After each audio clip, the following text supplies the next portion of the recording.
A lone figure, cloaked in dark and white robes, levitated above a desolate landscape. Multiple, luminous blue swords floated around him. One of the swords descended, piercing the earth with a sharp, clean cut. Meanwhile, a news crew frantically prepared their equipment. "Did you get it?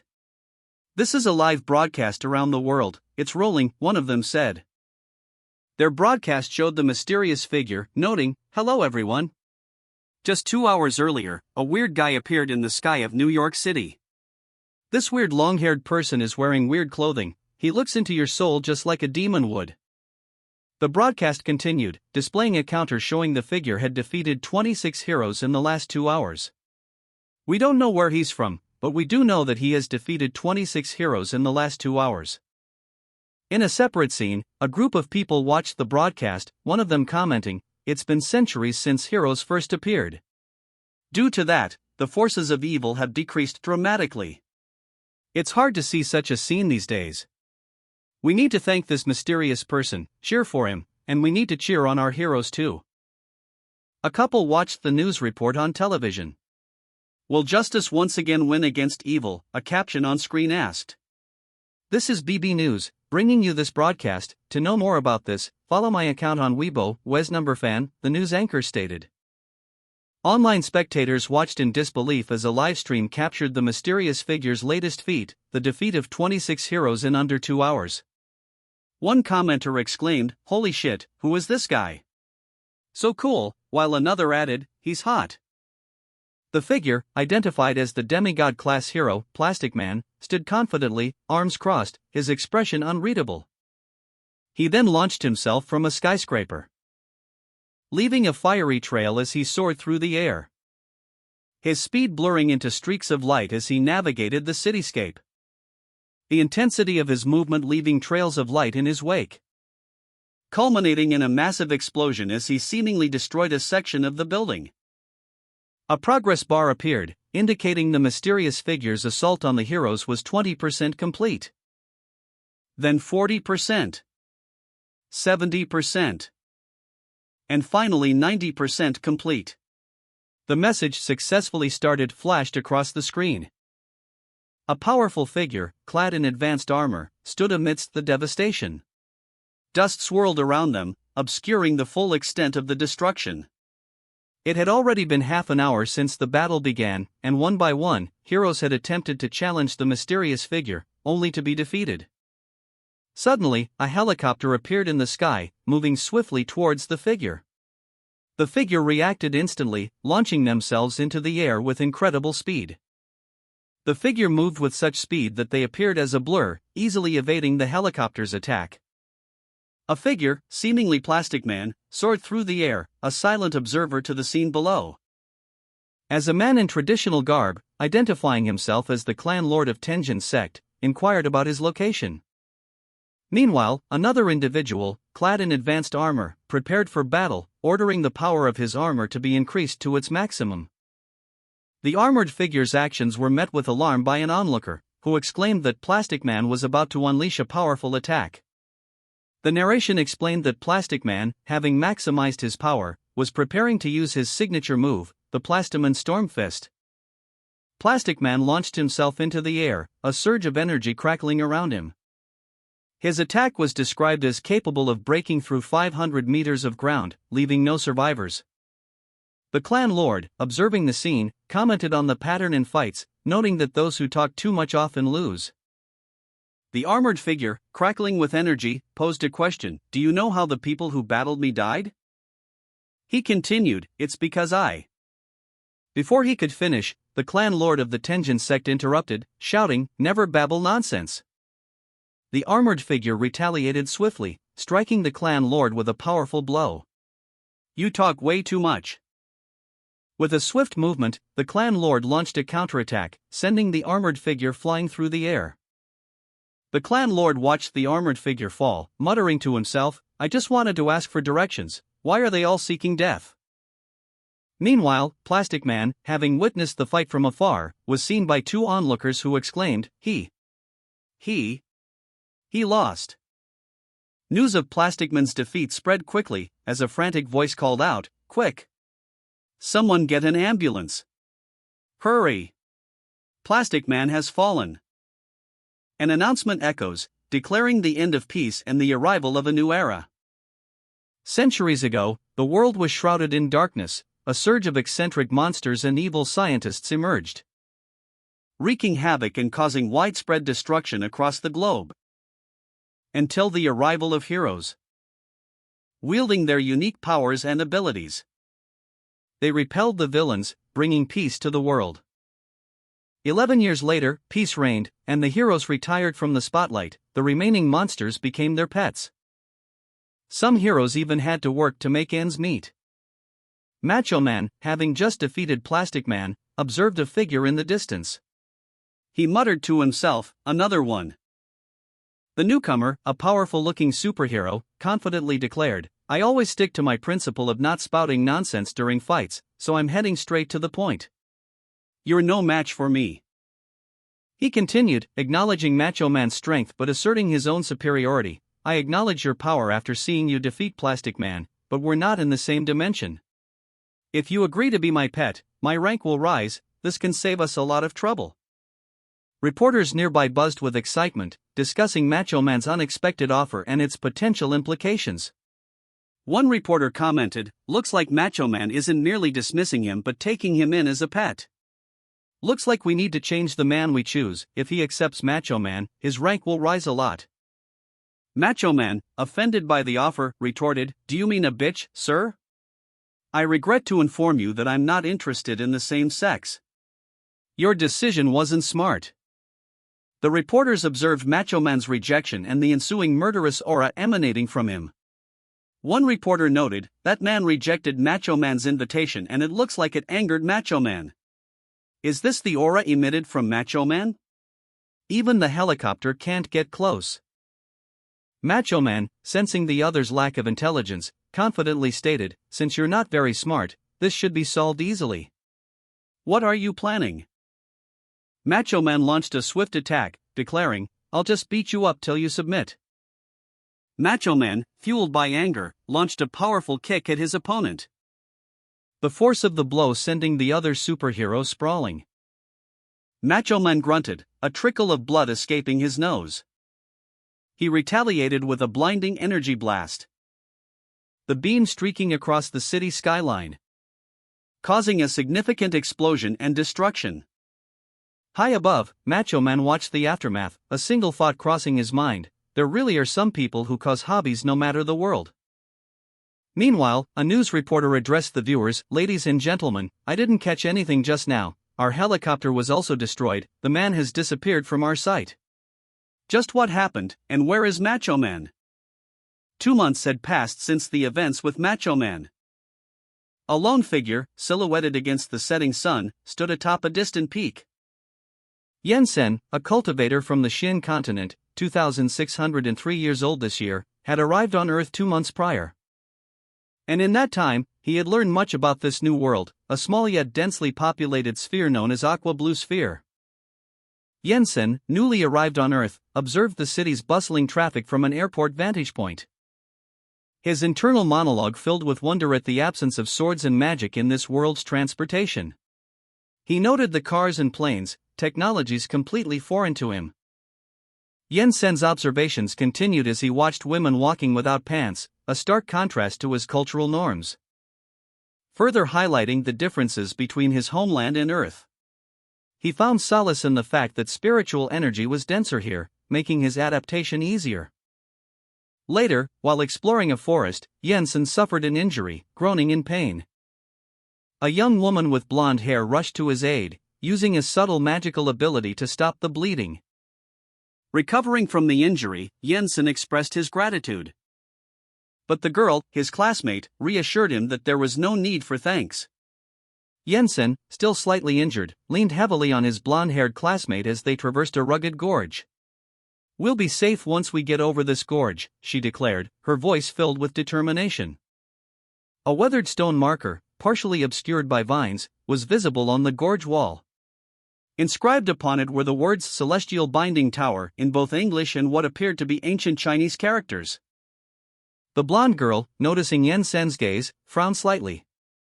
This name just makes me cringe, she muttered, her expression a mixture of annoyance and apprehension.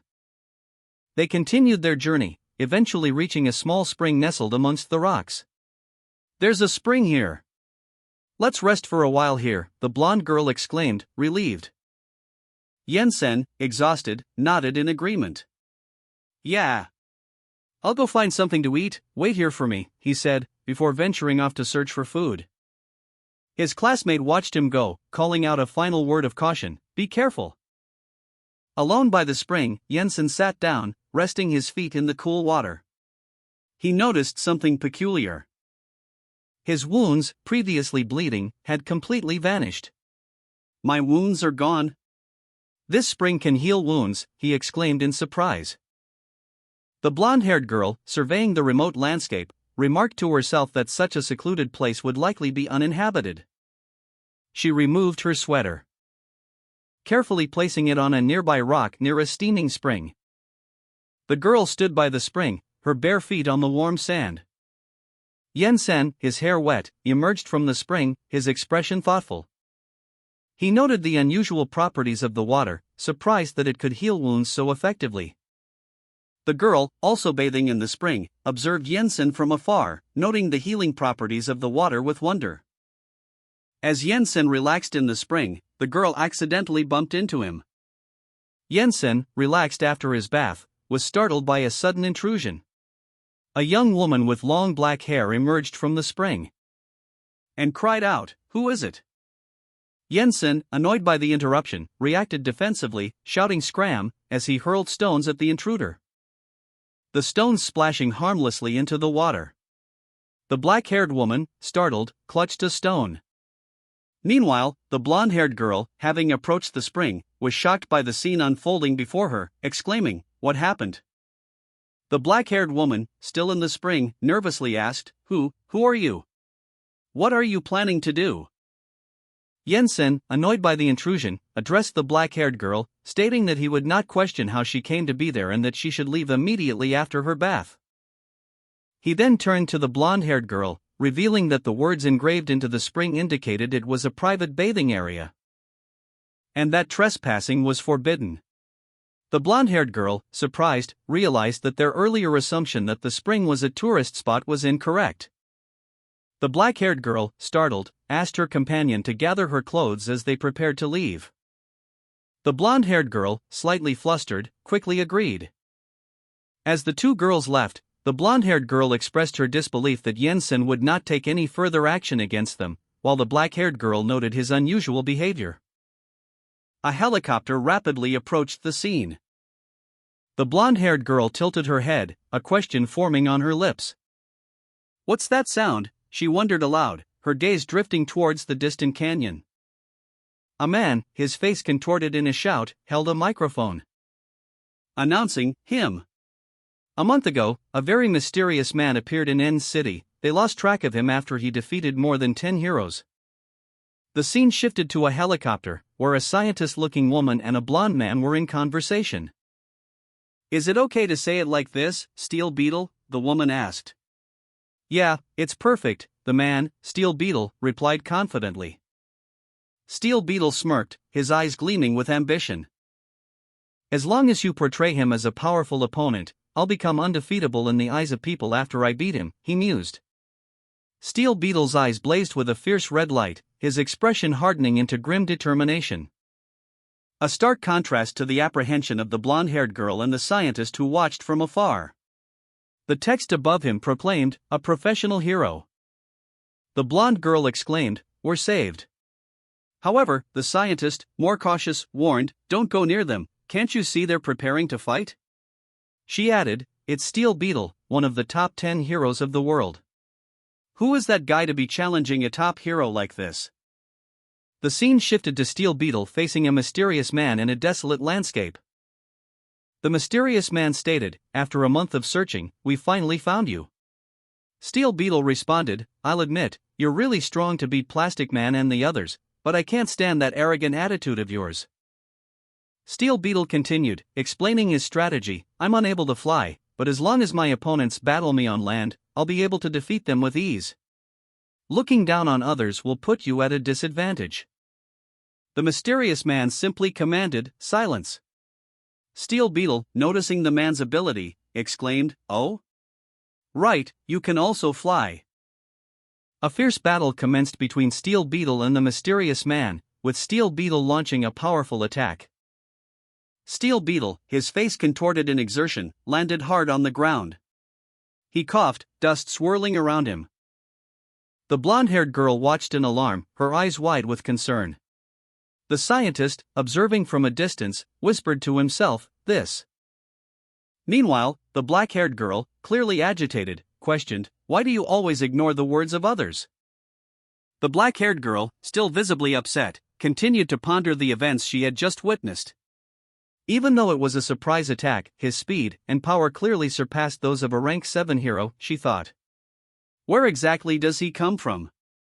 Why does he have superpowers? The blonde-haired girl and the scientist watched from a distance as Steel Beetle and the mysterious man clashed. The girl noted Steel Beetle's strength, believing he might win.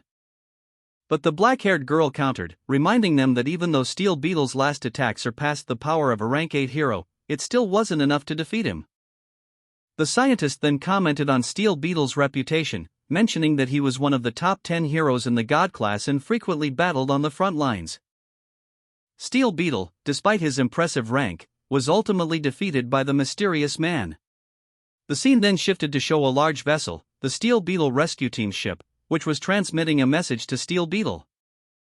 The mysterious man, seemingly unfazed by his victory, declared his intention to showcase his true power to the blonde-haired boy.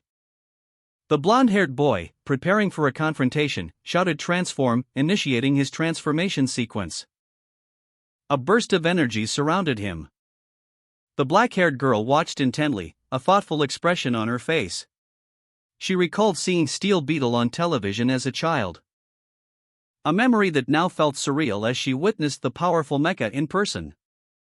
Meanwhile, the blonde-haired girl held a device, a transformation trigger, aloft. She prepared to activate it. And with a swift motion, fastened it to her belt. A beam of energy shot across the sky, leaving a trail of light in its wake. The scientist, observing from afar, commented on the spectacle, remarking on Steel Beetle's transformation and predicting a thrilling battle. The mysterious man stood confidently, observing the scene. Steel Beetle, defeated, lay before him. He declared, "I'm done," and prepared to continue the fight. Yensen, the mysterious man, stood before his opponent, a slight smile playing on his lips. He had been challenged, and a faint weariness was evident in his eyes. But his resolve remained unshaken. The black-haired girl, observing from a distance, noted his calm demeanor. "All right," she thought, a flicker of anticipation in her gaze. "Since you're so persistent, sir, I'll accept your challenge." The words hung in the air, a declaration of intent. Yensen's gaze fell upon the sacrificial sword, its ethereal glow captivating. The weapon, imbued with ancient power, seemed to hum with barely contained energy. A symbol of his strength and the weight of his past. He grasped the hilt, feeling the familiar power surge through him. "Have I, Yensen, who have a body which is a sacred vessel, please give me your guidance." He silently addressed the sword's spirit, seeking its aid in the coming battle. Steel Beetle, the red-armored hero, stood ready, his confidence unwavering. He launched a swift attack, a blur of motion. But Yensen met his assault with practiced ease, deflecting the blows with effortless grace. Yensen, having accepted the challenge, drew the sacrificial sword. A surge of energy erupted from the blade, the power coursing through him as he prepared to face his opponent. The Steel Beetle launched a powerful attack, its energy beam streaking across the sky. The beam hurtling towards Yensen with terrifying speed. The black-haired girl watched, her expression one of intense interest as she commented, "This is addictive." The Steel Beetle, seemingly amused, exclaimed, "Ha ha! I've finally met someone who is as crazy as I am. I've never seen anyone this excited before." Yensen reacted swiftly, deflecting the attack with a precise movement of the sacrificial sword. Observers watched from afar as Yensen and the Steel Beetle clashed, their battle sending shockwaves through the earth. the intensity of their duel causing even seasoned viewers to marvel at the spectacle. Reaching incredible heights as the combatants soared into the sky. The black-haired girl, a keen observer, noted Yensen's seemingly weak appearance, questioning if he could truly pose a threat to the steel beetle. But the steel beetle, despite his confident boasts about his impenetrable armor, felt an unprecedented fear. A fear that manifested as cracks appeared on his armor as Yensen's attack connected, finally culminating in the steel beetle's defeat, leaving him shocked and broken. Yensen, in his powered armor, aimed his plasma cannon, the weapon glowing intensely, firing a concentrated blast of energy at the steel beetle. The impact sent the massive creature hurtling backwards, a shockwave rippling across the desolate landscape as the steel beetle crashed into the ground.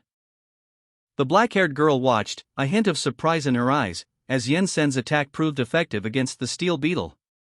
Yensen, panting slightly, deactivated his plasma cannon. The black-haired girl and Yensen exchanged glances. Sword chi, protection, Yensen muttered, surprised by his own success. The black-haired girl, impressed, commented that he had managed to stop the steel beetle's attack. She noted that this was the steel beetle's ultimate skill. The black-haired girl mused that this young man might have a chance in defeating the steel beetle. She reflected on the fact that having him stop the plasma cannon's attack meant that the steel beetle no longer has any other means to take him down.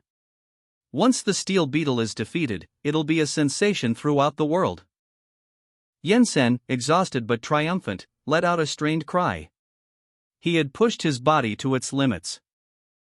From afar, a concerned observer watched Yensen's actions. The observer's expression was one of worry. A voice warned from a distance, "It's dangerous. Please stop right now." The voice belonged to a woman in a pilot's uniform, who explained that this move was still in its experimental stage and his body wouldn't be able to withstand the force. Yensen, fueled by anger, declared his intent to defeat the steel beetle, referring to it as an arrogant bastard. A commentator observed the battle's intensity, noting that both combatants were still fighting strongly. The woman in the pilot's uniform urgently warned Yensen to stop, as the steel beetle's power was at its maximum capacity. The black-haired girl questioned whether the steel beetle was attempting to kill Yensen. The steel beetle revealed that its current move was experimental, intended for a future battle, and considered Yensen a test subject. It assured Yensen that it would spare his life due to his strength. Yensen unleashed a powerful, concentrated blast of energy, the force of which struck the steel beetle, resulting in a massive explosion and the apparent defeat of the steel beetle. Yensen unleashed a devastating energy blast, the force of which sent the steel beetle hurtling towards the earth, leaving a massive crater in its wake. A nearby observer commented that it looked like a rocket blasting off. The black-haired girl and the woman in the pilot's uniform watched in stunned silence, neither of them fully comprehending what they had just witnessed. Later, the two girls discussed the event, expressing their confusion and inability to fully grasp what had transpired.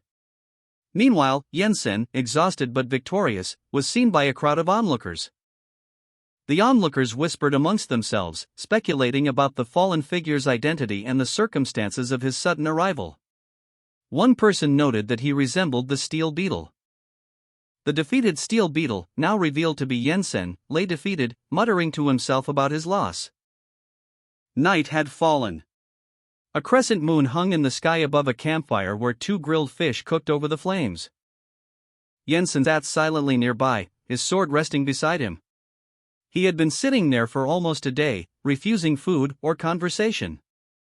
The black-haired girl, observing him, commented on his refusal to eat, questioning if he was hungry, suggesting they share their food. She offered him a fish, her expression kind. He accepted it silently. He took a bite, then the girl, noticing his otherworldly appearance, boldly stated that he wasn't from their world. Surprised, Yensen questioned how she knew. The girl responded that his immense strength made it obvious, in their world, he could have achieved anything he desired. The black-haired girl, her expression thoughtful, stated that Yensen's identity was unknown, even his powers were unique, proving he wasn't from their world. She then questioned his origins and the source of his immense strength. Yensen, his face impassive, simply replied that his name was Yensen, and that he was a cultivator from the Xian continent. He then proceeded to recount his life story, explaining that he began cultivating at the age of 6, reaching the peak of martial arts by 10 and the peak of qi cultivation by 12. At 17, he started training in spirit refinement. And in less than 100 years, he became a ruler in the heavens, quickly advancing to become a heavenly deity, a meta-deity, and even walking thousands or millions of years before reaching the end of his life. Yensen's tale continued. He recounted how, during his seclusion, the Kuyu forces attacked his sect, stealing the heaven-shaking halberd and aiming to completely destroy his sect. A brutal assault depicted in a flurry of motion, culminating in a desperate cry for annihilation from a high-ranking sect member. The scene shifting to show the aftermath, a crimson sky and the horrifying fate of Yensen's disciples, who were killed and hung to die in the sun for 300 years. The image then showed a young woman, bound and helpless, crying out for her master's aid. Yensen, though only a semi-emperor deity, was powerful enough to be considered invincible. His strength was immense. Overwhelmed by grief and rage, he returned to his sect, a scene of devastation. With a mere gesture, he annihilated half of the heaven's population. The sheer brutality of his actions drew the attention of the heavenly realm deities and the demon clan, who formed an alliance to attack him. Finally, they publicly announced his execution in a remote village. Yensen's narrative continued, detailing his imprisonment. He explained how, at the end, he was sealed within the deity confinement tower, a prison designed to hold the strongest cultivators. This tower, he revealed, contained hundreds of thousands of transcendent beings, their lives forfeit. A sacrifice to ensure the meta-deity's continued existence. He was thrown into a dimensional crack, the prison designed to prevent his escape for all eternity. Upon awakening, he found himself in this unfamiliar world. The black-haired girl, concerned, asked Yensen what was wrong with him. Yensen's tale, though dramatic, amused the girl, who found it cringy but ultimately likable.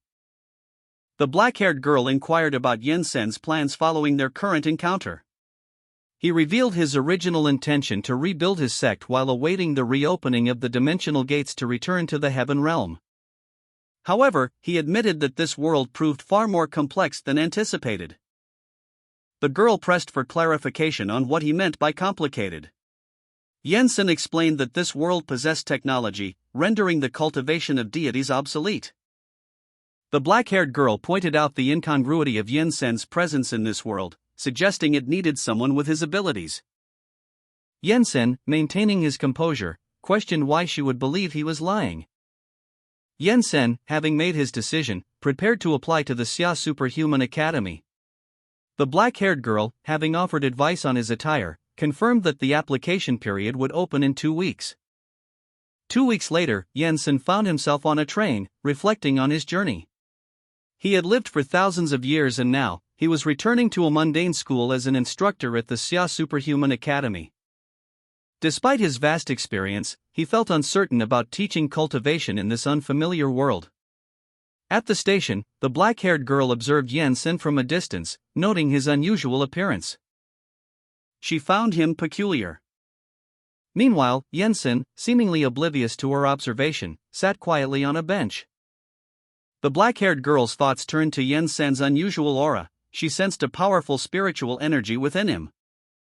A black-haired girl, her eyes wide with a mixture of fear and surprise, found herself suddenly grabbed from behind. The strong grip of a man's hands tightening around her. She struggled, but his hold was firm. The man, a burly figure with a sinister grin, chuckled, "Hee hee." Meanwhile, Yensen, observing from a distance, witnessed the unfolding scene. The girl's distress was evident. The man continued his assault, ignoring the girl's pleas for help. "Ah," she gasped, her face contorted in pain and fear. Yensen's expression hardened. He saw the man's actions as a clear violation, a degenerate act. Yensen, seething with anger, vehemently declared, "To hell with him. I'll never accept this bastard as a hero." A colleague attempted to calm Yensen, pointing out that the man's recommendation came from Humang Chi and that he had defeated several Class A heroes. Yensen remained unconvinced, retorting, "What about it? To think that he wants to get a hero license from me and also to teach in the academy with that kind of attitude. Not a chance. Jensen continued her tirade, emphasizing the man's high employment rate and support, suggesting that his victories were likely fraudulent. She stated, "I refuse to believe that this bastard has that kind of ability." Her colleague sighed, explaining that there were rumors of backdoor dealings and that even uncovering them would require significant resources. She added that Hu Mengqi's recommendation was difficult to ignore, and that they should simply let it go. Jensen remained unconvinced, stating that they didn't even know the man's true capabilities. And a superior officer gave the order to process the man's application. A subordinate acknowledged the order with a curt, "Got it." A single drop of liquid falls to the floor. A powerful figure, seemingly emanating dark energy, is shown from a low angle, suggesting immense power and menace. Jensen, seething with barely contained fury, glared at the reflection of a menacing, shadowy figure in a nearby mirror. The reflection seemed to mock him, its power palpable even through the glass. Jensen muttered, "Humph." He was unconvinced by the superior officer's decision to process the application. Meanwhile, a conversation between two men unfolded. One, older and weary, explained, "Things are about to get serious. This is the strength of the one who defeated all the God-class heroes." The younger man, sharp-featured and intense, listened intently. A young girl, seemingly a bystander, watched them with wide, apprehensive eyes. The younger man, seemingly unimpressed, scoffed, "Pooh." The older man's expression hardened. The girl looked on, increasingly worried as the mysterious figure from the reflection appeared in the background, passing through a door, leaving the two men and the girl in stunned silence. Later, Jensen, still furious, confronted his colleague. "I'll have this bastard incarcerated. This is the first time I've ever seen this kind of super ability user." Jensen, enraged, shoved the older man aside, his fury evident. He declared that the applicant had used his connections to get in, a fact that filled him with contempt. He vowed that nobody would stop him that day. Meanwhile, the young woman, Lon, muttered to herself, determined to beat up the applicant or else she would eat her hat. The older man, observing Lan's departure, worried aloud that her confrontation with the applicant would be lethal. He feared the consequences of her actions. Lon, however, felt she was being treated unfairly, questioning why she was being treated so harshly. A colleague comforted her, assuring her that everything would be all right. On a public transport, two individuals, an older man and a young girl, discussed their current assignment. The older man remarked that Sis Lon was on duty today, adding that he felt a cold breeze this time. Meanwhile, Jensen, a man in a suit, received instructions to stop the young girl and Sis Lon. He acknowledged the order and immediately set off, activating his superpower to enhance his lung capacity for increased speed. He sprinted at incredible speed, a blur of motion. Elsewhere, Jensen's target, the young girl, felt as though she was being watched. She looked around, noticing the weather and commenting on it, before continuing her journey. She then sensed an approaching presence and braced herself for a confrontation. Jensen, the cultivator, approached a man in a suit, his voice carrying a hint of suspicion. "Were you calling out to me?" The man, startled, stammered a response, barely audible above his heavy breathing. He tried to explain, but his words were unintelligible, a jumble of sounds and expletives, leaving Jensen increasingly frustrated. The man's attempts at communication only served to heighten Jensen's confusion. He summarized the situation, and that's the gist of it. "Do you understand what's going on?" The man, clearly overwhelmed, confessed his inability to comprehend a single word. He stated his intention to leave if nothing important was to be discussed, prompting Jensen to exclaim in exasperation, "Arg, why can't you understand? In that case, I'll repeat myself." Jensen made a swift move, striking the man with a palm strike. The man reacted with surprise, "Eh?" The impact of the strike caused a visible change in the man. He looked around in confusion, muttering, What's this? I've recovered?" Jensen explained that if his colleague was a healing-type user, it would be impossible for Sis-Lan to defeat him. Sis-Lan's abilities are fundamentally built for combat. Jensen continued, stating there was no need to dwell on what happened, someone had been watching him for a while. He noted that the technology in this world was unimpressive, and he hadn't felt any spiritual energy fluctuations. Jensen's colleague exclaimed in astonishment, "What? You're able to read minds too? Oh my god! How can someone be blessed with so many abilities?" Jensen explained that he used a soul probing technique, a low-level ability that only required a little spiritual energy. He then suggested a detour to his colleague. Jensen explained his reasons for needing a detour, revealing his desire to become an instructor at the academy as a first step in re-establishing his sect. His colleague pointed out that he needed a hero license to become an instructor, but assured him he could obtain one when someone else was on duty. The colleague pleaded with Jensen, "Please, I'm begging you." Jensen agreed, and his colleague expressed his gratitude. A woman with dark hair, a determined expression, and a brown shirt executes a powerful heel drop kick, the impact causing a visible shockwave. The force of the blow sends a man flying through the air, leaving a trail of destruction in its wake, resulting in a massive explosion that rocks the earth. A man in a suit, witnessing the scene from a distance, exclaims in disbelief, What is this?" Another woman, with dark hair and striking blue eyes, observes the scene with a calm demeanor. She states, "I've heard it all." She continues, "You'll never be able to get a hero's license for all eternity." A man with glasses, witnessing the events unfold, is shocked, shouting, "She's here already?" Another man, addressing the man in glasses, asks incredulously, "Bro, four-eyed? How did she get here so fast? Didn't we send guys to stop her?" The woman with dark hair, her face contorted in anger, shouted at the man with glasses, "Shut your trap, damn four-eyed, or else I'll have you beat up together with him too." The man with glasses, eyes wide with fear, stammered, "Eek. What do you want, miss?" The woman with dark hair responded curtly, "To beat you up." She then declared, "Cut the crap, let's go," and prepared for action, shouting, "Transform." Focusing her energy, she formed a heart-shaped symbol with her hands, a glowing winged heart appearing within. The scene shifted to a starry expanse, a crystalline, six-pointed star appearing, with the woman standing at its center. She was surrounded by streaks of bright light, seemingly drawing power from the cosmos. The light intensified, and the woman's form began to shift and change, her power growing exponentially. The woman with dark hair reached out, drawing energy from a cosmic source. Golden energy spiraled around her, transforming her body. Her skin glowed with an ethereal light, her dark hair turning into a radiant cascade of white. As streaks of light intensified, enveloping her completely. A blinding light filled the space, obscuring her form.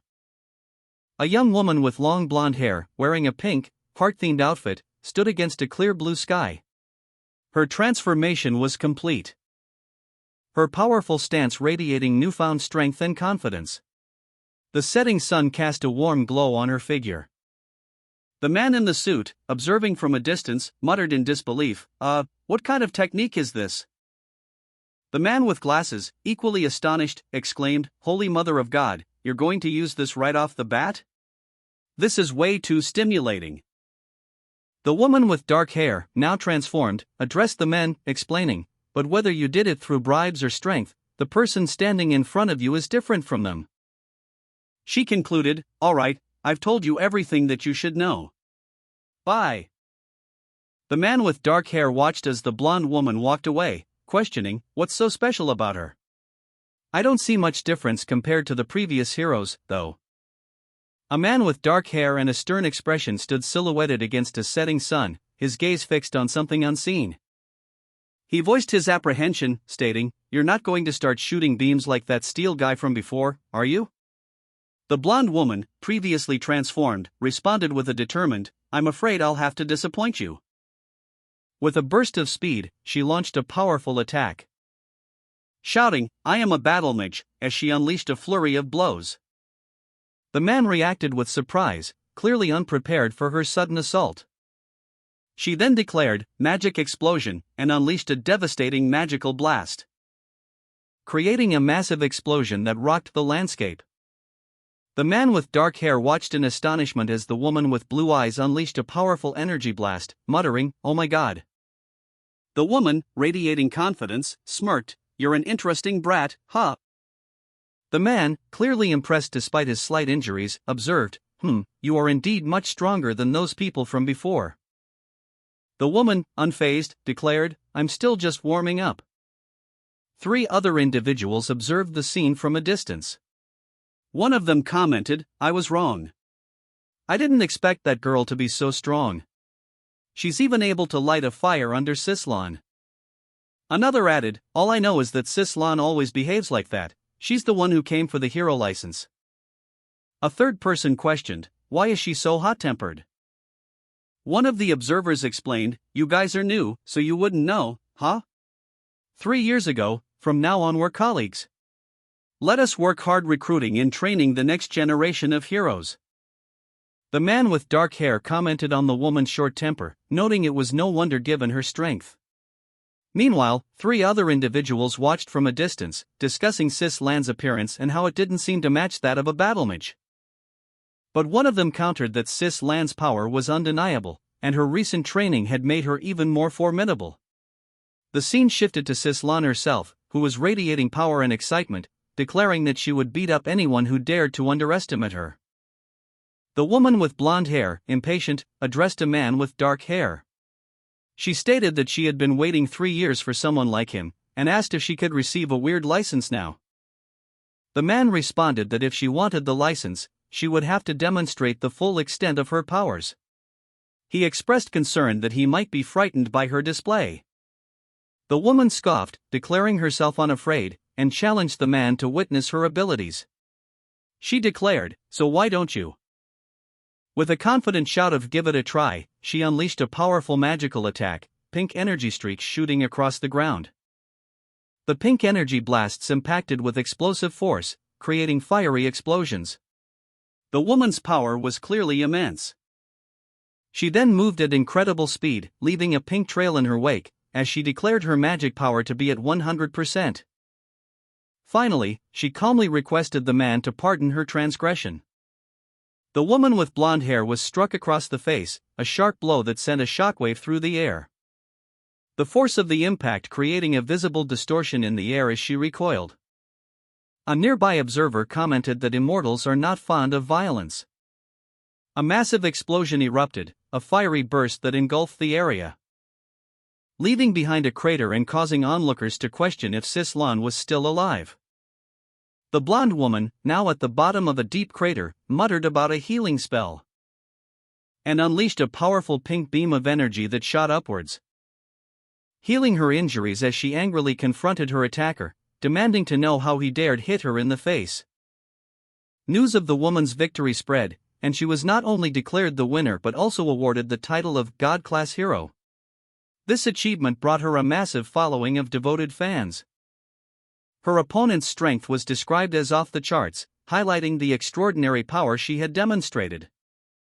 The woman, undeterred, declared that if 100% was not enough, she would surpass it, and unleashed a surge of even greater power.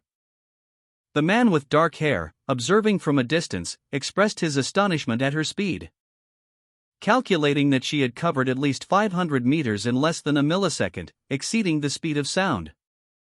The woman, still amazed by her own feat, explained that this was a result of a specific martial technique.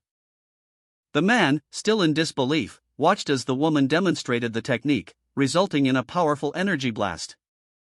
The woman with blue eyes, a blur of motion, moved with impossible speed, leaving a trail of distorted images in her wake. Her power seemed to ripple across the globe itself, a furious yell escaping her lips as she unleashed a devastating blow. "Damn it, you bastard," she screamed, her rage fueling her incredible strength. But her opponent, the man with dark hair, remained calm and collected. He observed her attack, a slight smirk playing on his lips as he muttered, "Spirit pressure." And with a flick of his wrist, he effortlessly countered her assault. The woman was thrown back, a pained cry escaping her as she was caught in a powerful energy field.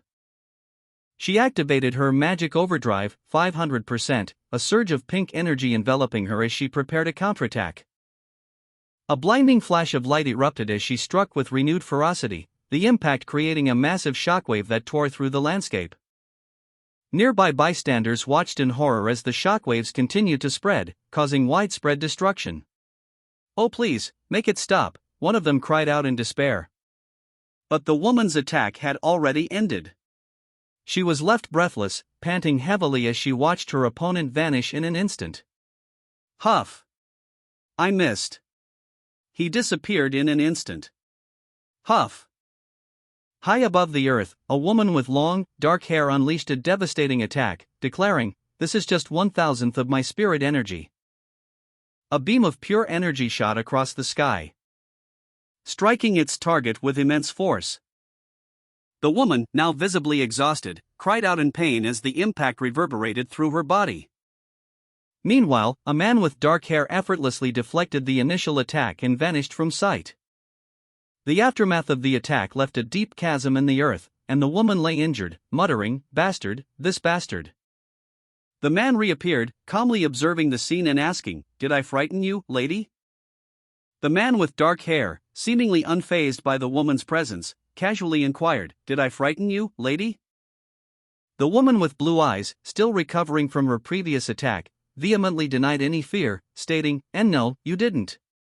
I'm not scared of something like that." A third individual, observing the scene from a distance, muttered, "Ah." The third person, seemingly concerned, pleaded with the woman, "Sislan, please stop fighting. That lad's just too much of a monster." The woman, her face contorted in determination, retorted, "No, I don't wanna. The world is only peaceful thanks to the price of our determination." She continued, her resolve hardening, "If 500% is not enough, then I'll use 600%. If that isn't enough, then 1,000%. I won't lose, my determination won't lose." With a renewed burst of energy, she declared, "Let's go again." The man with dark hair, seemingly unfazed by the woman's previous attack, calmly stated that his foundational cultivation was insufficient to convince her of the reality of their situation. He declared his intention to demonstrate his true strength, causing the two onlookers to react with expressions of surprise and concern. The man's declaration of his true strength piqued their interest and worry. One of the onlookers, a woman with glasses, voiced her apprehension, noting that even a small display of the man's full power seemed destructive. She expressed reluctance to even imagine the full extent of his capabilities. While the man with dark hair confirmed that he would finally reveal his full strength, albeit only a fraction of it. He mentioned the development of a golden pill within him. The two onlookers, intrigued and apprehensive, discussed the meaning of the golden pill, speculating that it might be a powerful, golden-colored explosive ability. As the man with dark hair prepared to unleash his power, issuing a command, "Come!" A powerful surge of energy emanated from the man, causing a nearby pagoda to crack and the sky to darken ominously. As one of the onlookers expressed alarm at the sudden, dramatic shift in the environment, the other onlooker, seemingly anticipating the events to unfold, urged the woman with blonde hair to brace herself for what was about to happen. A young woman with blonde hair, her eyes wide with alarm, voiced her apprehension, "What's with those electric currents?" Inside the Huaxia Superhuman Academy, a classroom of students was alerted to the unusual atmospheric phenomenon outside. One student, observing the spectacle, remarked, "Everyone, look out the window. Something's happening." Another student, witnessing the same event, reacted with disbelief, "Holy crap! What is that? Is this the end of the world or something?" A massive bolt of lightning illuminated the darkened sky, a dramatic display of raw power, causing a collective gasp among the students. One student, pointing towards the lightning, exclaimed, "Hey, look! There's someone inside that lightning." Another student, more cynical, commented, "Are you retarded? Even a great God-class hero would be dead if something like that hits them." Meanwhile, a conversation about the upcoming license exam and the class representative, Sislan, unfolded. Concerns were raised about Sislan's current whereabouts. A student, recognizing the urgency of the situation, made a desperate plea, "It's an emergency. I need to rescue someone." The student with black hair, propelled by a surge of adrenaline, soared through the air, her makeshift wings glowing with an ethereal light. "It's Sis Lan," she shouted, her voice a determined cry against the raging storm. Meanwhile, a colossal thunderstorm raged across the landscape, each lightning bolt a terrifying spectacle of nature's raw power.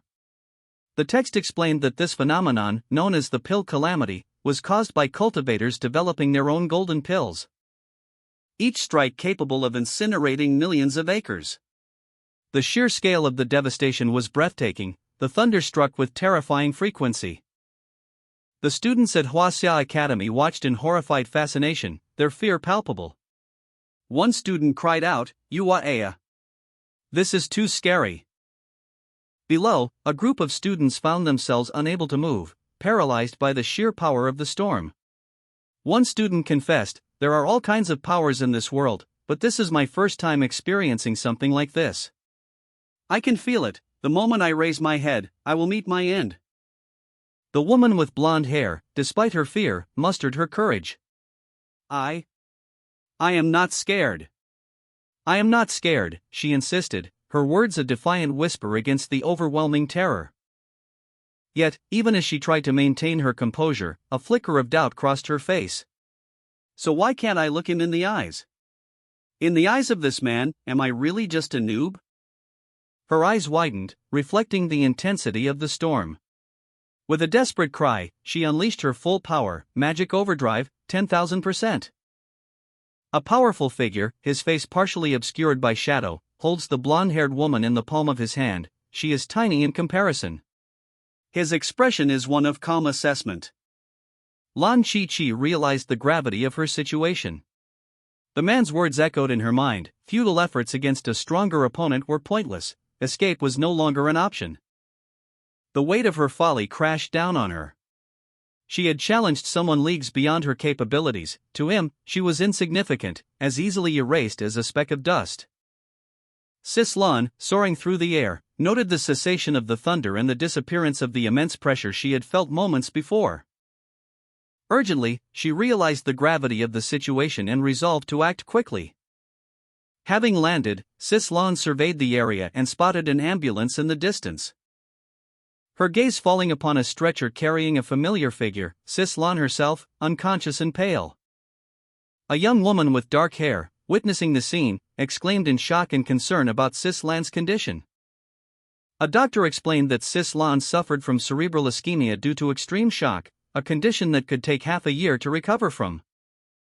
The dark-haired woman, incredulous, questioned the doctor's assessment, given Sis Lan's status as a renowned hero and the hospital's resources. The woman with dark hair, still shaken from the recent events, pondered aloud, "Was I supposed to know that she'd scare herself into such a state after just 2 strikes of thunder?" She continued, internally observing the powerful figure, "Though I have no idea what he's talking about, but judging from his facial expressions and tone of voice, this guy is definitely flexing." Sighing, the dark-haired woman dismissed her concerns. "Sigh, never mind. It's fine as long as no one was hurt." She then turned her attention to a more pressing matter, asking, "So, did you pass?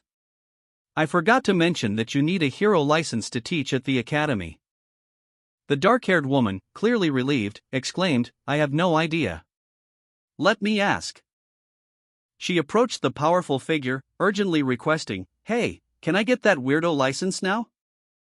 The powerful figure, seemingly annoyed, responded curtly, "Yes, yes. Take it. I don't want to see your face ever again." The dark-haired woman, having received the license, declared, "All right, I passed. So, what now?" The narration begins with an informational box explaining that superpowers are typically ranked from Class 1 to Class 10.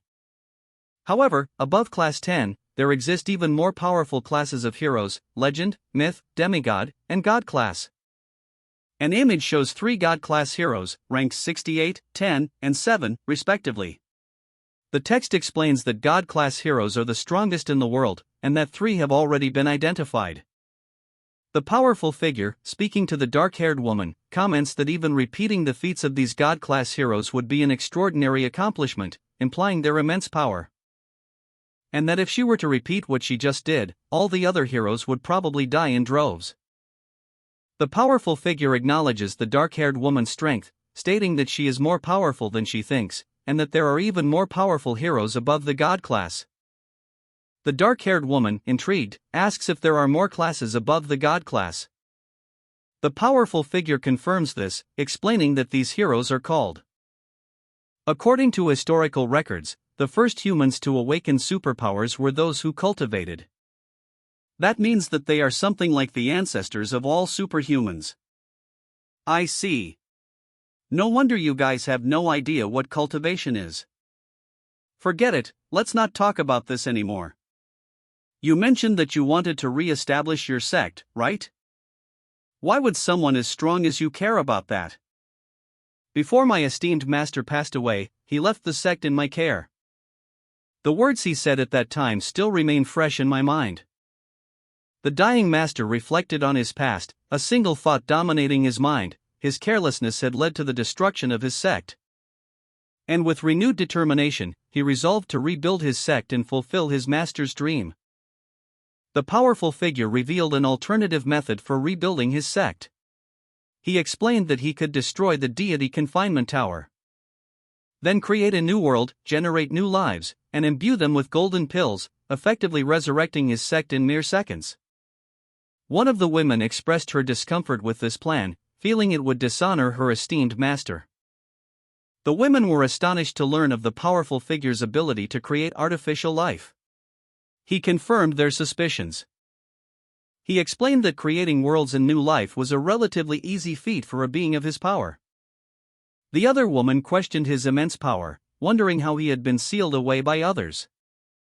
He responded that his downfall stemmed from hostility upon his return from seclusion and his claim to the title of emperor. A vast, fiery landscape unfolded, a scene of devastation. The narrator's voice, solemn and grave, identified this as the aftermath of the Emperor of all Immortals' actions.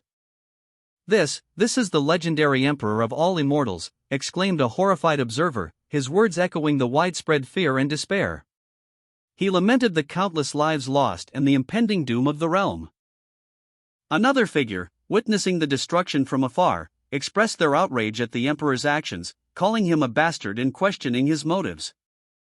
The Emperor, seemingly unfazed by the destruction he wrought, addressed a younger figure, revealing that despite his title, he was not omnipotent. He then presented a magical artifact, the confinement tower, a prison of immense power.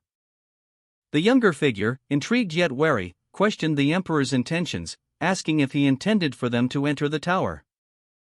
With a resolute declaration of "I shall," the younger figure launched a powerful attack, propelling themselves towards the tower. The younger figure slammed into the tower, forcing it open, revealing a gateway to another world. The Emperor, his face etched with worry, issued a desperate plea to all mystic beings, urging them to unite and seal off all access to other worlds. The powerful figure, his face contorted in a grimace of exertion, let out a pained cry, "Arrgggh." He explained that he resides within countless small worlds, making it difficult to locate them. His strength recovered, he vowed to show those who had lied to him the consequences of their actions, pointing out that their school is situated in front of the teacher's dormitory. A reporter discussed the upcoming graduation exams and the news reports to be written, questioning the students' ability to graduate this year. Another reporter noted the difficulty in predicting the outcome, given that the examiner is a high-ranked hero, and no student has graduated in 6 years. Suddenly, someone spotted the powerful figure in the distance and exclaimed in surprise. The powerful figure, now surrounded by reporters, was identified as the one who had defeated many high-class heroes and traveled from the Northern Hemisphere. Reporters rushed to interview him, eager to learn about his feelings after defeating so many heroes, his experience fighting against high-class heroes, and his thoughts on Steel Beetle. They also asked about his name, origin, and his large fan base. The powerful figure, identified as Jensen, responded to the questions, expressing surprise at the concept of fans. Reporters pressed the powerful figure, questioning the nature of his abilities. "Is your superpower a type of physical enhancement?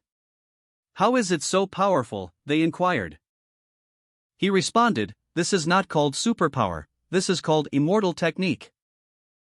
Further questions followed. What is immortal technique?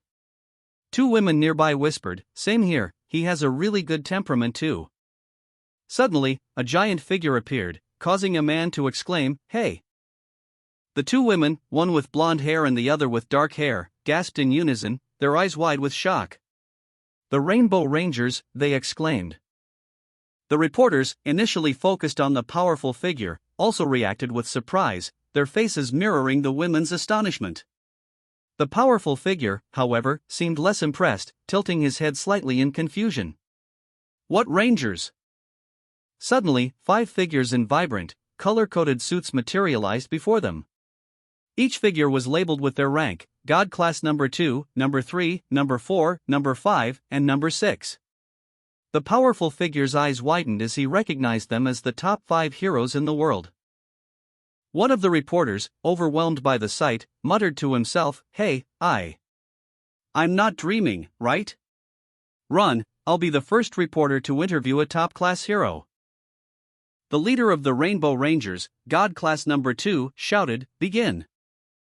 The Rainbow Rangers, each displaying their unique abilities, began to move into action. Bamboo Black, Bamboo Blue, Bamboo Pink, and Bamboo Yellow each took a position, ready to respond to any threat. Finally, Bamboo Yellow declared, we are the Rainbow Rangers. The Rainbow Rangers, a team of vibrant, powerful heroes, burst onto the scene in a dazzling display of energy and coordinated movements. Their arrival causing a wave of astonishment among the onlookers. 2 young women, one with blonde hair and the other with dark hair, stared in wide-eyed wonder, while a powerful, cloaked figure watched with a mixture of surprise and recognition. The reporters present buzzed with excitement, their cameras flashing. A news anchor, addressing the camera, stated that the Rainbow Rangers, despite the passage of time, remained as unique as ever, their presence marking the graduation exams for the Superhuman Academy. One of the young women, expressing her disbelief, exclaimed that it was true, the Rainbow Rangers were indeed the examiners for this year's exams. The reporters, eager for information, pressed the Rangers about the strength of the monsters they would face and the nature of their powers. The cloaked figure, observing the scene, commented on the strangeness of the situation, noting that the students were expected to hold out for only 10 seconds during the exam. The other young woman, sharing the same sentiment, questioned the sanity of the situation. A flashback sequence revealed that many years ago, the Rainbow Rangers, alongside other heroes, were the leading figures in protecting the world, their unwavering determination safeguarding the planet from the Monster King. After the defeat of the Monster King, the world finally achieved peace. The narrator explains that while the world is at peace, there are negative impacts. Many heroes, having nothing to do, started working in the city using their superpowers, while others kept remedying monsters as pets to kill time. Meanwhile, high-class heroes like Steel Beetle and the Rainbow Rangers continue fighting in secret. Steel Beetle and another hero discuss the latter's strength, with reporters observing in the background. The narrator comments that because heroes hate to lose, this kind of scene always happens, and over time, the world became one that admires the strong. 2 students discuss the upcoming graduation exam, expressing concern about the Rainbow Rangers being the examiners. They worry about passing, especially considering the difficulty of the exam. The narrator explains that to graduate and become a hero, students must pass the Superhuman Union's graduation exam, which only students with powers above Class 10 can take. One student reveals that her powers have long passed Class 10, but she still couldn't graduate. A worried student, her face partially obscured by her hands, confided in a classmate that many students failed to graduate last year and that her father would be troubled if she failed this year. Meanwhile, a powerful figure, seemingly an instructor, declared his intention to assist in the re-establishment of his sect by helping students pass their exams, claiming it was a small task. He offered to teach a move guaranteeing exam success, a claim met with disbelief, but the instructor assured them that immortals do not joke. In the distance, a group of figures in vibrant, superhero-like costumes observed the scene. One of them alerted their leader to the presence of the man in the blank robe. News reports described the man as a popular figure who instantly destroys many superheroes. Although the reports were deemed unreliable and sensationalized, Steel Beetle, however, had been defeated by him.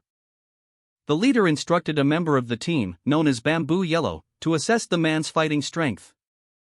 Bamboo Yellow activated their superpower battle system, revealing their stats: height 192 centimeters, weight 82.8 kilograms, and age unknown. The instructor's stats were then displayed. Superpower and type were listed as none, with a fighting strength of 5. The Rainbow Rangers observed a figure floating in the air. He seemed to lack any superpowers. One ranger noted that even with equipment, the figure would need superpowers as a power source.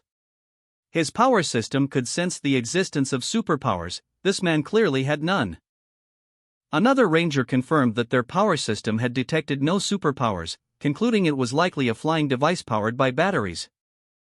The rangers discussed whether to approach the individuals below. However, they decided against it, having other matters to attend to. Meanwhile, 2 students asked the powerful figure if he could teach them a move to help them pass their exam. He agreed, stating it should be sufficient.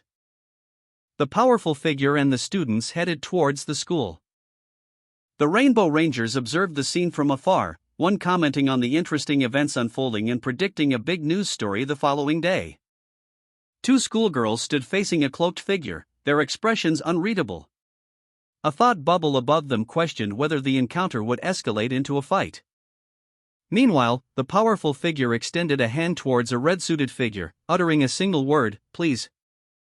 The red-suited figure, seemingly surprised, responded with a curt, "Let's go." The powerful figure then demonstrated a unique move before the schoolgirls and the Rainbow Rangers, prompting a reaction of awe and disbelief from the onlookers. One ranger commented that such courtesy was unheard of in their world. Another ranger questioned why, if the powerful figure showed such courtesy to the Rainbow Rangers, they weren't mocking him in return. A reporter countered that this wasn't the Rainbow Rangers he knew.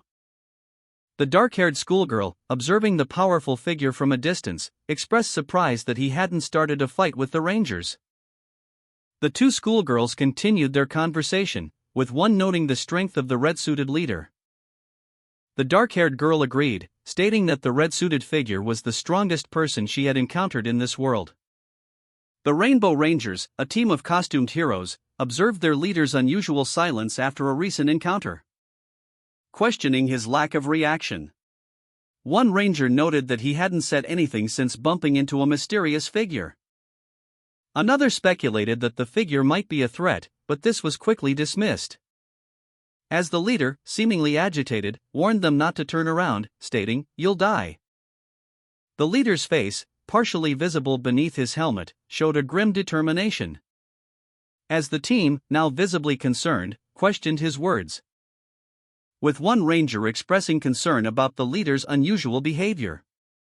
The leader then revealed that the mysterious figure was incredibly strong, admitting he was no match for him, despite the figure lacking any apparent superpowers.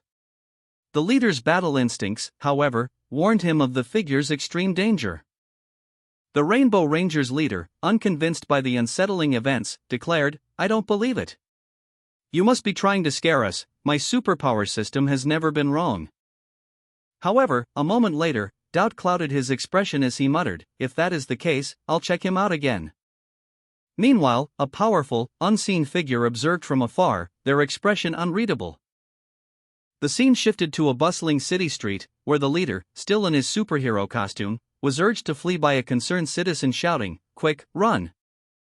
The leader reflected on the hostility of this world, while a young woman with dark hair observed, "Seems like you'll have to learn basic manners before cultivating." The narration then explained that after arriving in this world, sect leader Yen had sought guidance from the instructor's dorm, even receiving advice on conduct and treatment. The next morning, sect leader Yen began his work as a hero instructor. Back in his luxurious quarters, sect leader Yen was awakened by repeated knocks at his door, ding dong. Ding dong. Sect leader Yen, dressed in black robes, sat calmly as the woman with dark hair informed him of his new license. He responded indifferently, "It's fine, just let them say whatever they want, I don't mind." The woman continued, inquiring about the class size, "How many people are in the class right now?"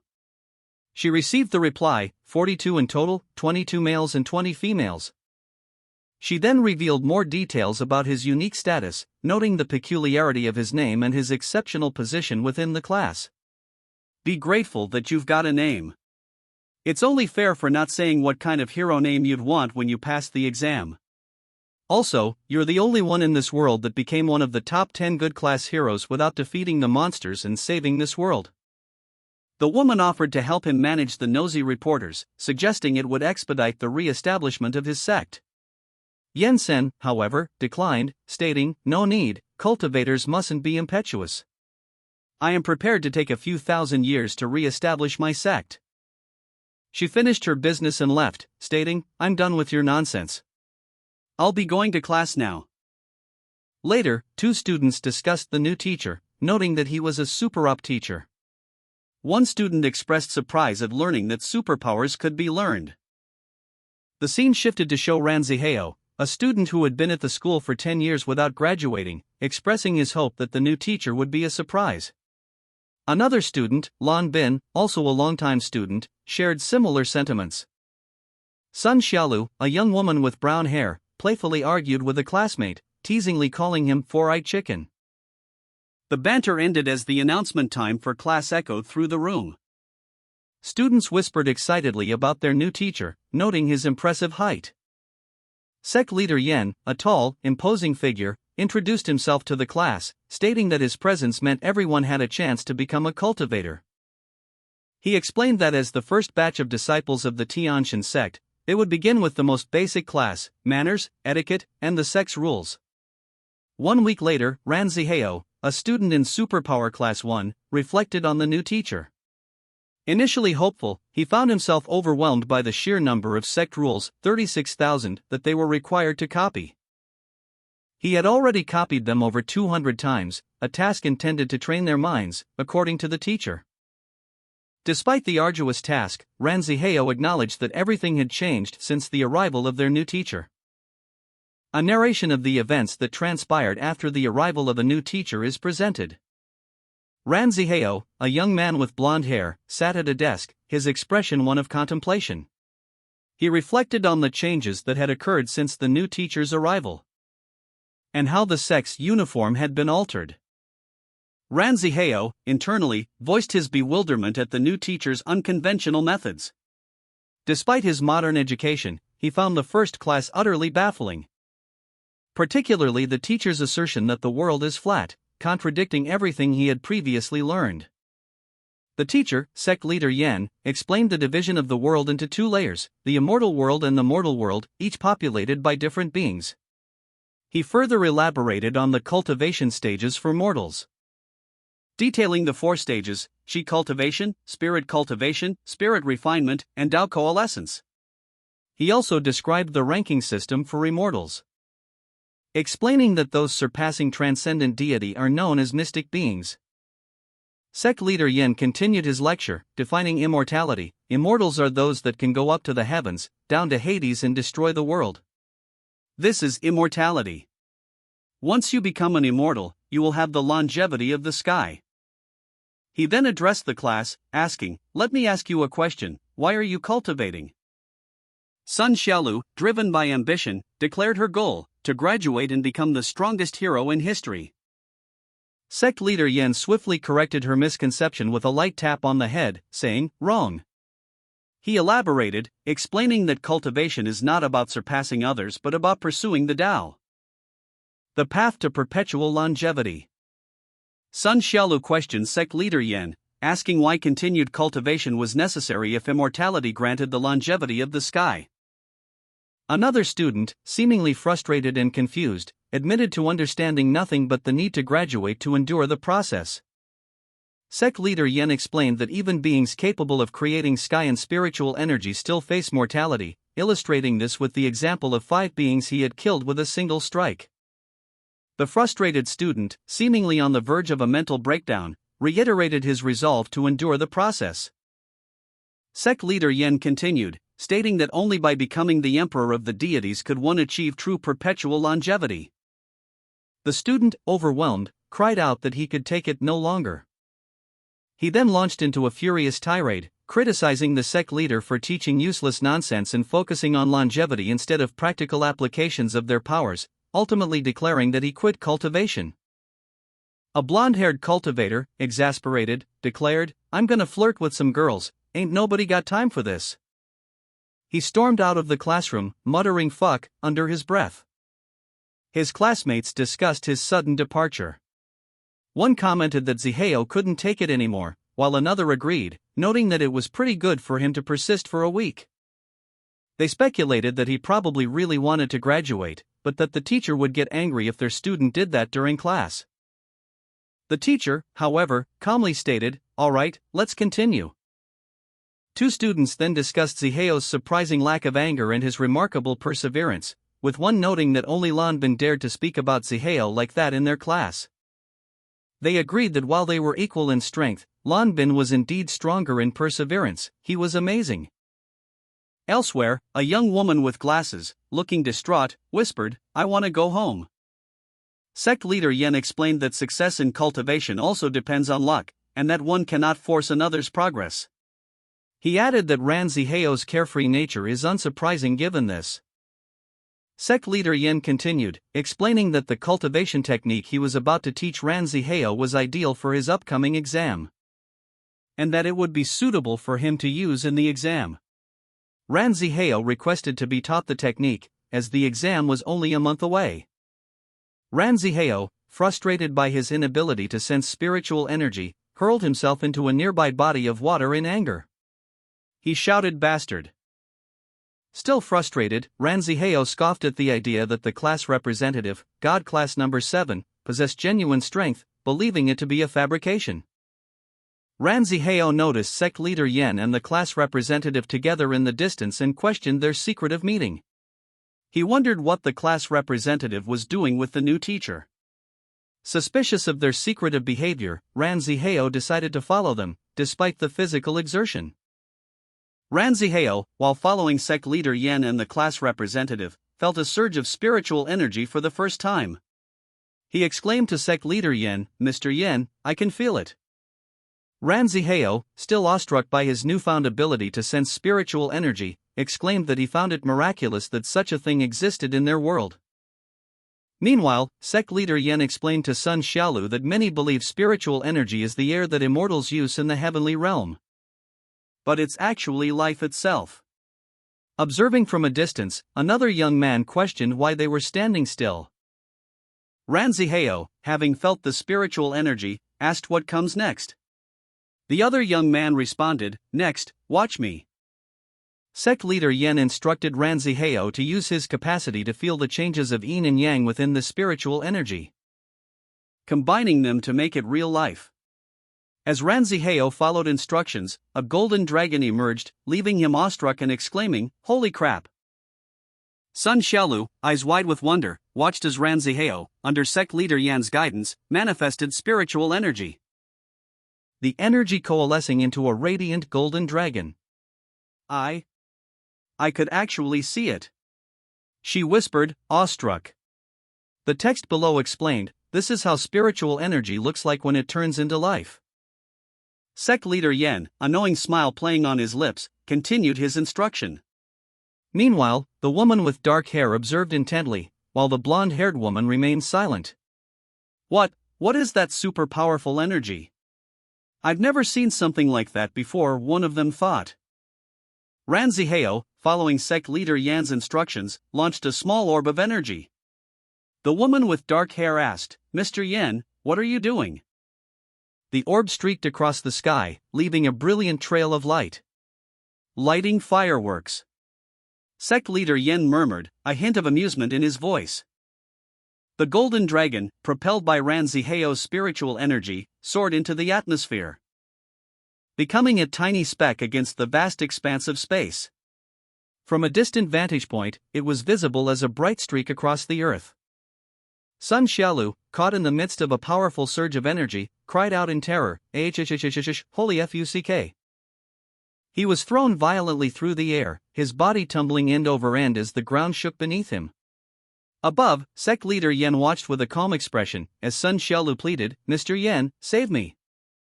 The tremors intensified, causing chaos within the sect. Xiaolu, still falling, realized the magnitude of the event, exclaiming, "That's not something a normal person should do." Meanwhile, inside, others reacted to the sudden earthquake, one shouting, "Whoa, an earthquake?" What's happening? Another individual urged, look out the window. The view outside revealed a scene of unimaginable destruction. A massive, mushroom cloud rose into the sky, resembling a nuclear explosion. The sheer scale of the devastation left onlookers speechless, one simply exclaiming, "Holy crap!" Within the sect, disciples whispered amongst themselves, one voicing the collective thought, "Was that a nuclear bomb? I want to go home." From a distance, the two women observed the apocalyptic scene. The woman with dark hair, still in shock, questioned sect leader Yen, "Mr. Yen, are you a devil? That's crazy." The woman with dark hair, needing time to process the events, requested, "Mr. Yen, please stop talking for a while. I have to calm myself." Sect leader Yen explained that the technique allows the release of qi as long as the user can feel the spiritual energy and grasp the change of yin and yang. The dark-haired girl, still confused, admitted she didn't understand. Sect leader Yen offered her a scroll, stating that after reading it, she would understand. The scroll detailed the qi capacity forming dragon technique. The dark-haired girl, upon reading it, exclaimed that it could defeat anyone not immortal, as it didn't use stamina or spiritual energy. The dark-haired girl questioned if sect leader Yen was the one who wrote such a technique, noting its shameless nature. Sect leader Yen confirmed he wrote it when he was 6 years old, explaining that he was forced to participate in an inter-sect disciple examination. He added that he had no choice but to write down the technique. The dark-haired girl then stated that she finally understood why her master wouldn't let her fight all out. He feared she would kill someone. The blonde-haired boy remained stunned by the events. Zihao knelt at the door, admitting his mistake. The blonde-haired woman wondered why he was there, while the dark-haired woman noted that he looked like he was admitting a mistake. The blonde-haired man impatiently urged them to hurry to class, warning them against being late. As two women looked on, confused. Zihao, still kneeling, was questioned by sect leader Yen, who then told him to get up and go to class, stating that disciples do not need to kneel. Zihao, relieved, expressed his gratitude and entered the classroom with the others. The dark-haired woman observed that Zihao had likely seen them cultivating. Reflecting on the power of the qi capacity forming dragon technique, still impressed by the energy released the previous day. The blonde-haired man, however, resolved to graduate before Lan Bin, keeping his recent discovery a secret. Determined to keep his progress a secret, Ran Zihao lamented his predicament. He had trashed his uniform in a fit of anger the previous day and couldn't find it when he returned to retrieve it. His frantic search through the garbage dump the entire night yielded no results. He considered washing the uniform and drying it in the morning, but dismissed the idea as impractical. Meanwhile, Sun Xiaolu and another student observed Zihao's unusual absence from class, noting his peculiar behavior and speculating on the reasons behind it. They discussed the fact that Zihao had been seen kneeling at the classroom door earlier, and the teacher had let him in despite his unusual appearance. In the classroom, the instructor announced the start of class, prompting a student to complain about the daily task of copying rules. Another student, however, expressed excitement at the prospect of a break from this monotonous task. But their celebration was short-lived as the instructor revealed that they would now be writing out all 36,000 rules in reverse order. A commentator, blonde-haired and wearing glasses, addressed the audience, stating that he would be broadcasting any battles that occurred, regardless of the participants. He emphasized the rarity of such events in this peaceful era, adding that even student battles were noteworthy and would be covered. He also mentioned that it had been 21 years since any student graduated from the academy, and that if no students graduated this year, the academy would face severe consequences, potentially even bankruptcy. The commentator was identified as Principal Wu, class representative, and Wu Meng's father, expressing his concern for his daughter's success. Another commentator questioned the likelihood of any students graduating this year, citing the exam's difficulty, even compared to the Rainbow Rangers era. The first commentator responded, mentioning that he had seen students with their own eyes, and that despite their apparent strength, he believed they were ultimately unprepared for the exam. He also noted that the teacher of the graduating class was the sensationalized hero, Yansen. He recalled broadcasting Yansen's debut, and the current commentator stated that he was simply in charge of the live broadcast. The conversation then shifted to the Rainbow Ranger's absence from the exam. The scene shifted to a lone figure in a Red Ranger suit standing atop a cliff. A timer began counting down, signaling the start of the exam. A Blue Ranger, eager and ready, launched a powerful kick towards an unseen opponent. The exam had begun. The Blue Ranger, God Class Number 3, Bamboo Blue, launched a powerful kick against the Black Ranger, God Class Number 4, Bamboo Black, sending Bamboo Black flying backward with a flash. Despite their brotherhood, Bamboo Blue showed no mercy in combat. Bamboo Blue followed up with a swift attack, sending Bamboo Black soaring through the air. Meanwhile, Bamboo Pink, God Class Number 5, unleashed a cluster bomb attack, shouting, "Superpower, cluster bomb. Firepower coverage." Bamboo Black attempted a counterattack, yelling, "Back to you," as he launched a projectile. But Bamboo Pink reacted with surprise, exclaiming, "What?" as the projectile exploded near her. The resulting explosion was massive. Meanwhile, Bamboo Yellow, God Class Number 6, prepared for action, activating his super battle system for healing and power enhancement. With a powerful roar, Bamboo Yellow declared, "Buff. Mighty. Come again." The Blue Ranger, having just won his initial fight, observed his own hand, a faint glow emanating from it. He questioned aloud, "Is it healing?" And then declared, "An enhancement." A tanker, despite possessing body enhancement superpowers capable of withstanding a nuclear blast, hesitates to engage in a fight even after enhancement, unlike a speed-type superpower user who boldly confronts the challenge. Bamboo Yellow, surprised by the sudden appearance of an opponent, is found hiding behind a rock. The opponent reveals that Yellow's superpower is problematic in battle. Meanwhile, Bamboo Blue searches for the missing opponent. Bamboo Black, defeated by Bamboo Blue, concedes defeat, noting Blue's superior strength and status as a God-class hero. Bamboo Red, observing the results of the battle, notes that Bamboo Black's time has improved significantly. Red then opens a device, seemingly preparing for something. Red reveals that he has found evidence of a God-class monster, a mechanic eye, captured by the Rainbow Rangers 10 years prior. The device's laser beam investigation reveals the monster to be man-made. Red shows a video of a man using lighting fireworks, raising questions about his identity and actions. A large explosion is shown on a screen. The Red Ranger observes it with a grim expression. "This man is stronger than I thought, and that was just a tiny bit of his strength? He's ridiculous," he thinks to himself. The Blue Ranger reports to the others, "I've also investigated him and found that what he's using isn't a superpower, but something called culmination." "What should we do now?" asks one of the Rangers. The Blue Ranger continues, "Send that to the Heroes Department and tell them that the investigation determined it was highlighting fireworks. Also, don't spy on him anymore. You might get killed." The Yellow Ranger confronts the Brown Ranger. "I've investigated and found that most students are the weakest in that school. They won't be able to pass the exam," says the Brown Ranger. "Ha, it's the graduation nightmare again. There are still students? Can you go easy on them?" the Yellow Ranger asks sarcastically. A commentator, his face contorted in a shout, addressed the stadium crowd, "Try to graduate this exam. Remember, the older heroes are dead, you will be this world's new saviors." Another commentator questioned the first's words, "Hey, how can they just say that?" The first commentator cleared his throat, "All right, let's stop with the chatter and welcome the graduates and their instructor." The crowd buzzed with anticipation as the Superpower Class 1 was introduced. Among them, a figure in a black robe stood out, prompting whispers of, "Hey, look, who's that?"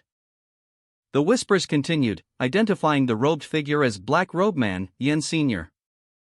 Two individuals discussed Yen-sen, one noting his recent sensationalization as a hero, the other questioning his ability to prepare his students for the exam. The discussion continued, with one person expressing skepticism about the students' ability to pass the exam given Yen-sen's lack of prior experience and the strength of the examiners. Suddenly, someone shouted, "Look over there! They're here!" The blonde commentator announced the start of the graduation exam, a time-limited test lasting 3 minutes, specifying that only legend class monsters would be allowed, and that it was a team fight.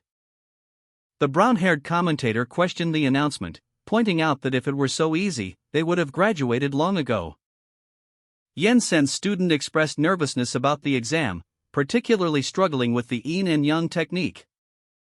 Yensen reassured her, advising her to cultivate her mind first, suggesting that if she couldn't succeed this year, she could try again next year. But the student insisted that this year was the most important, prompting Yensen to suggest that letting go of her fixations might lead to unexpected results. Xiao Lu blushed, a faint heat rising to her cheeks. Yensen, her teacher, explained the graduation exam rules. Students must suppress their superpowers for 3 minutes to graduate. He added that if they failed this year, they could try again next year, or the year after, and so on. One student, overwhelmed by pressure, began to cry.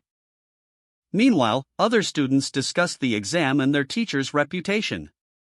One student mentioned that their teacher, known for his strength, had taught them a technique to copy rules 36,000 times a day. Another student, less skilled, could only copy 10 times a day, even dreaming of rules. One commentator dismissed the exam's difficulty, noting that the Rainbow Rangers were letting the students have an easy time this year. The other commentator, however, remained skeptical, questioning the accuracy of the predicted monsters. Finally, the blonde commentator announced the exam's imminent start, as the students prepared to begin. The blonde commentator, energized, announced the start of the exam, shouting, "All right, let's stop the chit-chat, we want to watch a battle. The exam begins." As the timer began its countdown, the brown-haired commentator expressed skepticism, questioning what kind of monster the Rainbow Rangers would face. Yensen, in a supportive tone, explained the exam rules to Xiao Lu, who listened nervously. Meanwhile, the students Lu Xiaoglu and Lu Xiaowei from Class 1, and Wu Xinku and Wu Xinshu from Class 2, were shown preparing for the exam. A student from Class 2 expressed confidence in their ability to beat the Rainbow Rangers before graduation, while a monster, unseen, expressed excitement at the chance to become famous. A large, green, humanoid monster suddenly appeared in the stadium, startling the students and commentators. The commentators and students reacted with shock and disbelief. The commentators identified the creature as the explosive green tortoise, explaining its unique ability to turn oxygen into carbon monoxide, causing a massive explosion upon contact. This, they explained, made it nearly impossible for physical battle-type users to defeat. A demonstration showed the tortoise's ability to quickly recover through cell reconstruction after an explosion. The commentators concluded that no one using a battle-type superpower could win against it. The commentators and students discussed the implications of the explosive green tortoise's appearance, acknowledging the significant challenge it posed to the students' ability to graduate. Yensen confidently declared that despite the commentators babbling, they would definitely win the exam. Xiao Lu correctly identified the monster as the explosive green tortoise and expressed his excitement. The explosive green tortoise unleashed its superpower, causing a massive explosion. The brown-haired commentator noted that the timer hadn't started yet, while the blonde commentator was thrown back by the force of the blast. The blonde commentator, shocked, exclaimed in surprise as the explosion engulfed the stadium. Xiao Lu, eyes wide with fear, watched the aftermath of the explosion, as a powerful shockwave sent her reeling backward. A massive explosion rocked the stadium, sending shockwaves that even reached the commentators.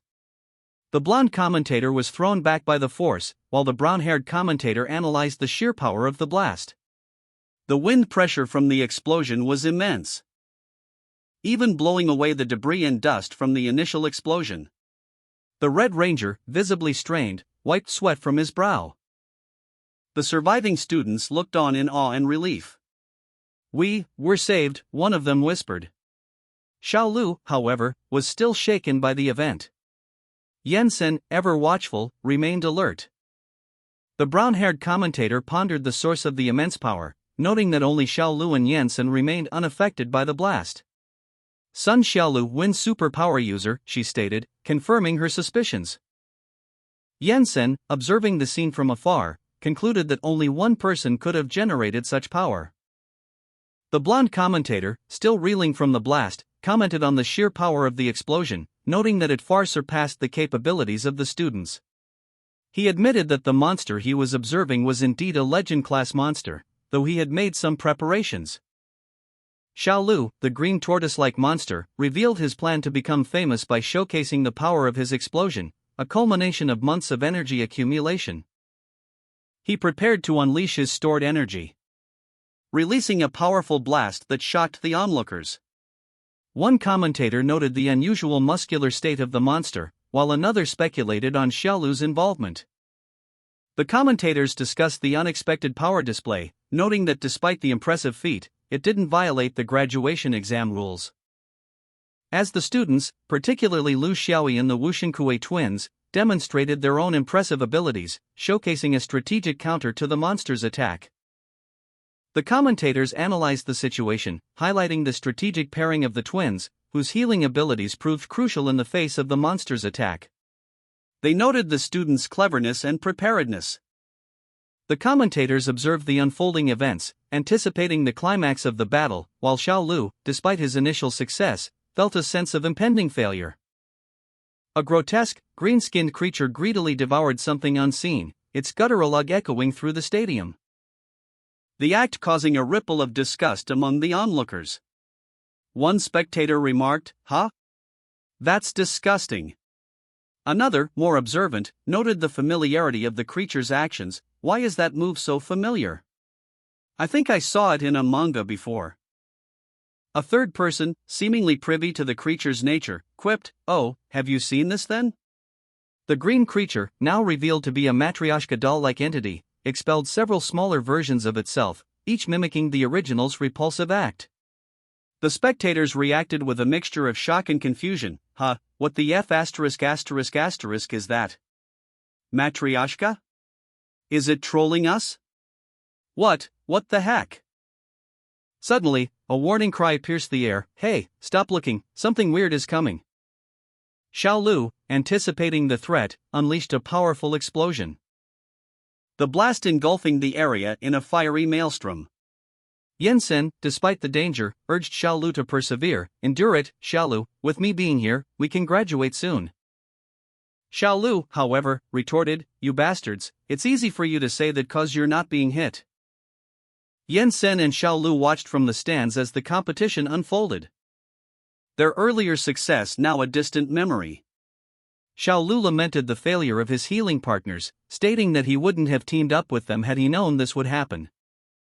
The commentators, one blonde and one brunette, noted the sudden and unexpected turn of events, highlighting the students' loss of will to fight as the reason for their failure. A monstrous figure emerged, its presence filling the stadium with an ominous aura. The commentators shifted their focus from the defeated students to the looming threat, acknowledging that the next question wasn't whether the students would pass the exam, but whether they would survive. The monstrous figure grinned, a chilling prelude to the next phase of the competition. The examination results were announced, revealing that more than half of this year's graduates had failed. The commentators noted the Green Tortoise team's overwhelming victory, making the examination seem exceptionally easy, leading to discussions about the lack of challenging fights and the overall strength of the Green Tortoise team.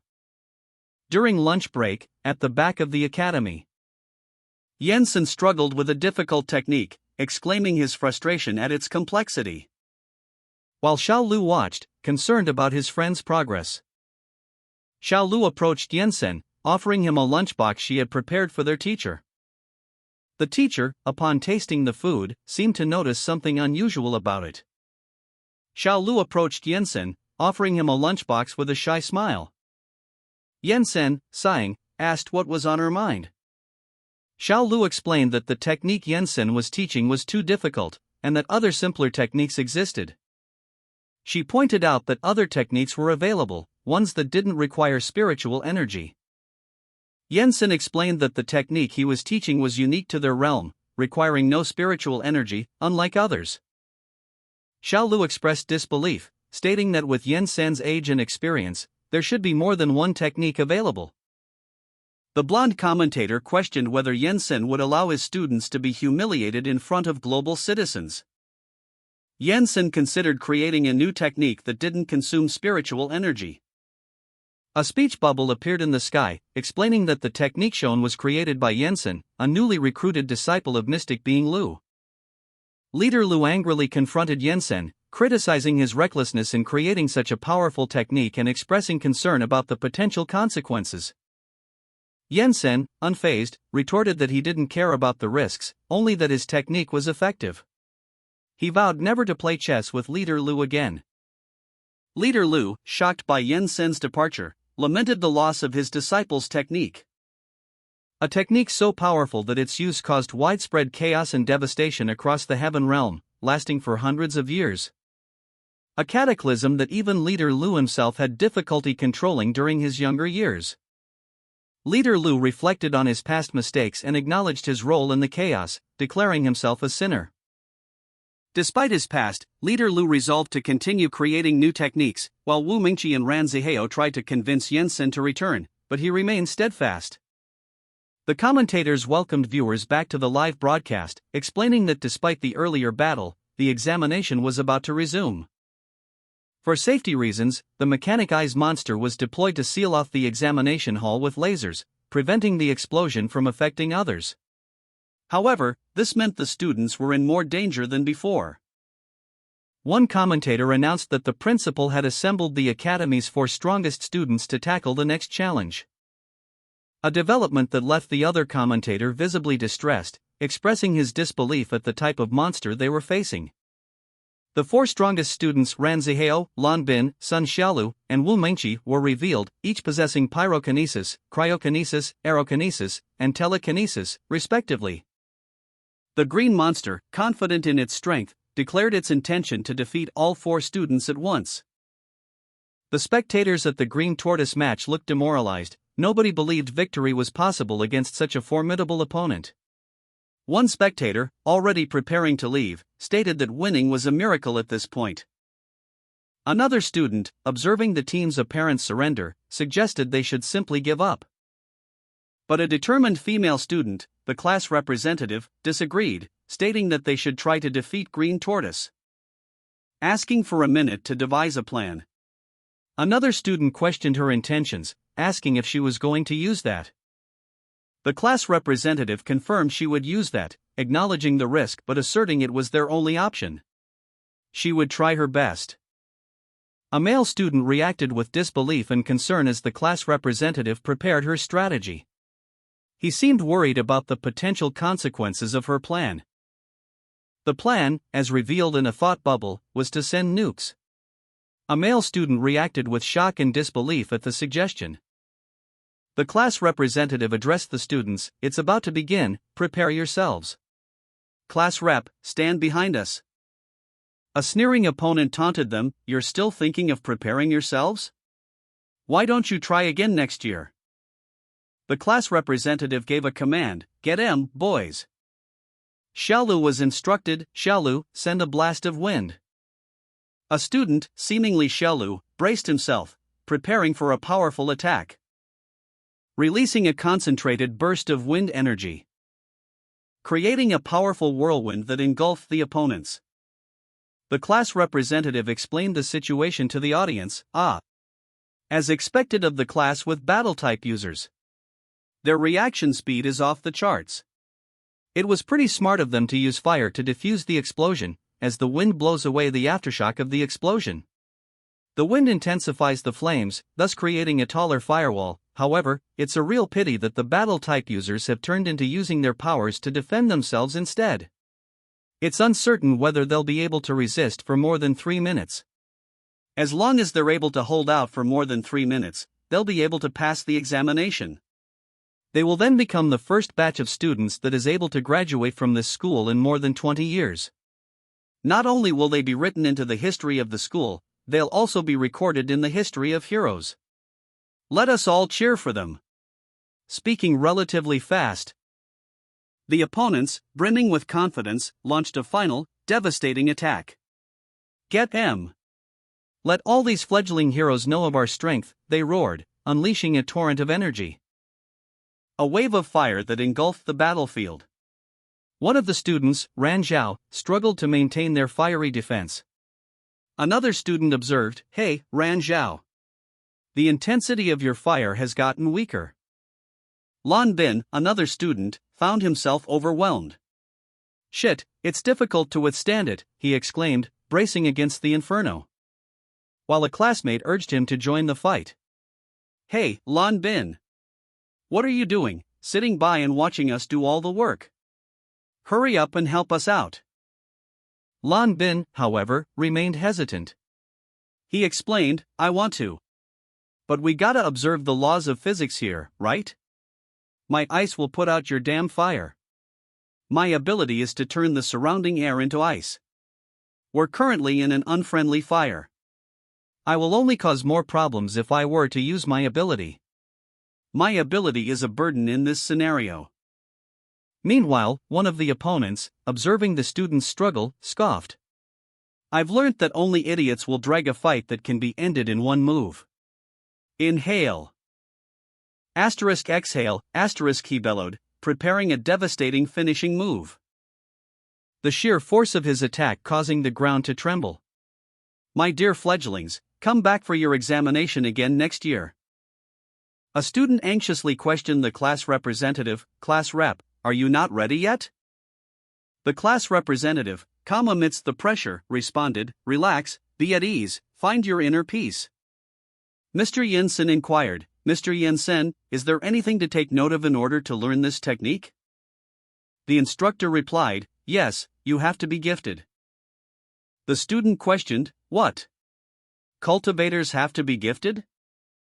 The instructor explained, "The same goes for learning techniques. There are people who learn it with just a glance, while others will never be able to learn it in their lifetime." The student wondered, "Then, how will we know if we're gifted?" The instructor revealed, "You'll see it the moment you learn to detach yourself from your fixations."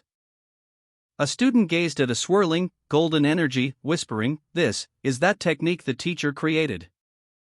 The student continued, "Unbelievable, it feels so alive." Their thoughts turned inward. Does this mean I have the talent to cultivate the magic of immortals? Meanwhile, onlookers watched, one commenting, "Everything, he's already showing what's going on." Another added, "How come I don't get the class rep's help? Did they block the explosion before they could get there all right?" A figure in the crowd exclaimed, "What a gifted child." Another voice warned, "Hey, guys, look at the monster. If something like this goes off, the damage will be so much greater than the last time, right?" A voice cried out, "The students will sustain serious injuries." The instructors watched in concern as a powerful blast engulfed the students, the resulting smoke obscuring their view. One instructor worried aloud, "Such a strong blast, will the students be okay in there?" Another instructor, equally concerned, commented, "This smoke. I can't see anything. No one will ever pass the exam with this amount of power." Meanwhile, amidst the chaos, Lan Bin, one of the students, used his remaining energy to protect his classmate, the class representative. He muttered, "Lan Bin, you put up your skill just in time, otherwise we would be lying dead by now. Although it hurts to be frozen, but it beats being blown to smithereens." He continued, directing his frustration at his fellow students, "Screw you guys, both of you are fucking retarded. You are supposed to be protecting the class rep, not just yourselves." The class representative, despite the immense power unleashed, remained unharmed. One student exclaimed, "What?" Lan Bin explained his actions, "I knew you two were unreliable. So I used the last of my strength to wall off the class rep before the explosion." Another student observed, "Oh yeah, right. This wide-range explosion was so terrifying that I forgot about the class rep and our goal. This wind draft together with ice, the class rep certainly couldn't escape it." A fellow student expressed disbelief, "I can't believe it. She seems unhurt. This is impossible." The class representative, calm and focused, prepared for her next move. A swirling vortex of energy emanated from her, taking the form of a stylized yin and yang symbol on her abdomen. A powerful, ethereal dragon materialized behind her, its form shimmering with light. A nearby student exclaimed, "She did it. The monstrous opponent, caught completely off guard, roared in shock and confusion. "The fuck?" The onlookers watched in stunned silence, their expressions ranging from disbelief to awe. One commented, "I've never seen such a superpower before." A man in a suit, seemingly a high-ranking official, ordered his secretary to retrieve his family tree, concerned about the implications of this unprecedented display of power. He mused, "Is this a superpower? Nobody here seems to have seen anything like this before." Another student, Lon Bin, urged the class representative to finish the fight, shouting, "Class rep, stop fooling around, kill him while he's panicking." The monster, momentarily stunned, recovered its composure. It scoffed, "Humph. That surprised me. Those punks tried to bluff me with those useless things. Since there's still plenty of time, let me see what your move is all about." The class representative, undeterred, prepared a final, devastating attack. She muttered to herself, "Then stay still if you have the guts." She focused her energy, initiating the condensed technique. She considered the potential collateral damage, thinking, will this destruction devastate the entire area? But it should be fine with the teacher around. The high-ranking official addressed the 4 students, stating that they, as the cream of the crop, should easily pass the graduation test. Lon Bin urged the class representative to unleash a powerful attack, comparing it to fireworks. The class representative, brimming with confidence, prepared to demonstrate her capabilities.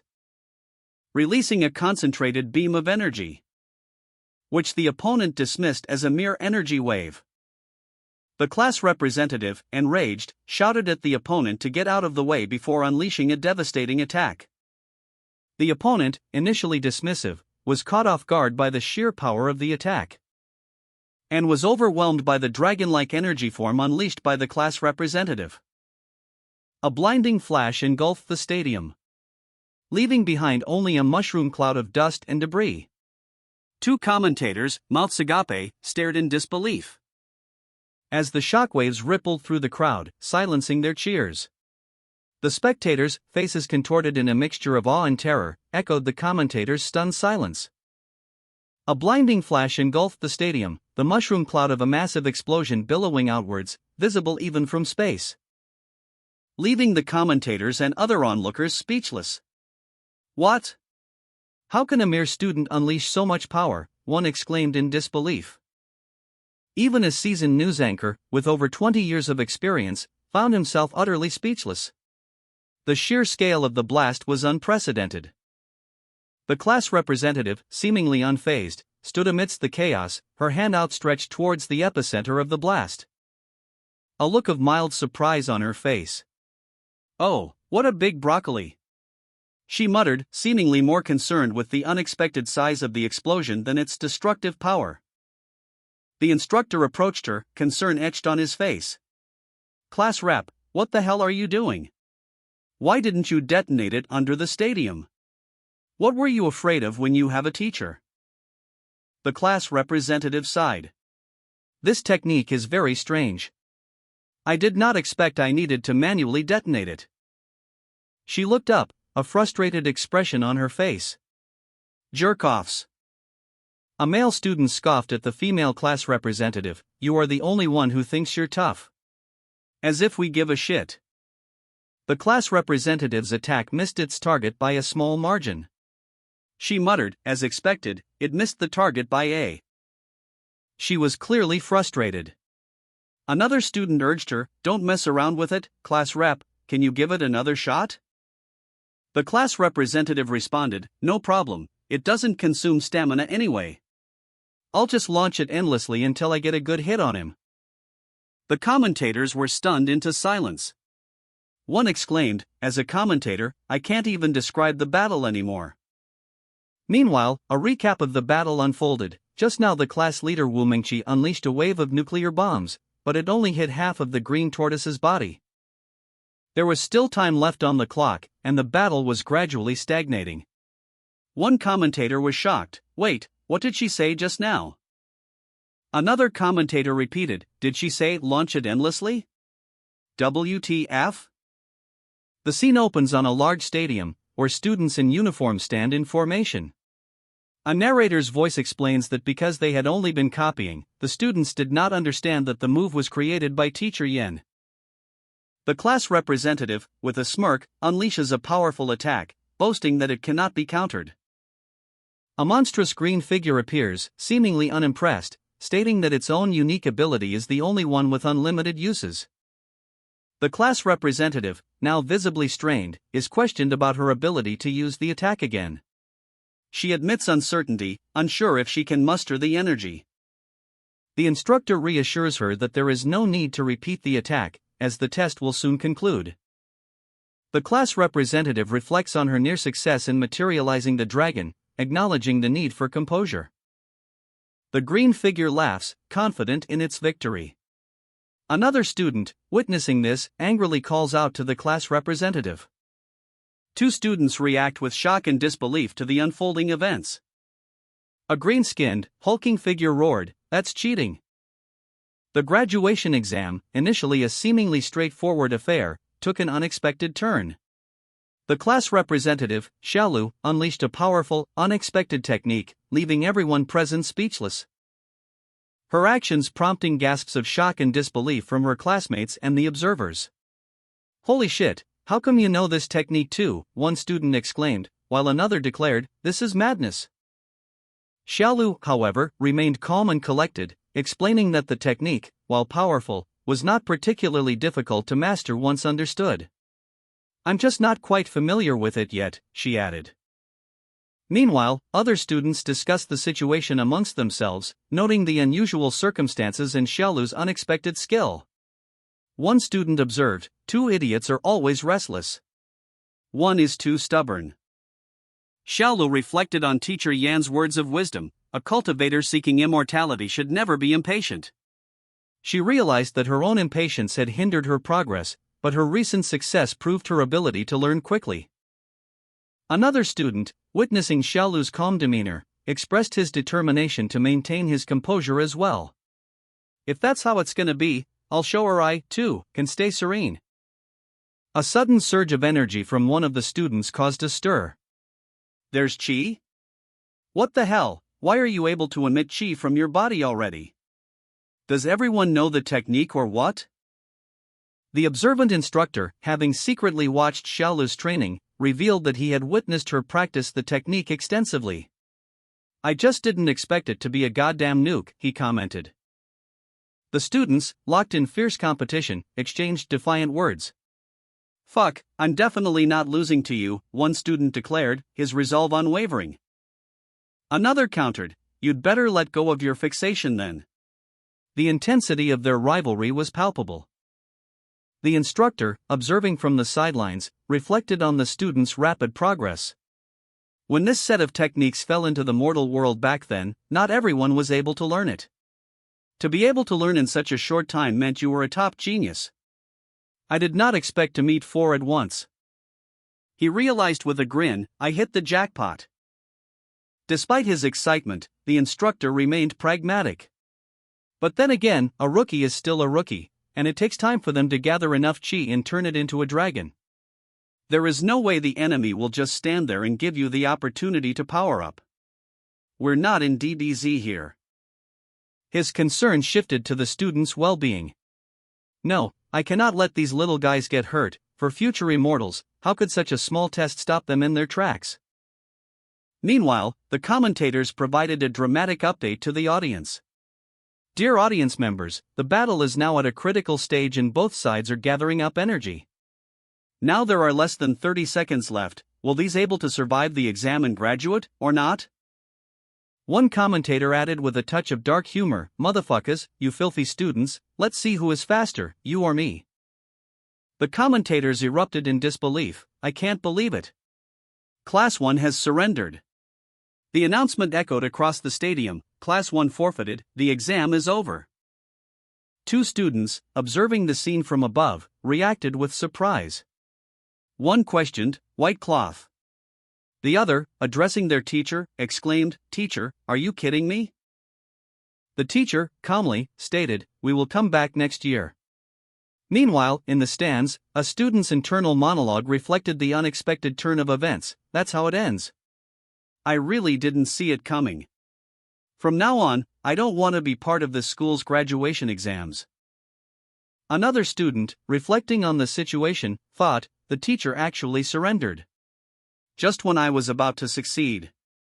Forget it, there is another chance next year. There was nothing to be gained by risking it now. A female student addressed her classmates, "Are you guys stupid? Use your brains for once." This move is very powerful, but it takes too long as we are right now. This green tortoise is definitely faster than us.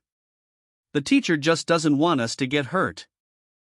Suddenly, a massive explosion rocked the stadium. The commentator shouted, "Indiscriminate wide-range explosion." The class representative unleashed a powerful, wide-range attack, a shockwave of energy radiating outwards, causing widespread chaos and destruction. The commentator, stunned, yelled, "Hey! The examination is over, and Class 1 has already surrendered." A commentator urgently announced, "The students are still inside." A massive green figure, seemingly satisfied, watched as dust and debris settled after a powerful impact. The dust clearing to reveal several students suspended in glowing orbs. One student exclaimed, "Oh my God, I can't believe we're okay." Another student pointed out, "Look, it's Professor Yen." A student questioned, "Did the teacher protect us?" A sudden, violent tremor shook the stadium, causing widespread panic among the spectators, who wondered aloud if it could be an earthquake so early in the year. Meanwhile, a powerful, unseen force manifested, leaving a cloaked figure awestruck and questioning the nature of this power. The immense pressure from this force caused a nearby man to struggle for breath, his body visibly strained under the weight of the unseen energy. The ground cracked open, revealing the sheer destructive power of the force, as onlookers expressed their shock and disbelief. A young woman, witnessing the scene, noted the killing intent behind the force and the teacher's furious reaction. She questioned why the rules were not followed properly. A cloaked figure stood in a desolate landscape, the aftermath of a violent event visible in the cracked earth and dark, swirling clouds. Elsewhere, a costumed superhero exclaimed in shock, "Arg! What the heck?" as a powerful energy surge erupted nearby. Another superhero, witnessing the destruction of a stadium, muttered "shit" as a green creature was seemingly teleported away. The costume team watched as the green creature was seemingly retrieved, its image appearing on a digital card. One of the heroes gasped, "OMG," as the card showed the creature had been completely annihilated. Another hero lamented, "From 5 stars to half a star, it got absolutely annihilated." One of the heroes angrily questioned, "Why did he do that? This combat-type monster, it took me a goddamn lifetime to collect and train it." He blamed the cloaked figure, stating, "It's all this guy's fault." Yen-sen, the cloaked figure, scoffed, "Bullshit. There are high-healing psychics here, so nothing would ever have happened to the students." He continued, explaining, "I could also heal them, but the damages to their dantian isn't something I could tolerate. And if you say you can't understand, so be it. I'm too lazy to explain it to you." Yen-sen challenged them directly, "If you don't like it, then come down and fight me." One of the Rainbow Rangers retorted aggressively, "Come on, asshole, do you really think I'm afraid of you?" Another ranger quickly interjected, attempting damage control, "Oh, please excuse us, he was just making a joke. This lowly one dare not belittle you, Mr. Fan." The third ranger added, "Just now, what he said, you know it all, haha." A young woman observed from a distance, "It's the first time I've seen teacher get angry." Another bystander commented, "I realize that the teacher is really caring towards his own." One of the costume team, a woman in a yellow and black racing suit, glared intensely. She muttered a dark vow to herself. "I'm going to kill this commentator, even if it's the last thing I do." Meanwhile, the commentator, a man with blonde hair and glasses, revealed a sinister grin. His internal monologue was one of gleeful anticipation. At last, an opportunity. The sky above the Gior Bamboo Runsing Stadium was filled with the echoing cries of Rainbow Rangers. The costume team stood facing a cloaked figure, their expressions a mixture of apprehension and determination. One member voiced their concern about the impending battle, questioning their ability to win against such a powerful opponent. While another team member, clearly frustrated, expressed their disbelief at the situation, calling the cloaked figure a bastard. The team captain remains silent, his gaze fixed on the cloaked figure, his thoughts unreadable. Meanwhile, a commentator excitedly described the event as a battle between top-ranked heroes, predicting that it would be a spectacle to remember. Viewers at home, watching on channel 233, were equally enthralled, with the commentator noting a massive spike in viewership. The global live viewership numbers continued to climb dramatically. A news crew frantically prepared for a live broadcast, their equipment reflecting the urgency of the moment. The director barked orders, ensuring the broadcast would go out on channel 233. Introducing the broadcast as the midday news, focusing on the Rainbow Rangers and their recent evaluation. The news anchors highlighted the team's 7th place ranking in the student graduation exam, and the recent licensing of their black-robed superhero, Jensen. A quick cut to the action showed the injured Jensen, still recovering in a hospital room. While outside, the public excitedly chanted Rainbow Rangers. The camera panned to show the team's other members, also preparing for action. Finally, the scene shifted to 2 individuals watching the broadcast, enjoying drinks as they observed the unfolding events. One of the Rainbow Rangers, his face contorted in a grimace, declared the situation utterly hopeless. As the crowd roared their support, chanting Rainbow Rangers. Meanwhile, another ranger, seething with rage, blamed the commentator, vowing revenge. The team, facing a seemingly insurmountable challenge, debated their options.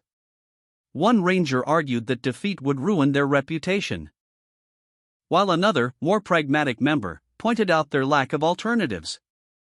The team's leader, after a moment of contemplation, decided on a united front, ordering them to attack together.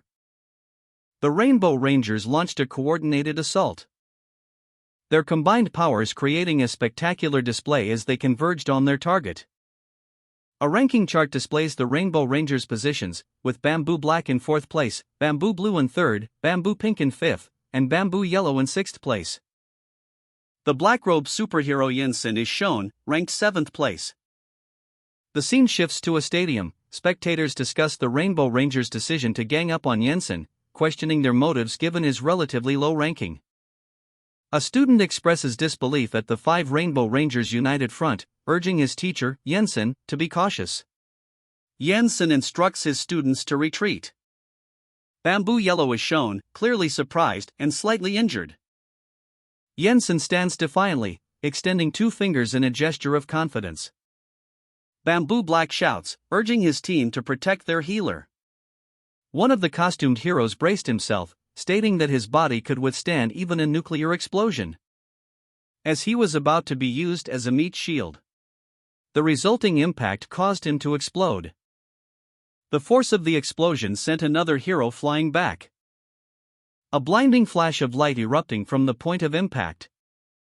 The hero, groaning in pain, muttered "fucking bastard." Meanwhile, Jensen prepared to use his lightning step and moved with incredible speed to intercept another costumed hero. Jensen delivered a swift kick to the hero's back. Jensen's lightning-fast strike caught a member of the costume team completely off guard, leaving the hero stunned and questioning the sheer speed and power behind the attack. Jensen's speed was so overwhelming that he had already anticipated the hero's counterattack before they even began to react, further solidifying his assessment of the costume team as a group of mere monsters. Another costumed hero, Bamboo Black, was sent flying into a crater by the force of Jensen's attack, leaving a fellow teammate, Bamboo Pink, to rush to their aid. Bamboo Pink launched a powerful attack, a giant submarine warhead, but Jensen effortlessly deflected the projectile with a casual gentle blow. A costumed hero, propelled by an unseen force, hurtled through the air. A blinding flash of light erupted as the hero crashed into the ground, the impact creating a shockwave that rippled outwards, witnessed by a crowd of onlookers who reacted with gasps of shock. The same costumed hero lay defeated on the ground, groaning in pain, uttering a plea for mercy as Jensen, the victor, stood over them. Jensen, having effortlessly defeated the costumed heroes, reflected on his newfound ruthlessness, stating that he would not hold back in future fights. Meanwhile, two onlookers, Xiao Lu and Xiaoyi, inquired about the battle's progress, only to be met with the stunned realization that the fight was already over. A costumed hero, Bamboo Red, stood in a large stadium, his thought bubble revealing his assessment: fuck up. Xiao Lu, observing from a distance, reflected on Yansen's capabilities. This man is not only smart but also very experienced in combat. The narration continued, highlighting the unexpected nature of Yansen's overwhelming strength, but no one could have imagined that Yansen's battle experience, accumulated over thousands of years, would catch him completely off guard. Not only are his speed and strength very high, but his combat experience is also leagues above mine. I expect to only be able to survive 2 moves from him, but after that I will probably lose. Bamboo Red, despite his apprehension, expressed his resolve: I'm absolutely not his match in any aspect. I would like to take this opportunity to see how the world's most powerful hero fights. Come on, let's do it. Another costumed hero, hesitant, responded, I don't want to. I can't beat you, and I definitely don't like getting hit for no reason. The audience's murmurs spread. Hey, did you guys hear that? Bamboo Red said he can't beat Yen Sr. Yeah, I think I heard that too. The spectators discussed Yensen's power. Bamboo Red should be the second strongest warrior of our world, but if he says he can't beat him, is this black-robed Yensen really that powerful? Bamboo Red, a costumed hero, defiantly refused to admit defeat, even in the face of overwhelming odds. He questioned Yensen's understanding of true strength, pointing out that his power, derived from what he called immortal cultivation, was different from the abilities of the ancient heroes.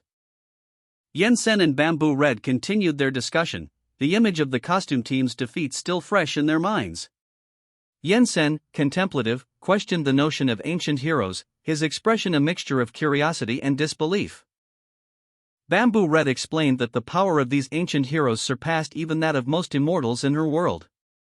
A costumed hero, seemingly uninjured, demonstrated his power with a technique called molecular synchronization, the resulting energy wave causing a significant impact on the ground.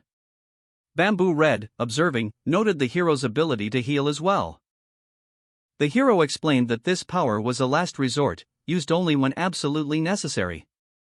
This was only the second time they had to resort to such extreme measures.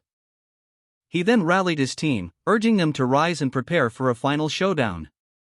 The team, though battered, showed renewed determination. Xiao Lu and Xiaoyi observed as the team prepared, their earlier doubts replaced by a sense of awe. Bamboo Red, however, remained skeptical, questioning the team's ability to maintain control of their combined power. The team leader confidently declared that they would unleash the highest level of power their world had to offer. Xiao Lu, witnessing this, expressed her surprise at their transformation. The team, now fully merged, prepared for battle, their combined form known as Megazord. The team's transformation was a result of a technology from 20 years prior, a technology that had forced them to take a break from fighting for a while. However, now, they were ready to fight again. The costume team members each held aloft a card, their movements synchronized, as the cards glowed with an inner light, revealing symbols of power. Yensen and the others watched, their expressions a mixture of surprise and apprehension as the energy surged. The energy coalesced into a brilliant, swirling vortex, forming a complex magical array. Bamboo Red muttered, shit. They're really unleashing everything they have. From the vortex, a colossal mecha emerged, its metallic form gleaming with power. Xiao Lu exclaimed, what is that? The mecha's fist clenched, energy crackling around its knuckles, then unleashed a powerful blast of energy. As the mecha, identified as the ancient super mecha number 000, roared in triumph, its powerful form towering over the city. Yensen, Xiao Lu, and Xiaoyi watched in astonishment as the costume team combined their powers, merging into the colossal ancient super mecha number 000. The sheer scale of the mecha dwarfed the stadium, leaving the onlookers speechless. Bamboo Red, however, expressed alarm at the team's immense power. A commentator, addressing the stunned audience, exclaimed, ancient heroes. It turns out the old stories were true. The commentator continued, explaining that only a select few had witnessed the Great War 10 years prior, and that this was the first time such power had been displayed publicly. He also noted that the tickets were worth every penny. Yensen, observing the massive mecha, murmured, "This is the first time I've seen such a thing." Bamboo Red, still concerned, warned Yensen to be careful. Meanwhile, another observer, intrigued by the display of power, commented, "So this is the power of the immortals from your world. Good, I also want to see which world's immortal is more powerful." Bamboo Red, preparing to unleash a portion of her own power, stated, "I accumulated too much chi, it's time for me to use a little bit of my power." A young man, his dark hair flowing, sat cross-legged amidst a sandy landscape. He declared, "This is what immortal cultivation is all about." His hands moved with practiced grace, a faint energy emanating from his fingertips. The word formation appeared in a speech bubble above his hands as he completed a gesture. 3 small flags appeared in the sky, seemingly marking a location. Then, more flags appeared, expanding the formation. A tremor shook the ground, causing a nearby structure to collapse. Yensen, Xiaolu, and Xiaoyi looked on in alarm, as did Bamboo Red, who was preparing to use her power. The text, "What's teacher up to now, and why is there another earthquake?" appeared in speech bubbles above them. A colossal figure, clad in golden armor and wielding a massive sword, emerged from the ground. The text, "Giant Spirit Summoning Formation" appeared, along with "Sword King Immortal." Observers exclaimed, "Are you shitting me, and WTF?" The giant's leg descended, dwarfing the stadium in the background. More observers watched in stunned silence, their mouths agape. One exclaimed, "What the fuck is going on?" A television screen displayed a powerful warrior in ornate armor, his eyes glowing red. He wielded a large sword. A young man watched, exclaiming, "Holy shit!" A young woman in a hospital bed, her arm in a cast, looked on with a puzzled expression, murmuring, "Huh?" A group of onlookers reacted with shock and disbelief as they watched the television broadcast, one of them shouting, "He can also summon ancient heroes?" Another viewer commented, "I bet they're thinking that they would have died if Yensen was a little serious when they fought with him, he. The powerful warrior stood in a desert landscape, his back to the camera, a stadium visible in the distance. A commentator, observing the warrior on screen, remarked, "What is this, some kind of monster, or maybe an ancient hero?" Yensen, the summoner, addressed the newly materialized warrior, stating there was no need for pleasantries. He then instructed the warrior to test his blade on the opponent before him. A giant mecha piloted by what appeared to be a team of surprised onlookers. The summoned warrior, seemingly unfazed, declared that after years of being forgotten, he was finally remembered. One of the mecha pilots noted that until now, there had been no worthy opponent.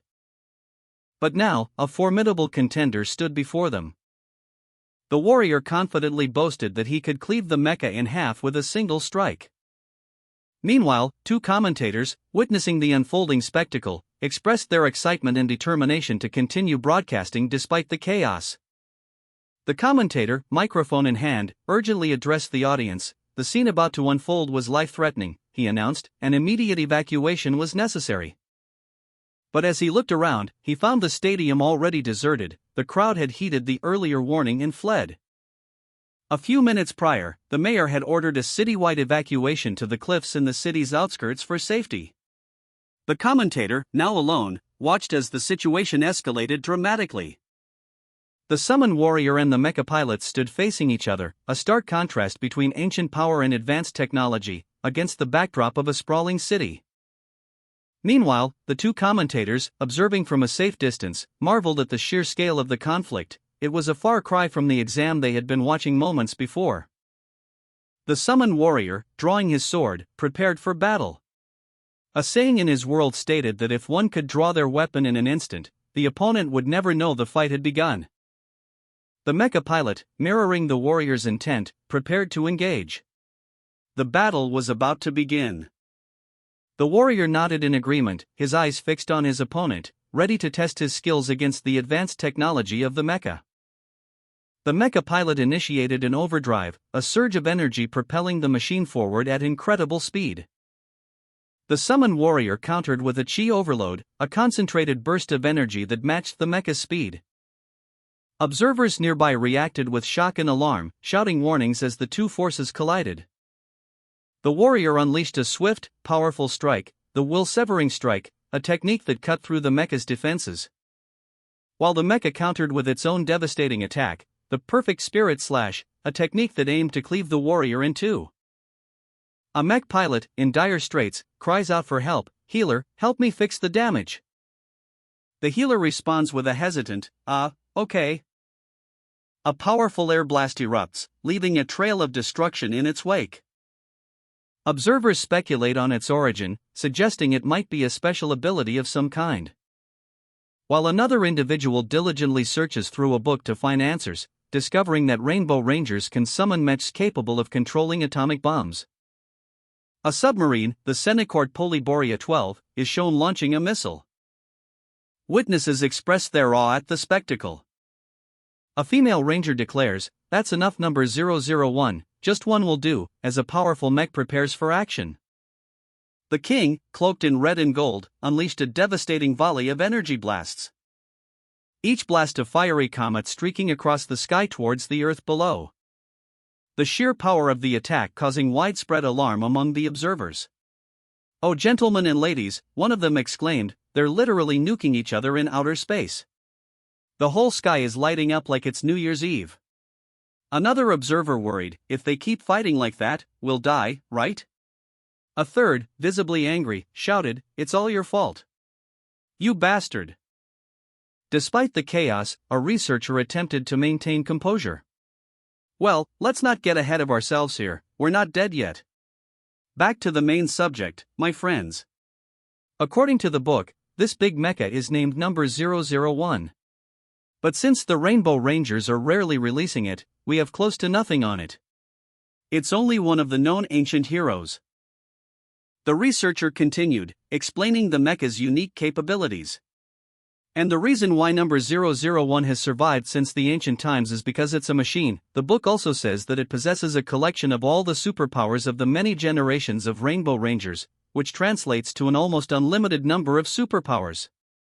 Synchron hardening plus lightning step plus lightning artillery plus healing equals? Meanwhile, the mech pilot, having sustained damage, initiated a counterattack. "Bamboo Black! Got it," he exclaimed as his mech launched a powerful strike. The female ranger's mech, Bamboo Black, executed a swift maneuver, unleashing the super lightning step. A blinding flash of light and speed as it closed the distance to the king. The observers watched in disbelief as the mech pilot and the king continued their intense aerial duel. One of the observers exclaimed, "Holy shit!" The mech pilot unleashed a barrage of shots from its weaponry, each blast narrowly missing the king, who expertly evaded the attack. Meanwhile, the commentators watched the battle unfold, one of them asking, "How long have they been fighting? Do they never run out of stamina?" Another commentator urged, "Commentator, read the book faster." The battle raged on, with both combatants exchanging powerful blows. The king's attacks were met with the mech pilot's counterattacks. A flurry of intense energy blasts streaked across the sky, leaving trails of light in their wake. The mech pilot, utilizing its speed advantage, dodged the king's attacks with precision. The battle raged on, the mech pilot fighting fiercely against the king's relentless attacks. Observers watched in amazement and concern, questioning the king's seemingly endless stamina. "Is this guy's stamina bottomless?" one of them wondered aloud, highlighting the intensity of the fight. "It's quite a tough fight," another added, emphasizing the gravity of the situation. Meanwhile, the researcher, studying the battle, had a breakthrough. "Ah, found it," he exclaimed, revealing his discovery. "It's Bamboo Red's ability, atomic synchronization, which acts as the power generator for number 001, he explained, shedding light on the king's seemingly inexhaustible energy.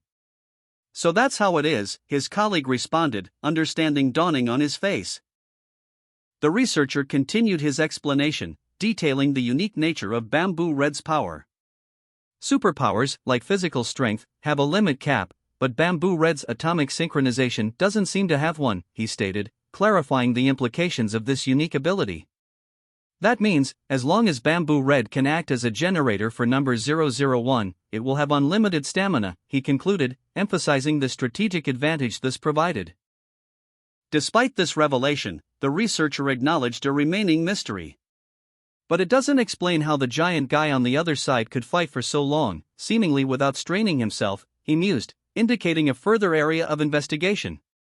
Meanwhile, the king, confident in his seemingly limitless power, declared, "With so much chi in my body, it would take a few of your lifespans before I begin to run out. I'm not busy right now, you can take as long as you need." Bamboo Red, witnessing the ongoing struggle, made a momentous decision. "Number 001, I consent to the fusion," he declared, surprising his fellow rangers. "Ooh. Bamboo Red, are you serious?" one of them exclaimed, expressing their disbelief and concern. The other rangers voiced their apprehension. "Captain, there's no way." "What if you can't come back?" one of them worried, highlighting the inherent risk. Another tried to reassure them, saying, "Yeah, it's just a duel, there's no need to put your life on the line." Bamboo Red, resolute in his decision, responded, "Since it's a duel, I might as well give it my best." His determination was evident. "Well said," another ranger acknowledged, respecting his resolve. With a final nod, Bamboo Red initiated the fusion process, pressing a button. "Let's do it," he declared before the fusion commenced. Observers watched in awe and concern as Bamboo Red and number 001 combined their powers, creating a blinding flash of light. A fusion of immense power that left even the seasoned mech pilot speechless. The healer, witnessing the spectacle, felt a growing unease. While the researcher, ever analytical, recognized the phenomenon as a superpowered controlled fusion, a feat of unprecedented scale and power. The female ranger, however, felt only worry for Bamboo Red's reckless decision. The fusion attack, a miniature sun, formed, its energy threatening to consume everything in its path. The king, the target of this devastating attack, braced himself for the inevitable impact. The immense power of the fusion threatened to overwhelm the king, but he stood defiant. The observers gasped, fearing the worst. Bamboo Red, having unleashed the attack, awaited the outcome, a hint of uncertainty in their eyes. The king, despite the overwhelming power, remained resolute, determined to face the challenge. The resulting blast was cataclysmic, a wave of energy that threatened to engulf the planet. The observers cried out in terror, fearing the end of the world. The king, despite the immense power of the attack, stood firm, his resolve unwavering. The observers watched in stunned silence, unsure of what would come next.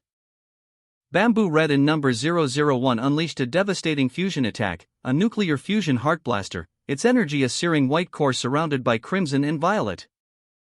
The blast tore through the sky, leaving a trail of incandescent destruction. The sheer power of the attack was visible even from space, a brilliant streak against the backdrop of the planet. The mech pilot, caught in the blast's path, was thrown from his cockpit, screaming in shock. Observers on the ground watched in horrified awe as the attack impacted. The king, the target of the attack, braced himself for the impact, the force of the blast visible even from a distance. The planet itself seemed to tremble under the force of the attack. Far above, Bamboo Red, having unleashed the attack, questioned if he had overdone it. A blinding flash of light erupted from the sky, followed by a shockwave that rippled across the landscape. The mech pilot, caught in the heart of the explosion, cried out in pain and shock, "Sorry, Bamboo Red and you guys, I lost." The king, battered but alive, reported to an unseen observer, "Excuse me, my lord, it appears that I failed." The observer responded dismissively, "You can't endure this little bit of spiritual power? By the way, which way you won in the end?" A massive crater marked the epicenter of the fusion attack, a testament to its destructive power. Observers watched from afar, their faces etched with a mixture of awe and terror. While the healer, tending to the injured mech pilot, could only offer a silent prayer. The researcher, analyzing the aftermath, concluded, "That being said, under such a powerful impact, us being alive is simply a miracle. Without me, you guys would be dead." Two students surveyed the desolate landscape. "There's still a little bit of it left," one observed. "Our school was far from the test site, it should still be there." The other student, more distraught, lamented, "But my house is gone." One student peered through binoculars. "Look over there, looks like they're coming down." His companion responded, "Who won in the end, do we not know yet?" A student urgently requested, "Mekai, take me to the scene to see how your master is doing." Below, a group of students huddled together, discussing their options. "How can we get there? We can't exactly fly," one said. Another suggested, "Let's go check it out too. Let's go and borrow flying gears from our classmates." A student soared through the air on a strange device, urging, "Can't you fly a little faster?" "Zip it," he landed safely, exclaiming, "We've arrived." The student spotted an ambulance in the distance. An ambulance, he wondered aloud. He then ran towards it, surprised by its speed. "How did you guys get here so fast?" A healer, wearing a mask, calmly explained, "Saving lives is our vocation in the healing department, time is of the essence." The healer examined the injured students. It's them," he muttered, reviewing his notes. "They suffered quite a shock, the intracranial pressure decreased, the acetylcholine content increased greatly, the brain's activity decreased a bunch, and the potassium ion concentration spiked through the roof." What does it mean?" The healer concluded, "It's just a little trauma. It's okay, they'll just live in the ICU for a couple of years." Another student urged, "Move out." A figure in white landed gracefully in the distance, observed by a man with blonde hair and glasses. As several students tumbled to the ground nearby, one of them called out, "Sensei."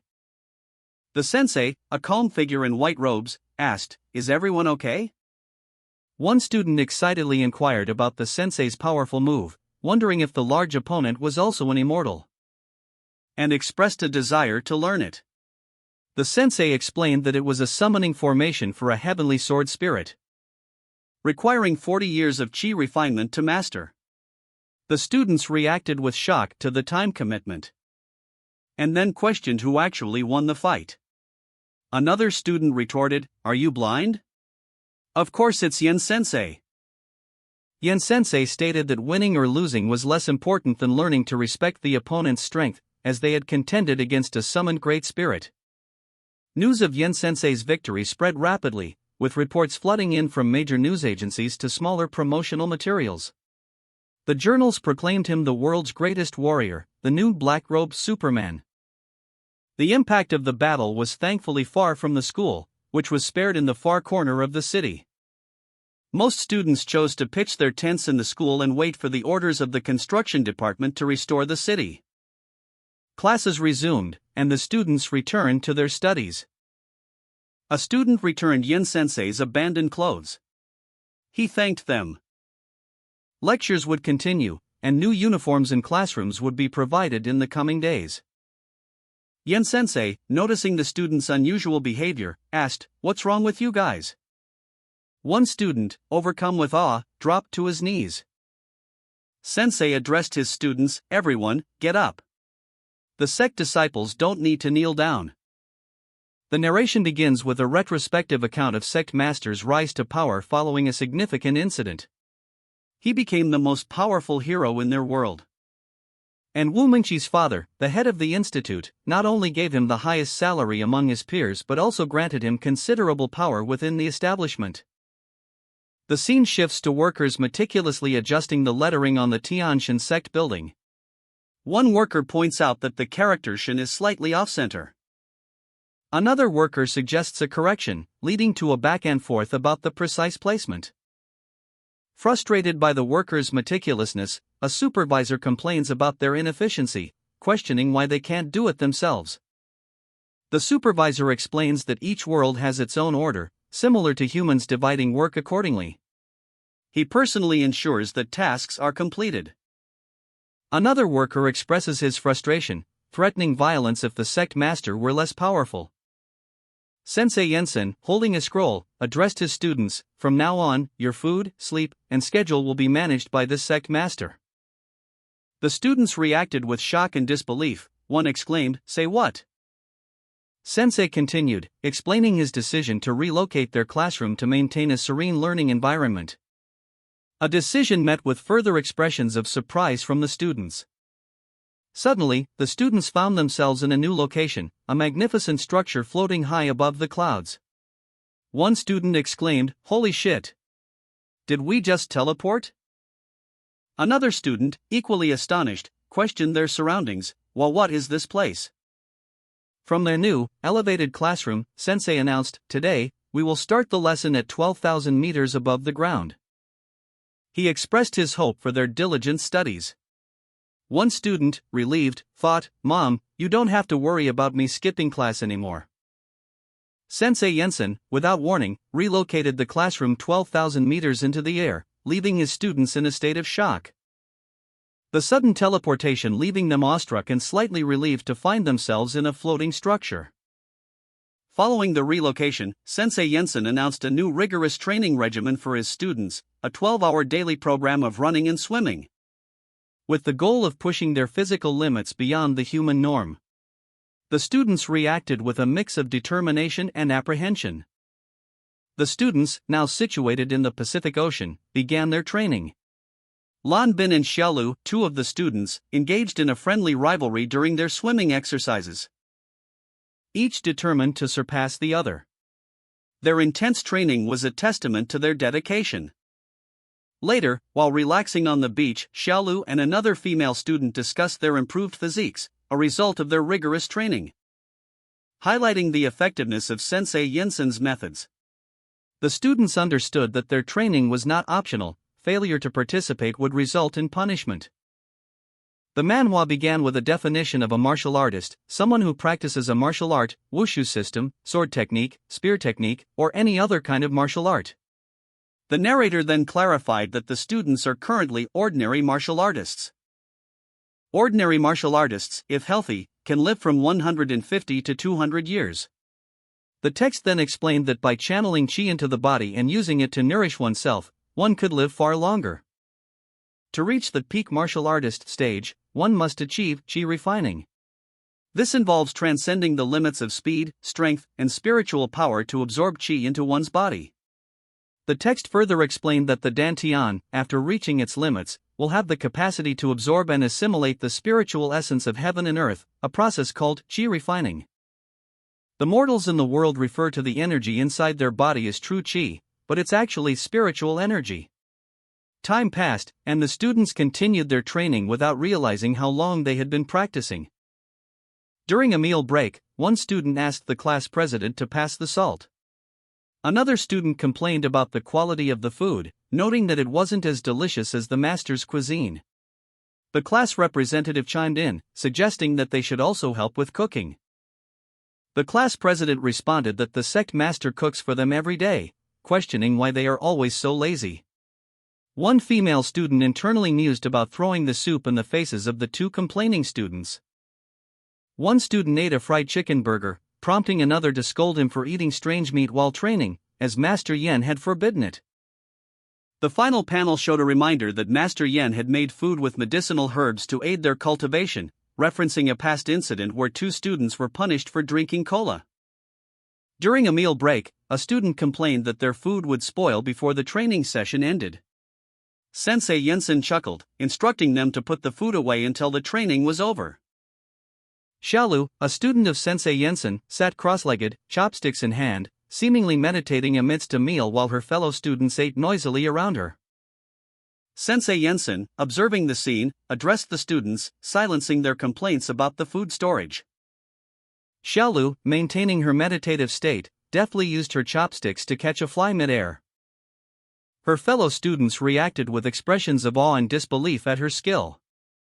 A satisfied smirk played on Xiaolu's lips as she muttered to herself, "I finally did it, nasty little bastard." Sensei Jensen, pleased, announced to his assistants that Xiaolu had reached the peak martial artist realm. The other students, having finished their meal, expressed their desire to continue training, with one student suggesting they swim 40 meters after their current practice. Sensei Jensen instructed them not to waste food and to continue training after they had finished eating, mentioning that his training, while harsh, included occasional sojourns to medicinal hot springs. While the students trained diligently, unseen changes rippled across the world. A crack appeared in the sky, 3 swords falling from the rift. A farmer, witnessing the event, questioned the strange phenomenon. The sky cracked open?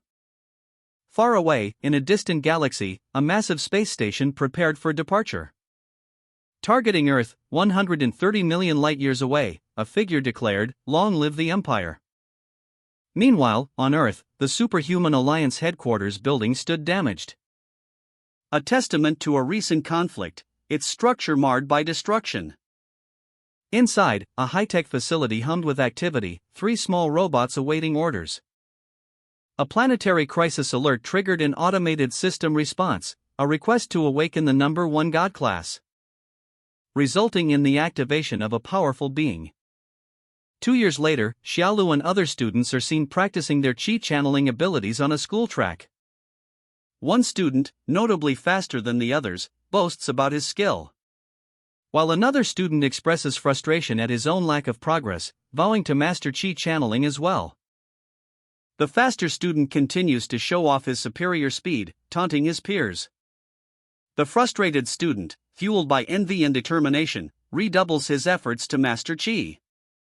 Xiaolu, the first in her class to reach the early qi refining stage, reflected on her progress, while simultaneously expressing annoyance at another student's simultaneous breakthrough. She considered this a disgrace. Meanwhile, the class president, Mingqi, a talented but less insightful student, struggled with the qi channeling exercises, finding the shadow ghost qi step particularly challenging. Later, Sensei Yensen relaxed on a rooftop with Xiaolu, who offered him an apple from her family. Xiaolu then subtly flattered her master, prompting him to reveal a new technique. Sensei Yensen presented Xiaolu with a scroll containing the imperial sword art, a technique allowing for sword levitation. A technique that allows the user to make their sword fly. A teacher explained that mastering the imperial sword art allows one to fly. 2 students reacted with disbelief and excitement.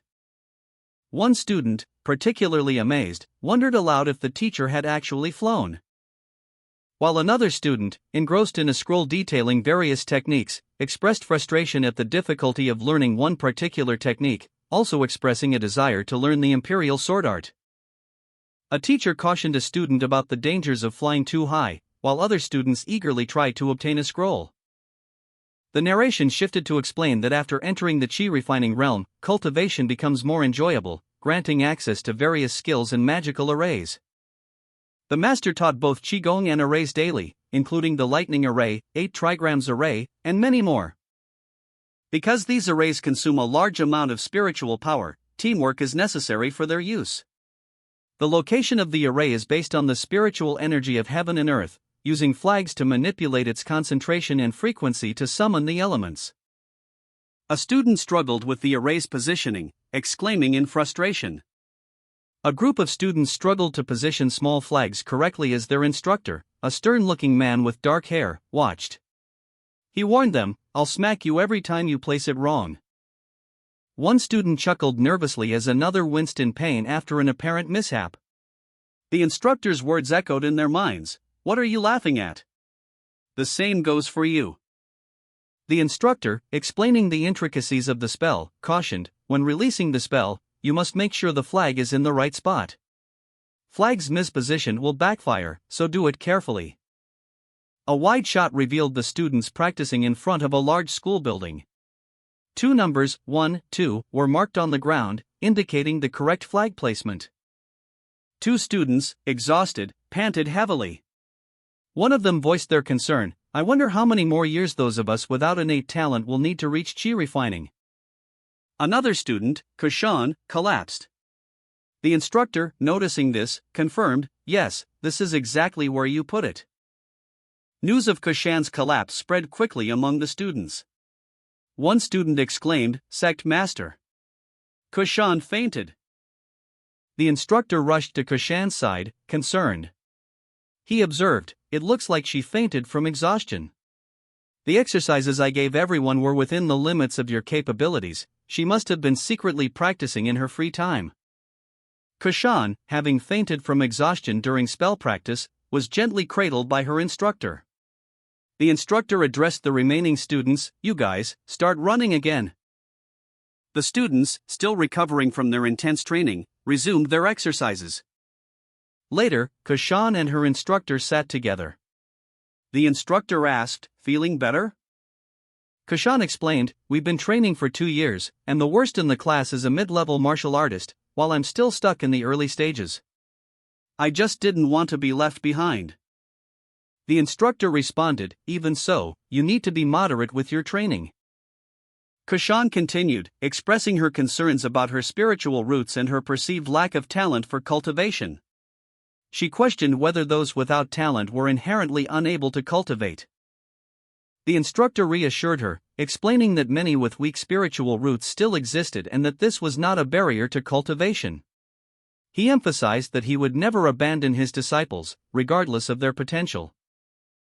The instructor compared the physiques of the students, noting similarities but highlighting the crucial difference in spiritual roots. He explained that even with defective roots, one could still achieve greatness. Using sheer determination as an example of a master who, despite mockery and hardship, persevered to become one of the strongest in the heavens, rising one step at a time. Kushan, listening intently, questioned the instructor's cultivation methods, comparing them to finding a skill that suits one's strengths and training it to perfection. The instructor agreed. Kushan expressed gratitude for the enlightening conversation, feeling better about her approach to cultivation. Kushan then playfully questioned the instructor's status as a protagonist, given the Grandmaster's story. The instructor confidently declared himself as the one who surpasses even the protagonist, further prompting Kushan's curiosity about the quality of Master's spiritual roots. The instructor revealed that the nature of Master's spiritual roots remains unknown, and this mystery spread through the class, reassuring some less gifted students. Meanwhile, the sect masters became the focus of various theories. A sudden interruption startled a student, who reacted with surprise and a strong expletive. Kushan, his face contorted in a yell, exclaimed incoherently. A nearby student, startled, asked, "What are you yelling about?" Above them, colossal, star-shaped structures descended from the heavens, their imposing presence dwarfing the landscape as they approached Earth. Inside one of the ships, a robotic figure reported, "It's time to strike the Earth for the 1316th time." Another robotic figure responded, "Yes, sir." This time, they were confident of victory, boasting of superior technology that would finally crush the planet that had humiliated them countless times. Two cloaked figures stood before a panoramic view of Earth from space. "Emperor," one of them stated, "this is the planet I mentioned, Earth."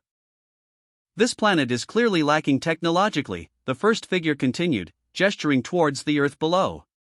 His companion nodded in agreement. "Yes, but their defense, a bunch of perverts fighting in spandex, is giving us a hard time. Thus, we decided to ask Your Highness for help." The first figure explained, while the second one added, "I investigated thoroughly and found that no human on this planet is a match for you, Emperor. I am willing to be a vanguard for you, Emperor, and lead the 7th Fleet to open the way for your grand arrival," declared the second figure, brandishing a glowing blue energy weapon. "Are you retarded?" the first figure exclaimed, enraged. "What century is this? Do you still think that dispatching your troops one by one is a good plan? No need for greetings, just use the main weapon. Attention to the entire fleet. Fire the Star Destroyer. Preparing downward strike." A large spaceship targeted a planet, its crosshairs locking onto the surface. The order was clear: destroy all these animals at once. An alarm blared throughout the Superhuman Alliance headquarters. The announcement, "Alert, Alien Invasion." Inside, a red alert was issued. All God-class heroes in H-City were ordered to assemble and prepare for battle. One employee questioned if this was the Superhero XX office. A tense conversation unfolded. Someone confirmed that the enemy fleet was immense, and contact with the black-robed Superman, Jensen, had been lost. The situation was dire. Another official reported that Mr. Yen had taken his daughter and her entire class, disappearing over 2 years ago. They were still searching for him.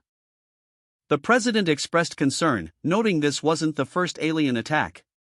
He questioned the seriousness of the current situation, highlighting that of the top 10 God-class fighters, 6 were hospitalized, and 1 was missing. Only the black-robed Yen-sen and the goggles knife remained to defend the city. A man with gray hair sensed a formidable presence on the mothership. A group of mummified heroes stood together, their bandages stained with grime and blood. One of them spoke, "After being vegetables for 2 years, you just woke up and want to fight already? Look at you, even civilians could beat you right now." Another, whose voice was muffled by his bandages, retorted, "But we can't just sit here and do nothing." He then asked, "Right, do we know what city they plan to land on this time?" A lone, armored figure, perched high above the city, observed the approaching threat. He stated confidently, "I don't think they are going to land." He added, "Their leader doesn't seem like the easy type." Meanwhile, a young woman spoke on the phone with her father. She reported, "We're at school, we just got back." Her father, concerned, instructed, "Watch the news, something very important happened. Only your teacher, Mr. Yen, is able to go up there and save us. All the other heroes who could are either hospitalized or missing." A news reporter, broadcasting live, announced, "Viewers, as you can see, at least 1,000 alien battleships are gathered in outer space. There's a guy inside one of them, who's incredibly powerful. I think it'd be better for us to hide." The reporter continued, "Right now, a large number of high-ranking heroes are gathering in H City. Even though they had the courage to come, but the only outcome for them is to get their heads shoved up their asses. This time, it feels like they won't even come down to fight fairly against you." A crimson beam of energy, impossibly powerful, sliced through the atmosphere. Its destructive path leaving a trail of incandescent destruction in its wake. A news reporter, eyes wide with disbelief, exclaimed, "OMG! What the hell is this?" Meanwhile, the mummified heroes cried out in terror, "Mama, save me!" The beam continued its relentless advance, its energy seemingly limitless. Another man, witnessing the devastation, cursed, "Shameless bastards." A third character, observing the scene from afar, muttered to himself, "We're doomed." A man in a red suit, seemingly unaffected by the chaos, checked a device on his arm. Then, with a swift motion, ripped off a piece of his clothing, revealing a hidden compartment. He urgently commanded, "Come on system, reboot." The beam of energy struck a massive skyscraper, causing a catastrophic collapse. The building crumbling into dust as the beam continued its relentless trajectory. Observers below reacted with shock and fear, shouting, "What the fuck, and what's going on?" The Emperor, observing an unidentified object approaching, issued a curt order, "Look! An unidentified object is flying towards us. Get lost." The Star Destroyer immediately opened fire, unleashing a devastating energy blast. The projectile streaking across the void and impacting the alien vessel with explosive force. The impact sent shockwaves through the alien fleet, causing widespread chaos and panic. "Our battleships! What the hell is that thing?" one of the crew members exclaimed in terror. Meanwhile, the man in red suit, propelled by rocket boots, launched himself into space, seemingly intent on intervening in the conflict. A powerful blast rocked the area, leaving 2 individuals shaken but unharmed. "Oh my God, what's going on?" one of them exclaimed, while the other calmly assessed the situation. "With such a powerful blast, it's surprising we're fine." Meanwhile, elsewhere, 2 other individuals reacted differently to the same event. One cried out in alarm, "We're screwed," while the other remained surprisingly calm, "Oh, we're fine. With Master around, what could possibly happen to us?" One of the calm individuals questioned a cloaked figure, "Was it you who struck the battleships, Master?" The cloaked figure simply responded with a non-committal The cloaked figure observed the aftermath, noting, "It appears that they survived from my attack. But then who the hell did that?" Elsewhere, a discussion took place regarding the identity of the individual responsible for the blast. "President, who are you talking about?" one person asked. The president responded, "It's the top hero of the God class." The image showed a title card for the character, Photogenic Astroman, first place of the God class. Two individuals, one in a pink suit and the other in bandages, reacted with shock. "Say what?" one exclaimed. "That fucking exhibitionist running around half naked isn't dead?" The scene shifted to a romantic encounter between the pink-suited individual and a man. "Bamboo Pink, you're the most beautiful girl I have ever seen walk this earth," the man said. The woman responded angrily, "Not that fucking sleazebag." The aftermath of the Master's attack was stark. Countless orange orbs, remnants of destroyed alien battleships, drifted in the inky blackness of space. Meanwhile, on Earth, observers watched in horror as the scale of the destruction became clear. "Oh shit," one exclaimed, while another cried for help as the Master continued his assault. Photogenic Astroman, however, saw an opportunity. "If you like to launch massive attacks from the start," he mused, "then I must oblige." With that, he launched himself into the fray. He unleashed his intense eradicating flashbang technique, a powerful energy blast. The resulting explosion was catastrophic, leaving onlookers speechless. "Oh my. Holy sure." One whispered, while another gasped, "My eyes." The sheer power of the blast was almost incomprehensible, leaving a trail of destruction in its wake.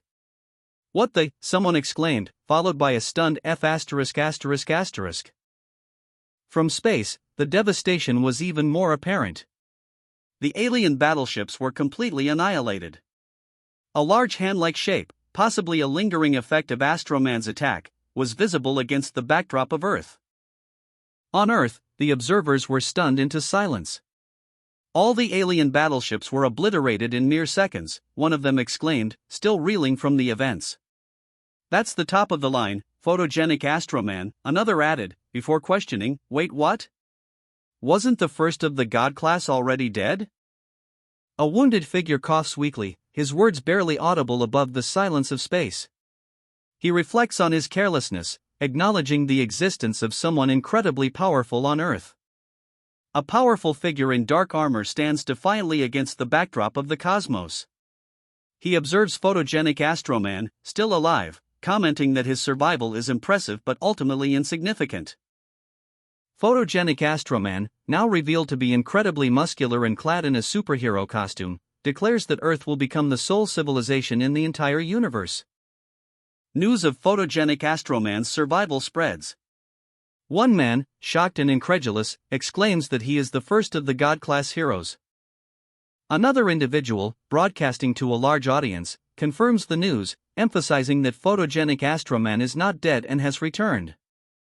The crowd reacts with excitement and relief, celebrating the return of their beloved hero. Meanwhile, another person expresses a less enthusiastic reaction. A young man recalls his childhood memories of watching photogenic Astroman's live-action cartoons, while his brother informs him of the hero's outstanding performance in the industry. Two figures discuss photogenic Astroman's identity and power. One reveals that he is the strongest superhero in their world, surpassing even the Master in rank. The Master, agitated and concerned, addressed someone off-panel, revealing that the translation, interpretation, and proofreading of a certain document had taken a significant amount of time. Photogenic Astroman, powerful and victorious, observed the Master with a critical eye, commenting on the strangeness of the people in the Master's world. Photogenic Astroman continued, boasting about his superior power compared to the heroes of the Master's world, emphasizing his overwhelming strength and the ease with which he defeated them. He highlighted the humiliating contrast between his power and the relatively weak energy sources they used.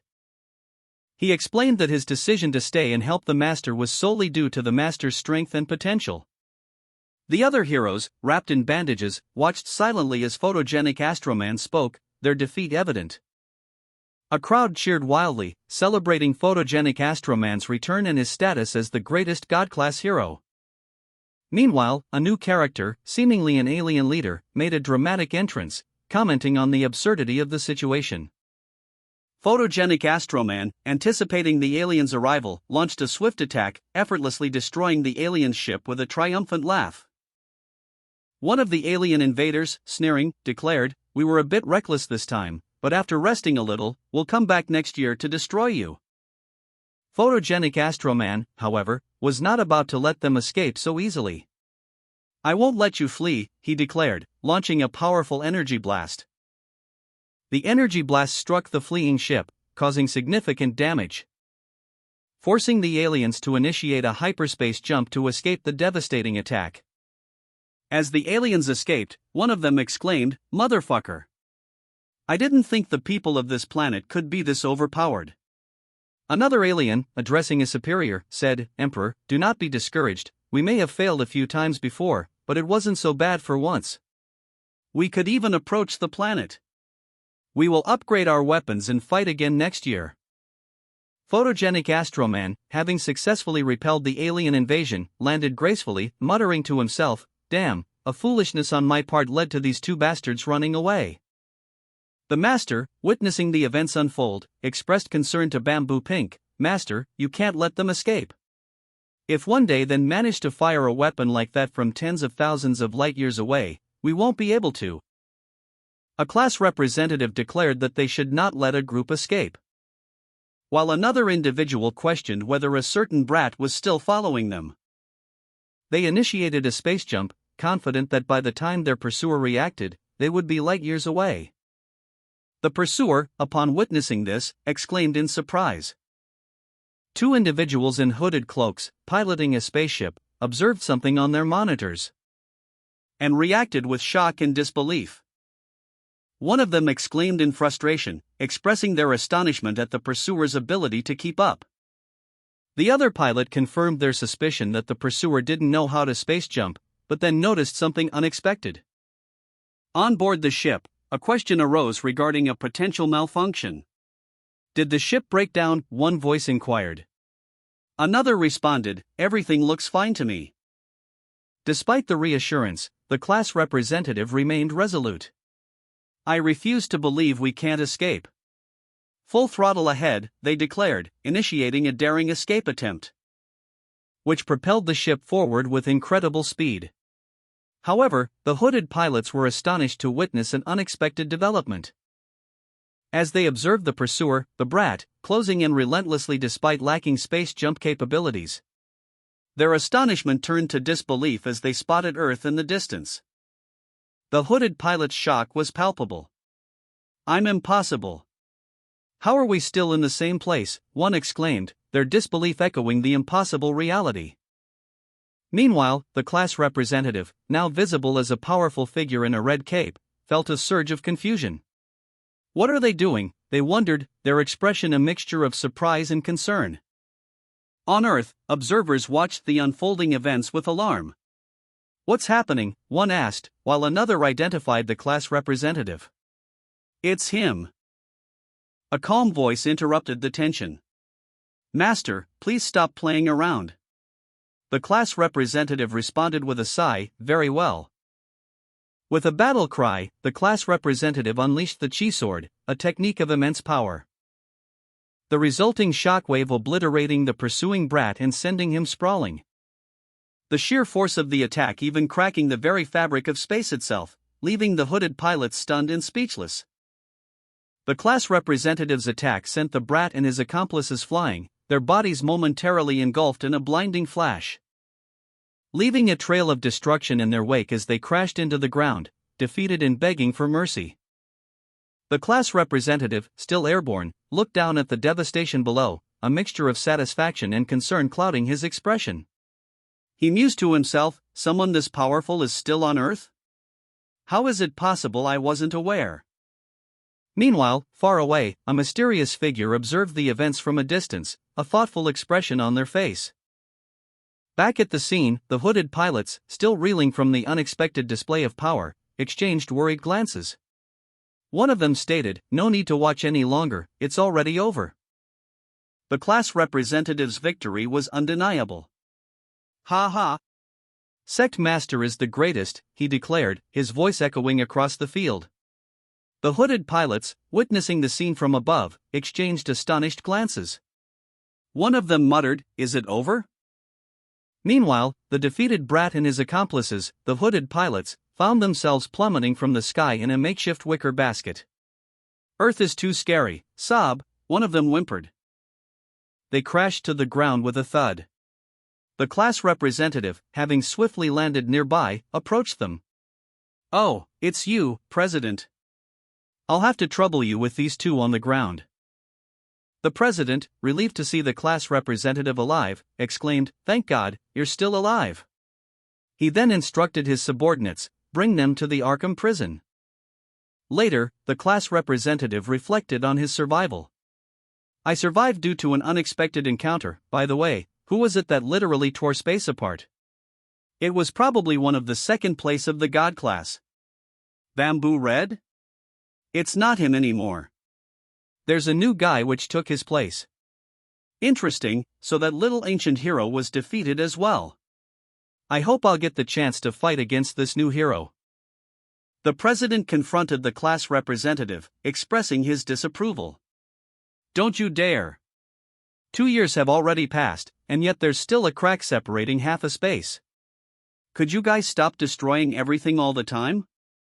The class representative responded nonchalantly, "It was just a joke, besides, I still have many things to do." The president, exasperated, asked, "What things are you talking about?" The president continued, "Do I really look like a scumbag to you?" The class representative then brought up the upcoming international monster hunting contest. "President, isn't it time for the international monster hunting contest to start?" The class representative, still clad in his Astroman costume, spoke with the president. He expressed a suspicion that an accident might occur, mentioning a planetary crisis the system had alerted him to. The president, however, seemed unconcerned, dismissing the threat as insignificant compared to the recent events. He questioned the representative's assessment, pointing out the recent capture of the brat and his accomplices. The class representative, with a hint of amusement, clarified that he was referring to a different, far greater threat. The president's expression shifted to one of concern. The class representative, now standing tall and confident, revealed his encounter with the leader of the monsters, implying that the threat was still very real. The image showed him standing against a bright sky, his cape billowing slightly. 2 months have passed since the previous events. The city skyline is visible, with airships bearing the banner "Monster Hunting Contest" flying overhead, fireworks exploding in the distance. Inside a bustling marketplace, Jensen, the black-robed figure, stands before a payment terminal. A crowd gathers, taking photos. The display shows a total of 17,000. Bystanders discuss the upcoming monster hunting contest, debating the relative strengths of Jensen and Astroman, another popular contestant. Jensen, seemingly unfazed by the attention, uses a strange power emanating from a ring on his finger to effortlessly move several bags of trash. Those nearby react with surprise. The monster hunting contest officially begins. A large crowd gathers to watch, and a band plays fanfare. Jensen observes the spectacle with a mixture of curiosity and bewilderment, muttering to himself about the increasing strangeness of the world. A news reporter excitedly announces the start of the monster hunting contest, highlighting its international broadcast and the anticipation surrounding the event. Jensen is shown again, briefly, in the background. A woman watches Jensen from a distance, surprised by his sudden disappearance after having been seen moments before. A figure, cloaked and imposing, stood silhouetted against a pale sky, a thoughtful expression on their face. A chart detailing the ranking system of monsters was displayed, ranging from legend rank to god class rank, with a mysterious king of kings mentioned as being even stronger than the ancient heroes. The chart continued, highlighting the king of kings as a powerful, largely unknown entity. Inside a modern office, a serious discussion took place regarding the threat posed by the powerful monsters, particularly the upcoming battle with a god-class monster. A plan was devised to summon the top 10 superheroes to discuss battle tactics and address the threat of Gugwas, the King of Kings. The plan was put into motion, with the expectation that the superheroes would respond to the emergency call. Street vendors advertised deep-fried monster crackers, showcasing the unusual normalcy amidst the looming threat. A student approached a vendor, haggling over the price of some items. "Hey, student, I'll give you a price," the vendor offered. The student countered, "Then give me 10 of these." Elsewhere, a group of individuals soared through the air on what appeared to be flying swords. One of them shouted, "Get out of the way," as they effortlessly navigated the skies. Another laughed, "Ha ha ha. Before, we were taking the bus, but now we created something way better. Open your eyes and admire the Sword Airline." Inside a classroom, a student inquired about provisions for an upcoming excursion. "Master, did you buy enough provisions for our next excursion?" they asked. The master responded, "I bought all I could from the various supermarkets in the city." It was barely enough to fill one storage ring. Two individuals conversed, one seemingly more knowledgeable about their world structure. "Master, I assume you are familiar with the structure of our world by now." The other replied, "I have a basic understanding of it, yes." One person observed another on a phone, commenting, "Ah, what are you watching?"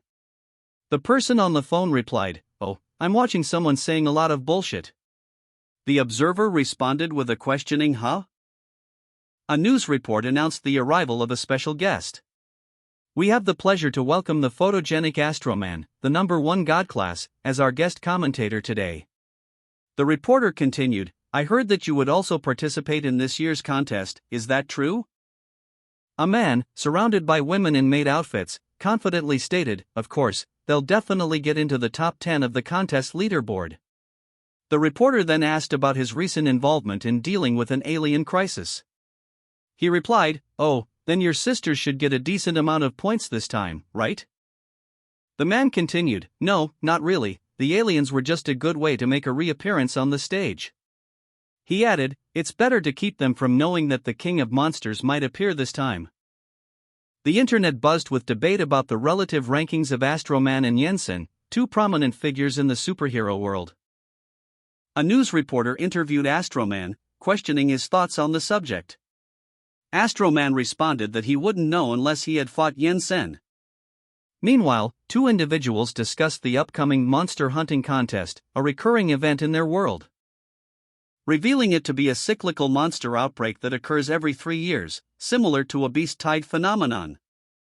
One of them recounted their traumatic experience in the previous contest, where they were defeated by monsters and humiliated by a rival academy, leading to a discussion about their cultivation level and the possibility of participating again this year. The conversation shifted to the numerous academies for gifted individuals and superheroes across the globe, highlighting the significant role these academies play in shaping the future of the world, even for God-class heroes who once trained there. The narrative opens with a title card, introducing the Superior Ninja Academy in the East, specializing in training ninja warriors. A location marked by a traditional torii gate, suggesting a serene yet disciplined environment. Next, the Wizards Academy of Magic in the West is showcased, known for training battle mages. A stark contrast to the Eastern Academy, visually represented by a grand castle under a night sky. Further north, the narrative introduces the Superman Institute, a powerful institution training superhuman individuals. Depicted as a futuristic city on a floating island, highlighting its advanced technology and unique setting. Finally, the Superhuman Academy in the South is presented, described as the weakest and most ordinary of the academies. A student expresses determination despite this reputation, highlighting their unwavering resolve to become the best. A young disciple urged their master to participate in a competition, emphasizing the potential benefits for cultivation, explaining that reaching first place would lead to the construction of a giant statue of the master, and that this would be a great way to demonstrate the strength of their immortal cultivation practice. Further highlighting that the academy where Astroman, a photogenic cultivator, hailed from, had won first place last time, and now it was their turn to shine. The disciple continued, excitedly pointing out that the victory would lead to the creation of various handmade figurines of the master, along with toys, clothes, and cosplay items, similar to the success of the Rainbow Rangers and the Blue Star Sisters, predicting that the resulting sales would bring in massive amounts of gold. The disciple enthusiastically proposed participation to the master, but the master firmly refused. A school building is shown, with the words "but" and "enough with this nonsense" appearing in speech bubbles. This signals the start of a new conflict or challenge. A figure, seemingly Astroman, flies through the sky, leaving a trail of energy behind him. The word Yahoo is visible in a speech bubble, suggesting excitement or confidence. A woman, Ms. Eurome, on a broomstick, flies towards Astroman. A child inside a building shouts, "Mom, there's someone outside," while Ms. Eurome calls out, "Wait for us, Ms. Eurome," and then adds, "You guys are too slow." The southern area is just ahead. Two young women, witches, are shown discussing the change of name of their academy to Celestial Deities Sect Immortal Cultivation School, and the implications of this change on their battle style. One states that the results aren't set in stone yet. Meanwhile, news of Sister Lan's impending discharge from the hospital arrives. Sister Lan's colleagues react with shock and disbelief to her announcement that she is retiring from the world of heroes. They plead with her not to give up, highlighting her importance as the only versatile combat mage in their school. Sister Lan remains resolute, having already submitted her resignation letter. Sister Lan's colleagues expressed concern over her retirement, questioning how the world would handle future crises without her. They pointed out the recent alien invasion, suggesting that even such events might be orchestrated to keep heroes occupied. And that the so-called monster invasion was merely a distraction for bored heroes. However, they revealed that the first place where the God-class heroes reappeared was actually dealing with a potential disaster.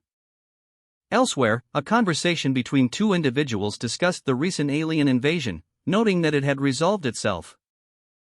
One of them questioned whether the aliens were truly defeated, considering their annual attacks, and another commented that a hero who hasn't defeated aliens can't be called a true hero.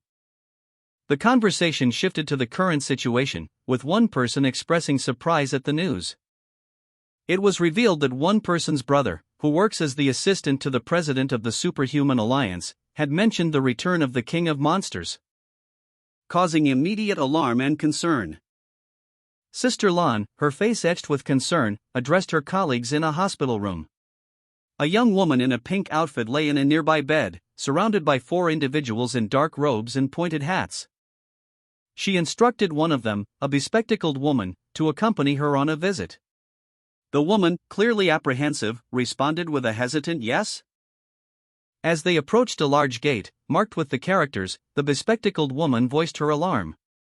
She warned Sister Lan of the danger, stating that they were marching towards hell. The bespectacled woman, overcome with fear, pleaded with Sister Lan not to go, emphasizing the deadly nature of the place, referring to it as the residence of a psychopath.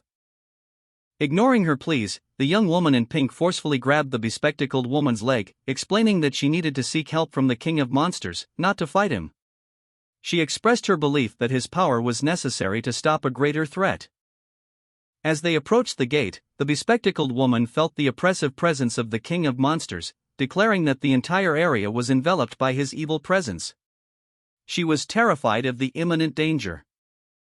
The bespectacled woman, paralyzed by fear, reiterated that they would be killed instantly upon entering. The sheer power emanating from within the gate was palpable. Despite the obvious danger, the young woman in pink expressed her admiration for the bespectacled woman's bravery. She then noted the unusual absence of people, given that it was daytime. Sister Lan, recently released from the hospital, encountered two students carrying stacks of papers. They were diligently copying sect rules, a task they had repeated over 1,000 times that month. The students explained they were submitting their homework to Mr. Hades, their homeroom teacher. Sister Lan's colleague observed the scene, pondering the unusual nature of Mr. Hades' teaching methods. The two students, having completed their explanation, departed, leaving Sister Lan and her colleague to continue their discussion. Sister Lan, having observed the students' homework submissions, was suddenly called by someone shouting, "Big Sister Lan." She swiftly moved, her white robes billowing behind her as she executed a powerful kick, the force of which was depicted by stylized motion lines, landing precisely on her target. The young woman in pink and her colleague watched in astonishment, the colleague exclaiming, what the hell is this? A new superpower?" Sister Lan, casually explaining her actions, stated, "Oh, it's just the Imperial sword art." Sister Lan, having sensed an approaching presence, revealed that her master had informed her of two individuals lurking near the front gate, prompting her to investigate. She confidently approached the young woman in pink and her colleague. The colleague nervously gulped as they stood before a large, imposing figure. Sister Lan, noticing their apprehension, inquired, "What's wrong with you guys?" The colleague stammered, "No, nothing." Sister Lan, reassuring her companions, said, "Big sis, just relax. Master is a gentle person, he is not the kind of person who hospitalizes people just because they don't see eye to eye. Let's go, he should be in the teacher's retreat now." The scene opens on a breathtaking vista, a tranquil island floating amidst a serene sea, a traditional Asian-style house nestled at its center, waterfalls cascading down its sides. The young woman in pink, her apprehension seemingly eased, delicately sipped from a small, elegant cup. Her face lit up with delight as she savored the drink, exclaiming, "Delicious! All of my previous tension is gone." "What is this drink?" Sister Lan, her colleague, explained, "This is a meditation tea. It helps stay healthy by keeping a serene mind. You can live longer. A single sip can help you live 30 years longer." Overwhelmed by the tea's effects, the young woman in pink eagerly requested more, even asking for it to be packed. Sister Lan explained that the tea was only offered to rare guests, a special occasion for her. The young woman in pink, still captivated by the tea's potential, mused about its life-extending properties, speculating that it might even grant immortality if consumed regularly. Sister Lan gently corrected her, explaining that while qi refining can extend one's lifespan, mortals are limited to around 200 to 300 years. Sister Lan subtly complimented the young woman's manners, while the young woman in pink, still slightly bewildered, continued to ponder the tea's significance. Sister Lan clarified that the tea is fundamental to immortal cultivation. Sister Lan's colleague, having finished his own cup of tea, inquired about the purpose of the young woman's visit. The young woman in pink, suddenly remembering her original mission, exclaimed, "Oh yeah, I almost forgot about the main topic." Sister Lan's colleague, a man in a suit, expressed astonishment upon seeing their surroundings, exclaiming, what is this place?" Sister Lan calmly explained, "This is the inner sanctum of the academy, also known as Small World, Mysterious Small Worlds, or even Pocket Dimensions." The scene shifted to reveal a breathtaking view of the academy, a floating island with intricate architecture, nestled amidst a serene landscape. Sister Lan continued her explanation, pointing out key features. Detailing its origins and unique features. Originally located on Earth, it was relocated here by Sect Master Yen. Barriers prevent outsiders from seeing anything. Master Yen's cave is located there, and the residential area for students is over there. Sister Lan further explained that since Master Yen transformed this area into a tiny world, its volume became infinitely larger than Earth's. The floating mountains are formed naturally from spiritual energy, a process taking tens of thousands of years. She added that once their foundation is established and they become immortals, they will each have their own caves. Her colleague remarked, "You have the most pretentious academy I've ever seen in the world of superpowers." Sister Lan responded, "Well, Master likes to do things in strange ways." The colleague noticed a portal, asking, "Is that a portal back there?" A flashback reveals the young woman in pink's past, showing her alongside another powerful figure. They had previously saved the world from the King of Kings, earning top titles and God-class status. The other figure comments that, as second place among God-class individuals, the young woman in pink should contribute to the upcoming fight against the King of Kings. The young woman in pink, now in the present, calmly explains that she came to rebuild her sect and will abide by the Academy's rules. Sister Lan's colleague asks if the world will be peaceful once the King of Kings is defeated. Sister Lan confidently replies, "Absolutely." The young woman in pink offers to lend her power to help defeat the King of Kings. Sister Lan asks if she agrees to participate in the contest. Sister Lan's colleague states that he doesn't need to participate in the contest, as he can take care of the King of Kings instantly. He then asks if the young woman in pink has any of the King of Kings' belongings. The young woman in pink replies that nothing was left after photogenic Astroman fought the King of Kings that year. Sister Lan's colleague explains that to kill the King of Kings using his divine sense, he needs to know the king's location. He notes that in the young woman in pink's world, there are no spiritual fluctuations, and thus no trace of the King of Kings remains. He adds that even if he knew what the King of Kings looks like, finding him would be extremely difficult due to his ability to hide his appearance. He suggests that if they can't find the King of Kings, they shouldn't even mention killing him. Sister Lan and the young woman in pink sat across a low table, teacups between them. Sister Lan explained that immortal cultivation is dependent on fate, and that while she wouldn't stop those who wished to learn, not everyone can become an immortal, and by then, her school would likely more than double in size. The young woman in pink, unimpressed, retorted that this was the legendary Buddhist acceptance, and wished Siddhartha Gautama, the real name of Buddha, to go bankrupt quickly. Sister Lan sighed, contemplating the challenges ahead. Sister Lan's colleague then asked if, after killing the King of Kings, he would finally be left alone. Sister Lan confirmed that if the King of Kings were defeated, the world would be peaceful again, and he could enjoy a tranquil life. Hearing this, Sister Lan's colleague declared that he and his students would participate in the contest, agreeing to follow Sister Lan's instructions, but only this once. The young woman in pink, her eyes wide with disbelief, questioned Sister Lan's assertion with a simple, "You mean it?" Sister Lan, calmly sipping tea, responded that her word was her bond, and that the young woman's world would be considered a guest world until their task was complete. Sister Lan's colleague reassured the young woman that after defeating the King of Kings, there would be time to explain further. Meanwhile, Sect Master Yen agreed to Sister Lan's request to remain undisturbed by others while he rebuilt his sect. Through this, Sister Lan secured the most powerful fighter on Earth, Yensen, for their cause. The image showed the headquarters of the Superhuman Alliance. Sister Lan explained that this organization was responsible for the heroes' rankings, among other things. The young woman simply replied, "I see."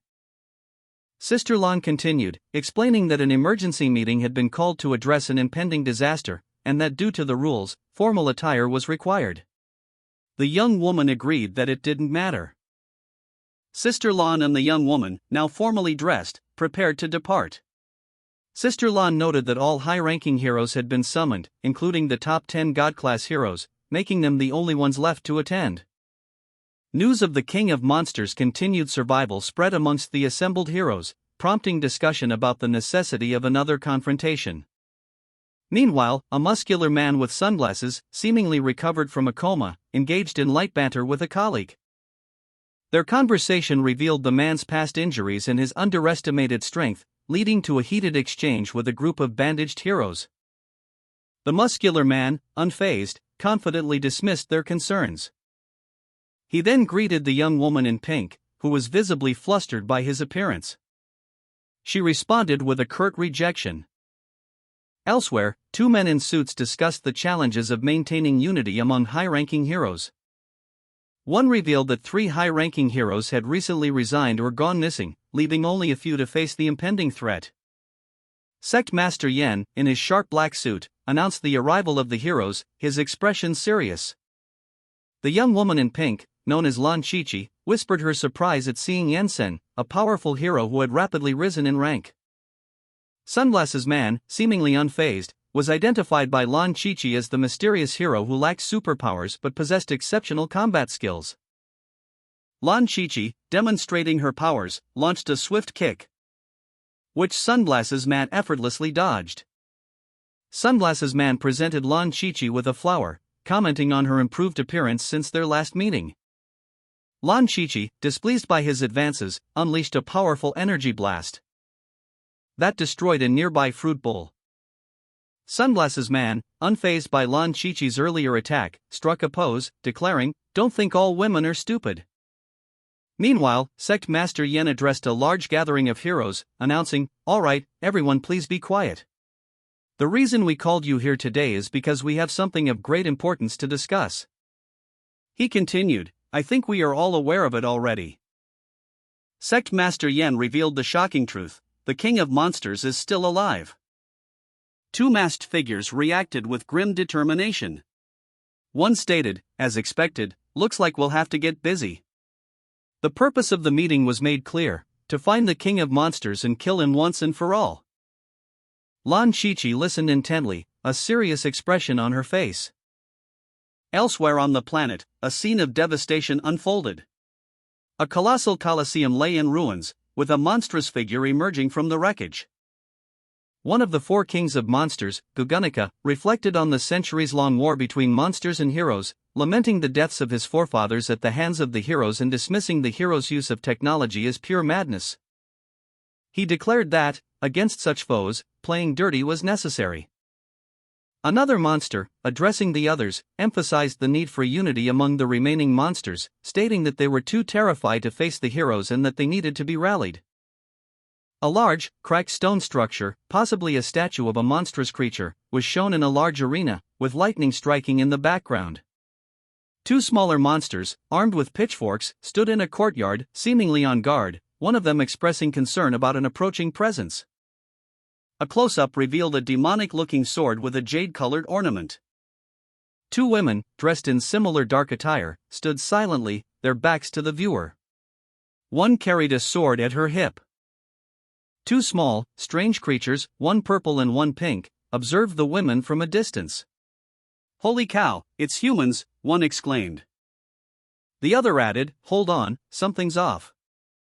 A close-up on a woman's intense red eyes. Her thoughts: their monster hunting contest is just around the corner. When should we strike? A view of a large arena, where a monstrous creature was seen. Another monster, this one humanoid with red eyes and sharp teeth, spoke, "Just hearing about this contest makes me want to puke."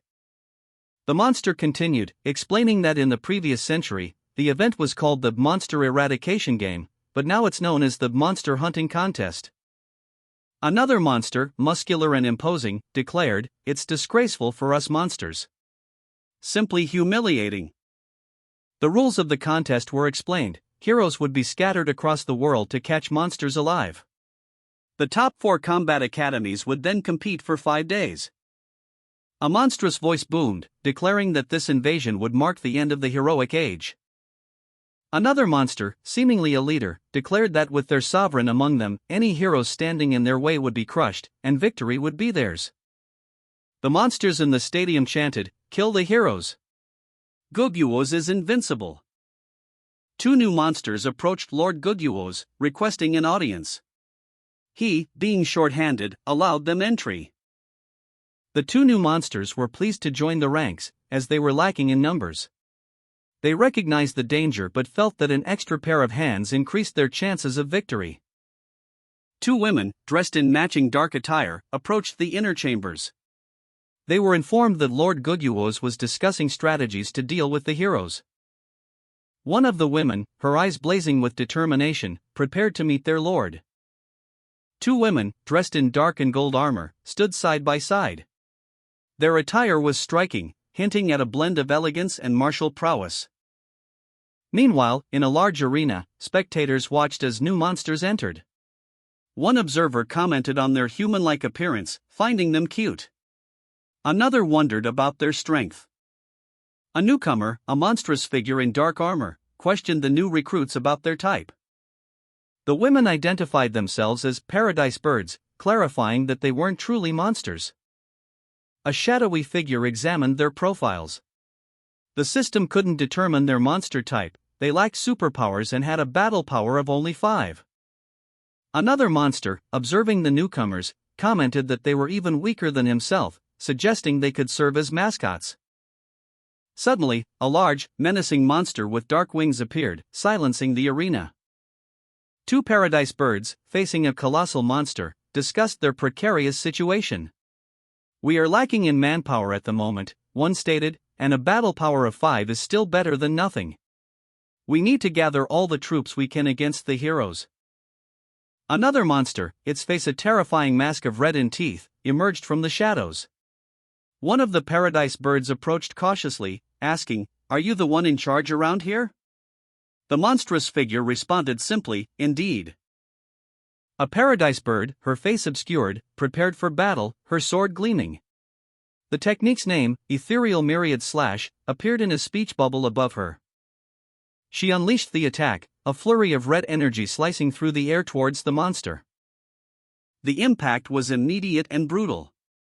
A nearby monster watched in horror as blood and entrails splattered. The scene was one of carnage. The surviving monster could only exclaim, "What have you done?"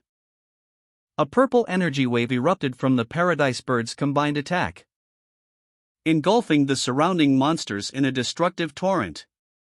leaving behind only scattered remains and a lingering aura of power. Above, a massive vortex opened in the sky. A colossal spectacle that dwarfed even the arena below. The witnessing monsters reacted with terror. One exclaimed, "Holy shit!" Another added, "Fuck." Other monsters cried out in fear, "Mama!"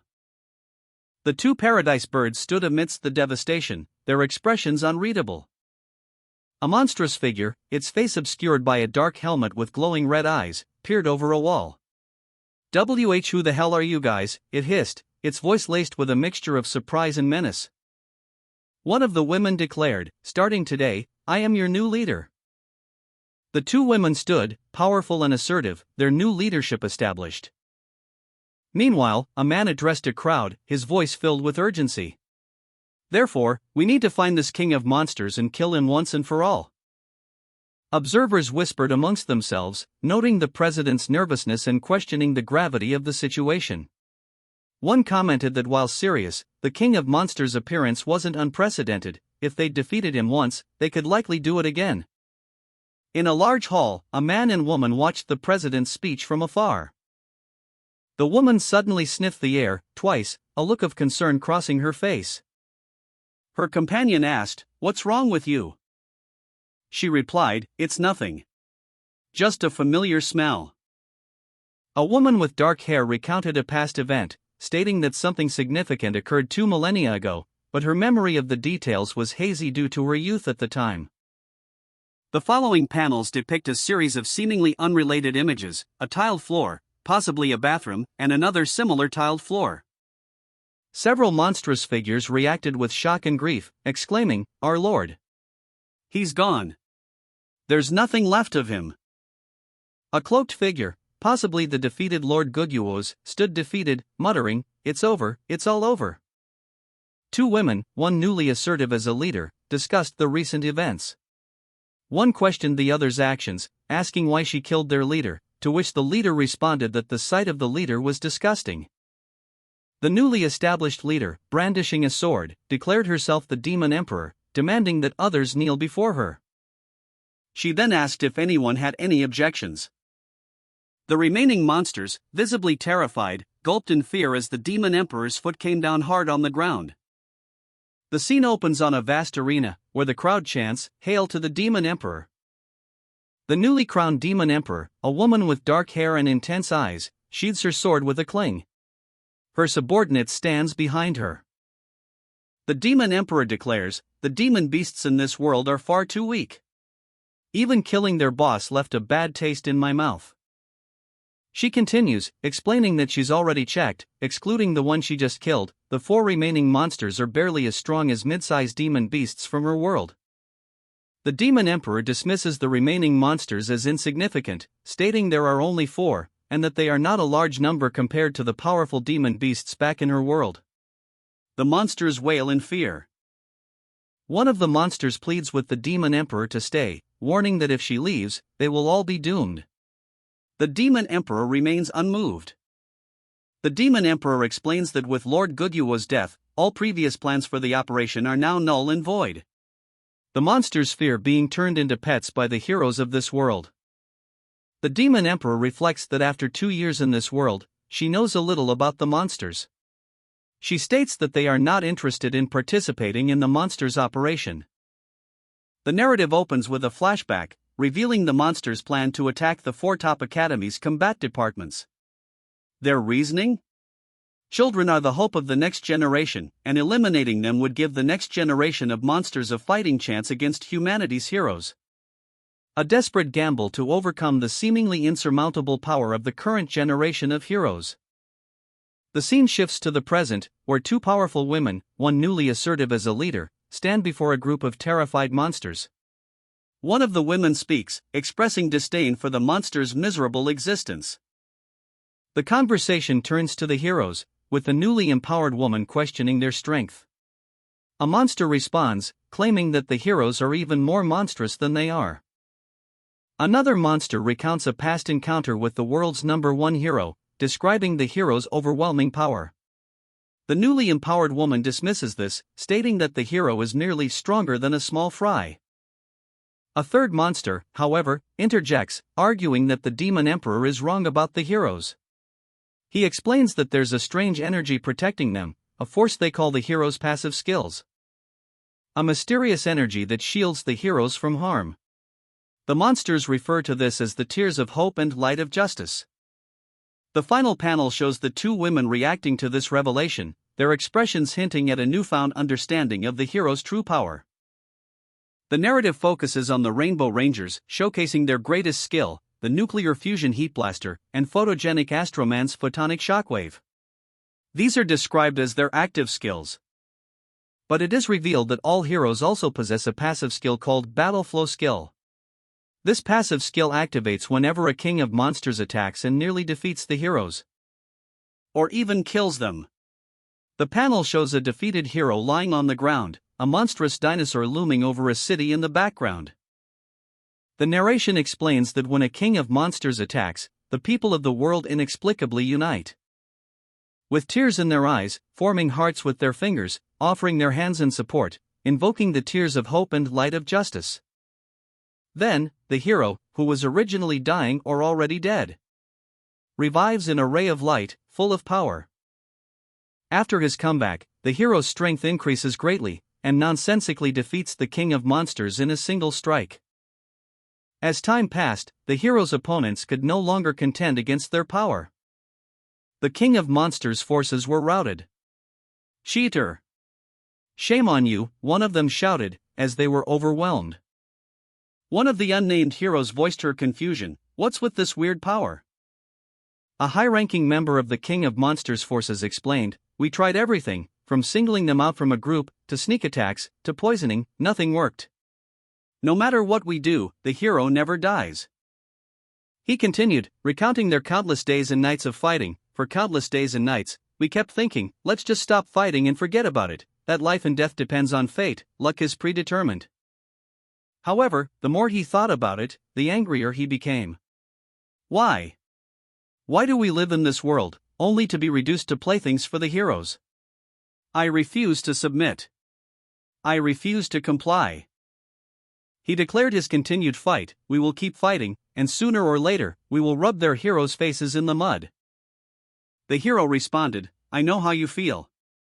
We are both the villains of our respective worlds. I can relate to your plight. Your world has heroes, and our side has all kinds of shady immortal cultivators always up to no good. She offered her help. I've decided to help you in whatever way I can." She gave him an item. "Here, take this."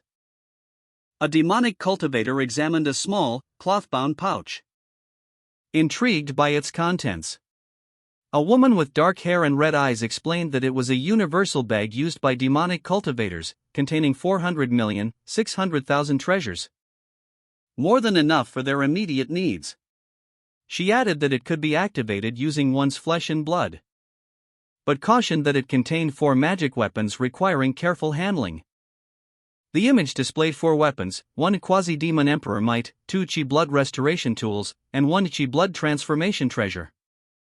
The woman's warning about the weapon's potential danger was emphasized. Elsewhere, a group of warriors prepared for battle, their leader stating that they must first defeat themselves before defeating their enemy. Before assuring them that he would cheer them on, one warrior asked about their destination. The unnamed heroes, awestruck, stood before the Lord Demon Emperor and his entourage, their eyes wide with wonder as they gazed upon the seemingly endless supply of weapons within the bag the demon cultivator had given them. One of the heroes voiced their astonishment, "Can such a bag really hold more than 400 million weapons?" Another hero, equally amazed, responded, "Yeah, I don't know, it's my first time seeing something like this." The Lord Demon Emperor, pleased with his contribution, offered a final farewell, "Have a safe trip." Meanwhile, on another front, a meeting concluded with a decision. The top 10 God-class heroes would serve as judges for the upcoming competition, while the remaining God-class heroes were tasked with gathering information about the King of Kings' whereabouts. They were to regroup and eliminate him. However, unbeknownst to them, the King of Kings was already dead, and the earth was being drawn into a battle royale between demons and immortals, monsters and heroes. 2 days later, a familiar voice boomed across the city, "Hello everyone, this is BB Live. It's great to be with you once again. The enthusiastic commentator, BB, announced his role in the upcoming monster hunting contest, urging viewers to follow his WeChat.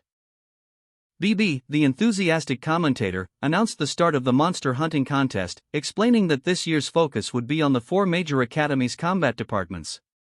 He highlighted that these students, previously oppressed, were now stronger than ever, promising a more exciting competition than in previous years. Expressing his excitement to see which academy would ultimately prevail. He added that he was particularly curious to witness the events unfold and eagerly anticipated the day's conclusion.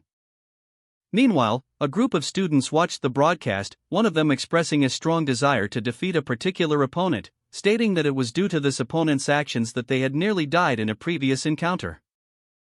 BB continued his commentary, thanking the cameraman, a god-class monster mech, for providing a spectacular view of the battle.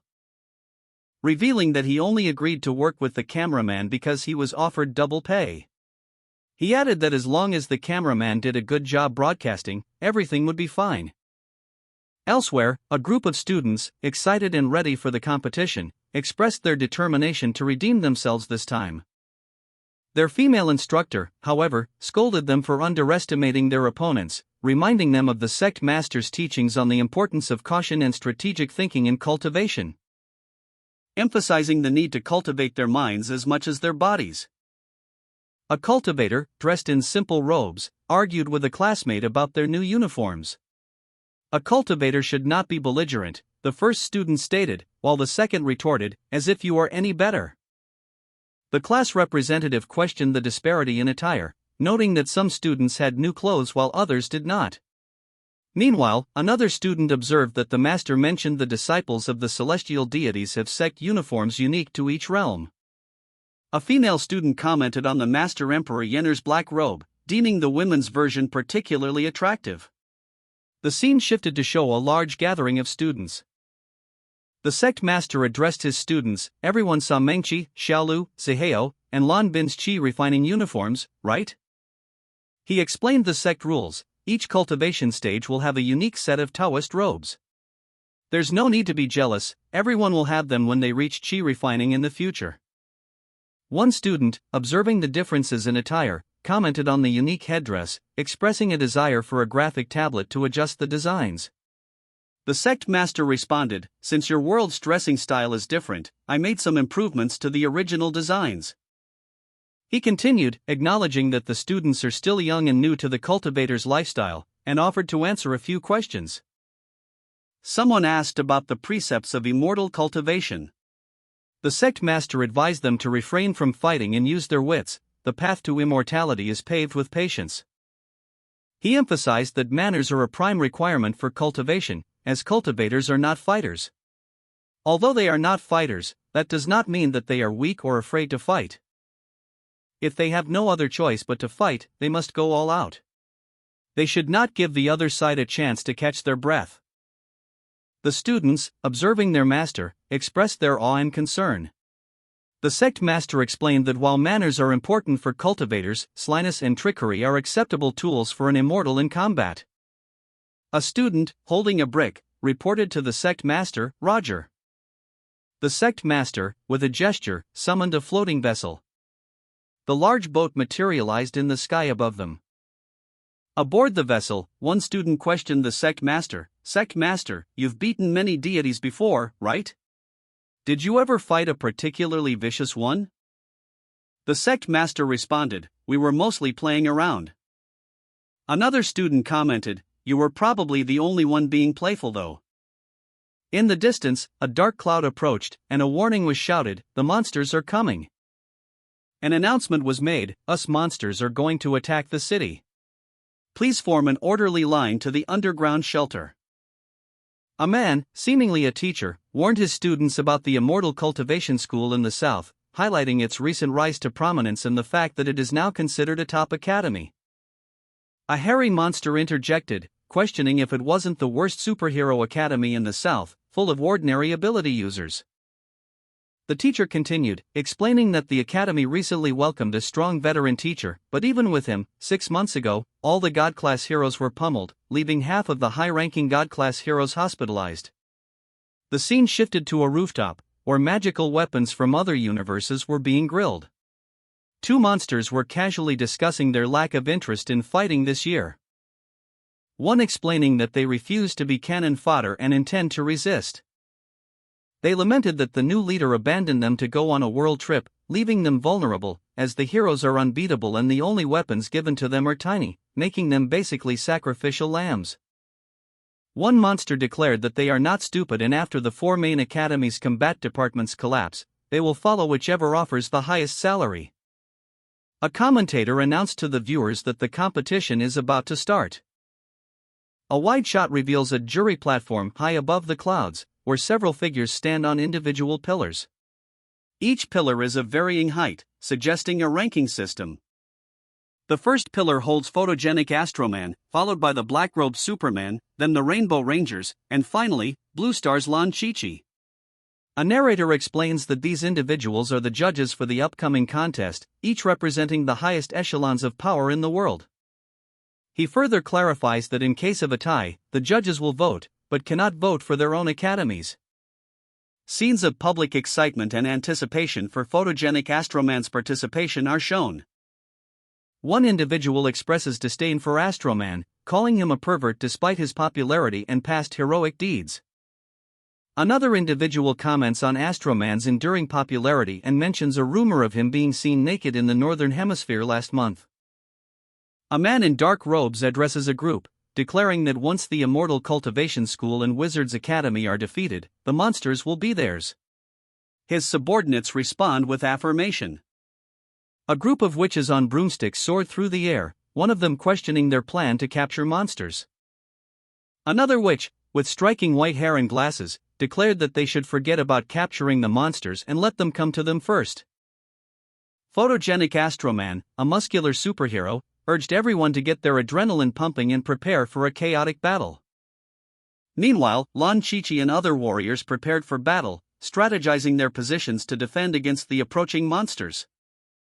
Lan Chi-Chi, taking charge, assigned roles: she would guard the front, Bin would cover the left, and Zhao would cover the right, warning that anyone who dared to approach should be cut down. The class representative, under pressure, ordered the preparation of nukes.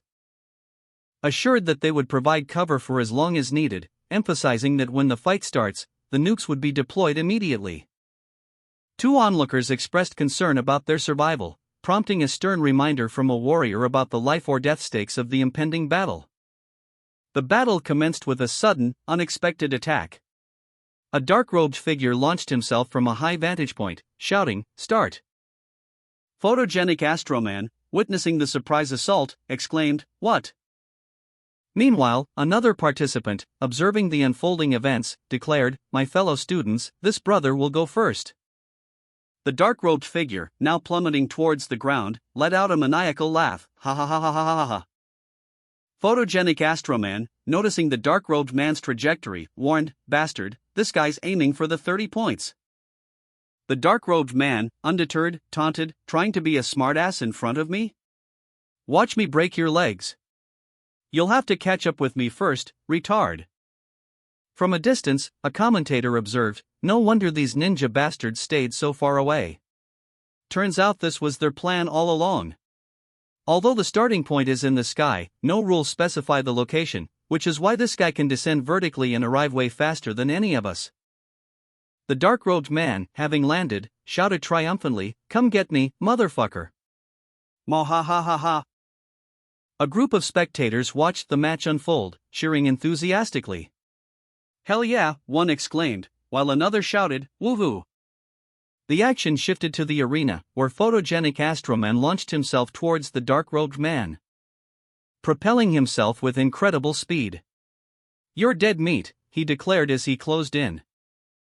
A commentator excitedly described the scene, "The Superman Institute is going strong.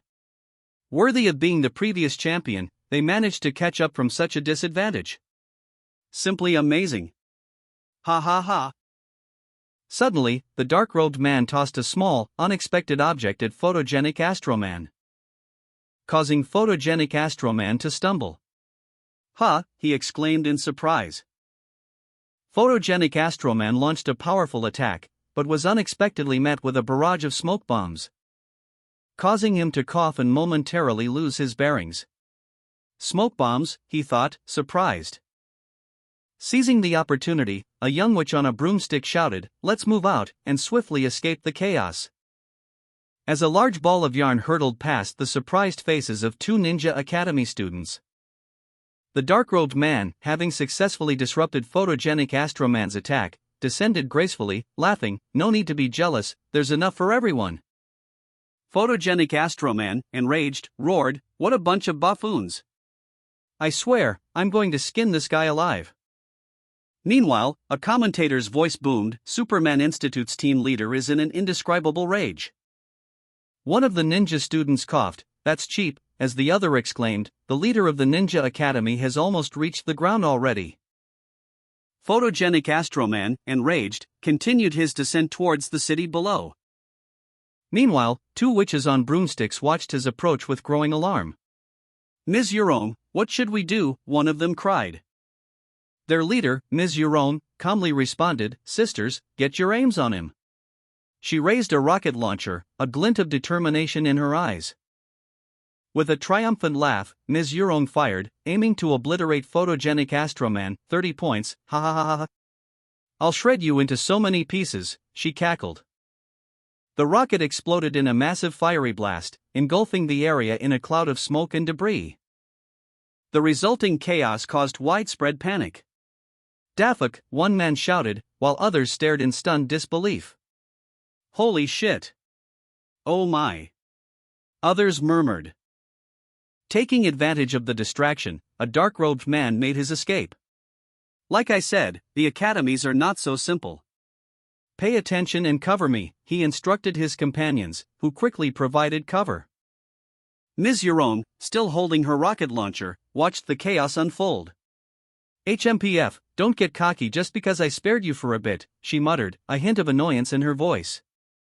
The Wizards Academy students, armed with an array of weaponry including wands, pinchers, rocket launchers, and guided missiles, launched a surprise attack. "Sisters! Guns out," they shouted, their words echoing the intensity of their assault. A scene of chaos unfolded as the students unleashed a barrage of firepower, their actions fueled by a competitive spirit. One student observed, "This competition is beginning to feel more like a gang war than a hero face-off." Meanwhile, a different perspective emerged. A bystander watched the scene unfold, muttering to himself, "Damn, they're all crazy." Xiaoli, a key figure in this conflict, was seen dealing with injured people, his actions driven by a sense of responsibility. He was determined to provide aid to those affected by the conflict. A squad leader, wounded in the chaos, urged his team to stay close. He lamented, "Damn. I was careless." His subordinate noted the unusual nature of the weapons used by the Wizards Academy students, observing that they seemed to be enhanced with magic. The squad leader, still bleeding, was reminded of the escalating intensity of these annual competitions. The sheer firepower of the Wizards Academy students continued to astound onlookers. One observer exclaimed, "Aren't they supposed to be mages?" One of the Wizards Academy students, clearly enjoying the chaos, laughed, "Ha ha ha. This is so much fun." A commentator excitedly described the unfolding chaos, "Ha, everything is getting wild." What was originally a monster hunting contest now turned into a mob fight. Spectators watched the spectacle on a large screen, their reactions ranging from excitement to disbelief. One spectator commented, "This is so much better than just catching monsters. I wonder which academy will prevail." Another spectator placed a bet on the Eastern Academy, while others discussed the strengths of the Western Academy and the fact that the Northern Academy hadn't even gotten serious yet. Meanwhile, a group of people watched from afar as the immortal cultivation school floated in the distance. One of them questioned, "Why do they keep floating over there? Have they already given up?" On the floating school, Blue Star's Lan Chichi, the class representative, was approached by her classmates. They inquired, "Class rep, are you done yet?" Lan Chichi responded, "More or less. I'll show you the upgraded version of the Chi Dragon transformation technique." With a powerful flourish, Lan Chichi unleashed a massive, radiant energy blast from her upgraded Chi Dragon transformation technique. Two onlookers reacted with wide-eyed shock, exclaiming OMG. With unwavering focus, the black-haired woman channeled her chi, transforming the celestial energy into a dragon-like form. Observing this, two onlookers expressed their astonishment at the unusual technique. One of them questioned the necessity of such an advanced display, while the other commented on the sheer power of the technique, noting its rudimentary nature compared to its full potential.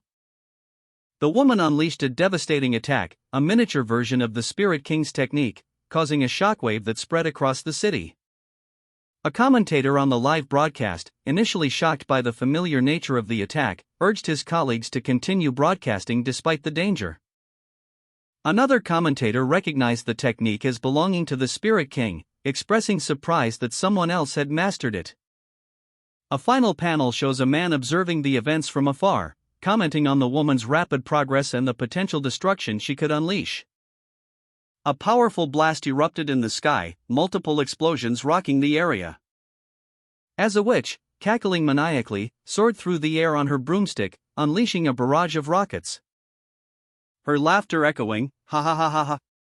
All you can do to get close to me is, well, I'm the best. Meanwhile, two figures, a squad leader and his subordinate, watched from below, the squad leader instructing his subordinate to find a way to get close, as the witch was defenseless at close range. The subordinate, however, was shocked by something else entirely.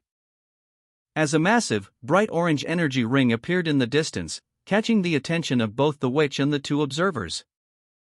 The black-haired woman, seemingly responsible for the phenomenon, smirked, hee hee, it looks like they finally noticed.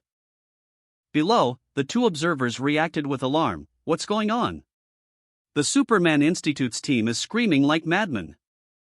The black-haired woman, amused by the situation, recalled that she had underestimated the Immortal Cultivation School's cunning, noting that this was why they had remained at a distance. Meanwhile, the witch, along with a masked man and another hooded figure, prepared for a combined assault against the school. The witch, however, expressed concern about the unpredictable nature of the situation, fearing that the conflict could escalate beyond their control and endanger the students. The masked man, identified as a member of the Superman Institute, proposed a coordinated attack with the Ninja Academy and the Wizards Academy to encircle their target. The black-haired woman, observing the unfolding events, commented on the high stakes of the situation, acknowledging the significant challenge ahead. She continued to focus on her task, stating that she needed more time to complete the summoning of a powerful dragon. Meanwhile, another student, observing the Immortal Cultivation School's preparations, noted that the situation was not looking favorable for them. The black-haired woman's classmate, confident in their training, expressed their readiness to face the impending battle, stating that they were ready to put their skills to the test. Accusingly, one of the group shouted, "So devious! You guys almost killed us all." Another retorted, "Damn pigs. Don't think that learning a bit of magic will allow you to win this year, last time you tormented us, and this year will be the same. What else can you guys do besides being one-trick ponies?" The hooded figure, muttering crap and let's do it, to himself, launched into action. He unleashed his IAI sword skill, an aerial razor slash, a swift and deadly technique. His opponent, meanwhile, countered with an Earth-grade, 9th-tier basic sword technique, a powerful strike. The hooded figure, however, was faster, dodging the attack with incredible speed and precision, sending his opponent sprawling with a series of swift strikes. "Mother fasterus cur," he exclaimed, surprised by his own power. The hooded figure, slightly winded, observed, "Whoa! What kind of sword technique is this? The force of these strikes actually made me bleed. Alright. I like it better when there's a struggle." His opponent, recovering, launched another attack, shouting break. But the hooded figure was too quick, easily evading the blow. So fast. Didn't this guy use fire attacks before? The team leader of the Ninja Academy was intercepted by the Cultivation School student, Zhao Ziheo. They are now locked in close combat, and no side seems to have the upper hand over the other. It seems the Southern Immortal Cultivation didn't just change their name, their strength grew to such an extent that they now possess superpowers never before seen. However, it is impossible to discern who the winner will be. It looks like the three academies will have some serious trouble this time. Zhao Zihao, using telekinesis, deflected a blow from his opponent. Admitting he underestimated his opponent's improvement since their last encounter. The hooded figure, confident in his skills, challenged his opponent to continue the fight. Launching a swift attack. Zhao Zihao countered with a flurry of spears, but the hooded figure's speed and skill proved superior, leaving Zhao Zihao defeated. Zhao Zihao, surprised by the hooded figure's sudden and powerful display, exclaimed, "Holy shit!" The hooded figure, confident in his newly mastered technique, revealed its name, Unseen Blades. Meanwhile, a group of witches watched from afar, their leader commenting on the overwhelming power of Zhao Zihao's opponent. "This immortal cultivation is way too strong. What kind of move is this? I don't see anything." One witch, noticing the lopsided battle, decided to intervene, instructing her squad, "You guys need to go stop them from nuking us. Leave it to me, I'll take care of him." The hooded figure, seemingly unfazed by the approaching witches, simply hummed in response to their arrival. His focus remained on the approaching threat. Okay, we're off." Another witch, seeing the hooded figure, instructed her team to assist their colleagues while she dealt with the hooded figure. "You guys go help them as well, I'll take care of this rat."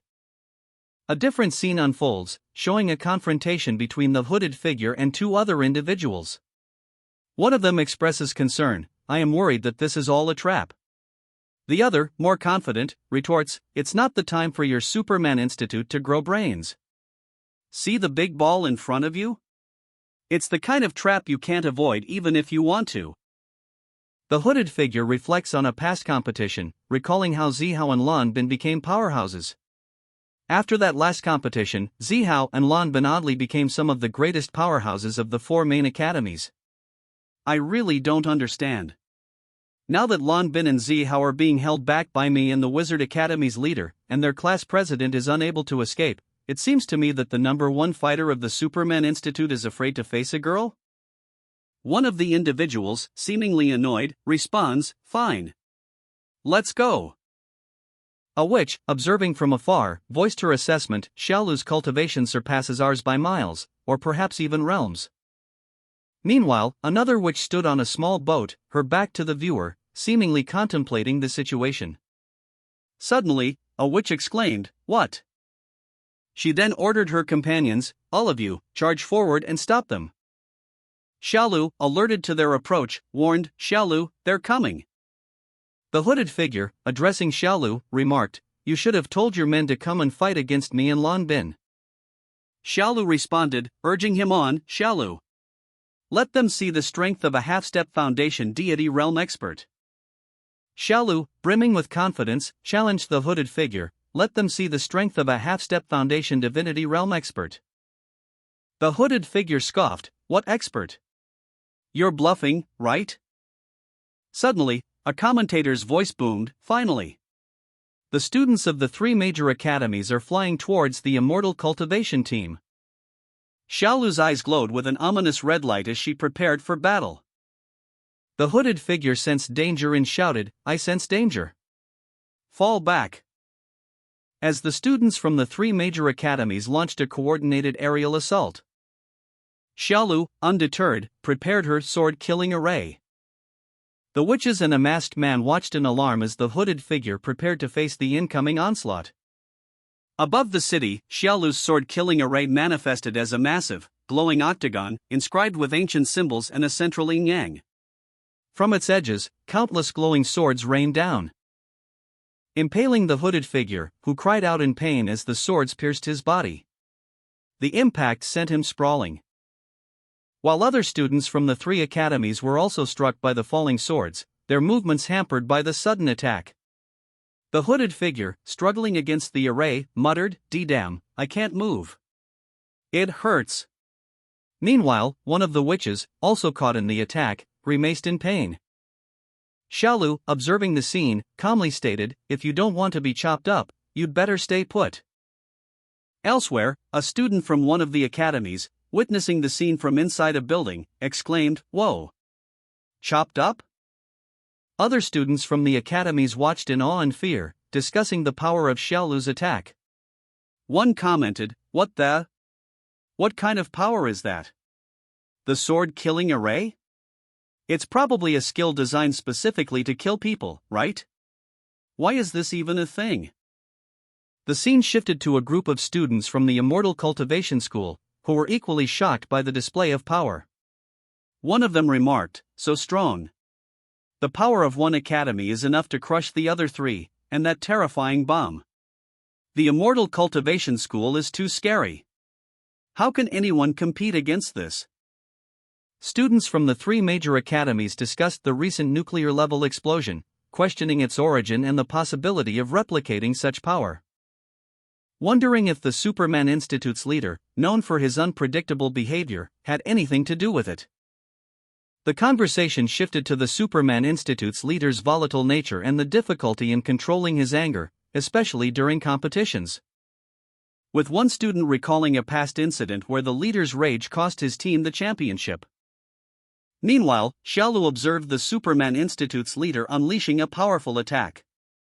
As the witches and other students watched in shock and fear. The leader, enraged, roared, "Stop looking down on me!" His fury intensified, unleashing a devastating attack that sent shockwaves across the arena. The Superman Institute's leader unleashed a devastating attack, his power amplified in berserker mode. Xiaolu warned, "Xiaolu, watch out." The leader's attack was described as a subduing array, a technique unique to him. Xiaolu was caught off guard and sent flying by the force of the attack. A powerful energy wave, the leader's attack, hurtled towards the city. Students from the three major academies watched in horror as the energy wave approached. The leader, overwhelmed by his own power, cried out in pain as the attack consumed him. Straining mightily, the muscular, mohawk superhero braced himself against the immense force bearing down on him.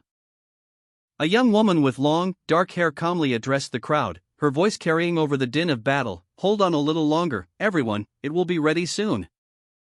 The superhero, his face contorted in a grimace of exertion, roared in defiance, "You're still underestimating me." Hi-ya! His muscles bulged as he strained against the unseen pressure. Another woman, this one with long brown hair, scoffed dismissively, as if. The immense pressure began to relent, causing the superhero to stumble slightly as he gasped, "Ugh." A large screen displayed the superhero's dramatic struggle, prompting gasps of disbelief from the onlookers. One man exclaimed, "Oi, the leader of the Superman Institute's berserker mode is something that even professional heroes have a hard time handling. And yet she's suppressing him by herself. You must be kidding me." Another man added to the conversation, explaining, "Just relying on that trick allowed him to become the strongest fighter in the four major academies, and if he hadn't been squashed by the top 10 of the God class, he would have graduated a long time ago. And now another student who can rival that monster appeared today. Meaning that the four strongest students will lose their spots to the cultivation school." A third man interjected, "What are you talking about? The Superman Institute's leader is not defeated yet, he's merely being suppressed. With the berserker mode, except if you knock him out, he will keep getting stronger." The Mohawk superhero strained against an unseen force, his face contorted in exertion. "Hi-ya," he roared, his voice strained. The long-haired woman with dark hair watched calmly, a hint of amusement in her eyes. "What a stubborn guy," she mused, her expression unchanging. Meanwhile, the long-haired woman with brown hair observed the scene with detached interest. The commentators, their voices filled with awe, provided exposition, "They're both monsters," one exclaimed. Another added, "Superman Institute's squad leader's passive skill can help him salvage even the most desperate battles." And that woman seems to have reached her limit. The scene shifted to show a close-up of the dark-haired woman's face. "You're up against me," she declared, her voice sharp and cold. A man with dark hair and a hooded cloak appeared, observing the battle from a distance. He spoke, his voice laced with concern, "What is the point of doing this? You guys are too close, so even if you manage to launch it, we'll all die together. Do you have to be such a crazy bastard?"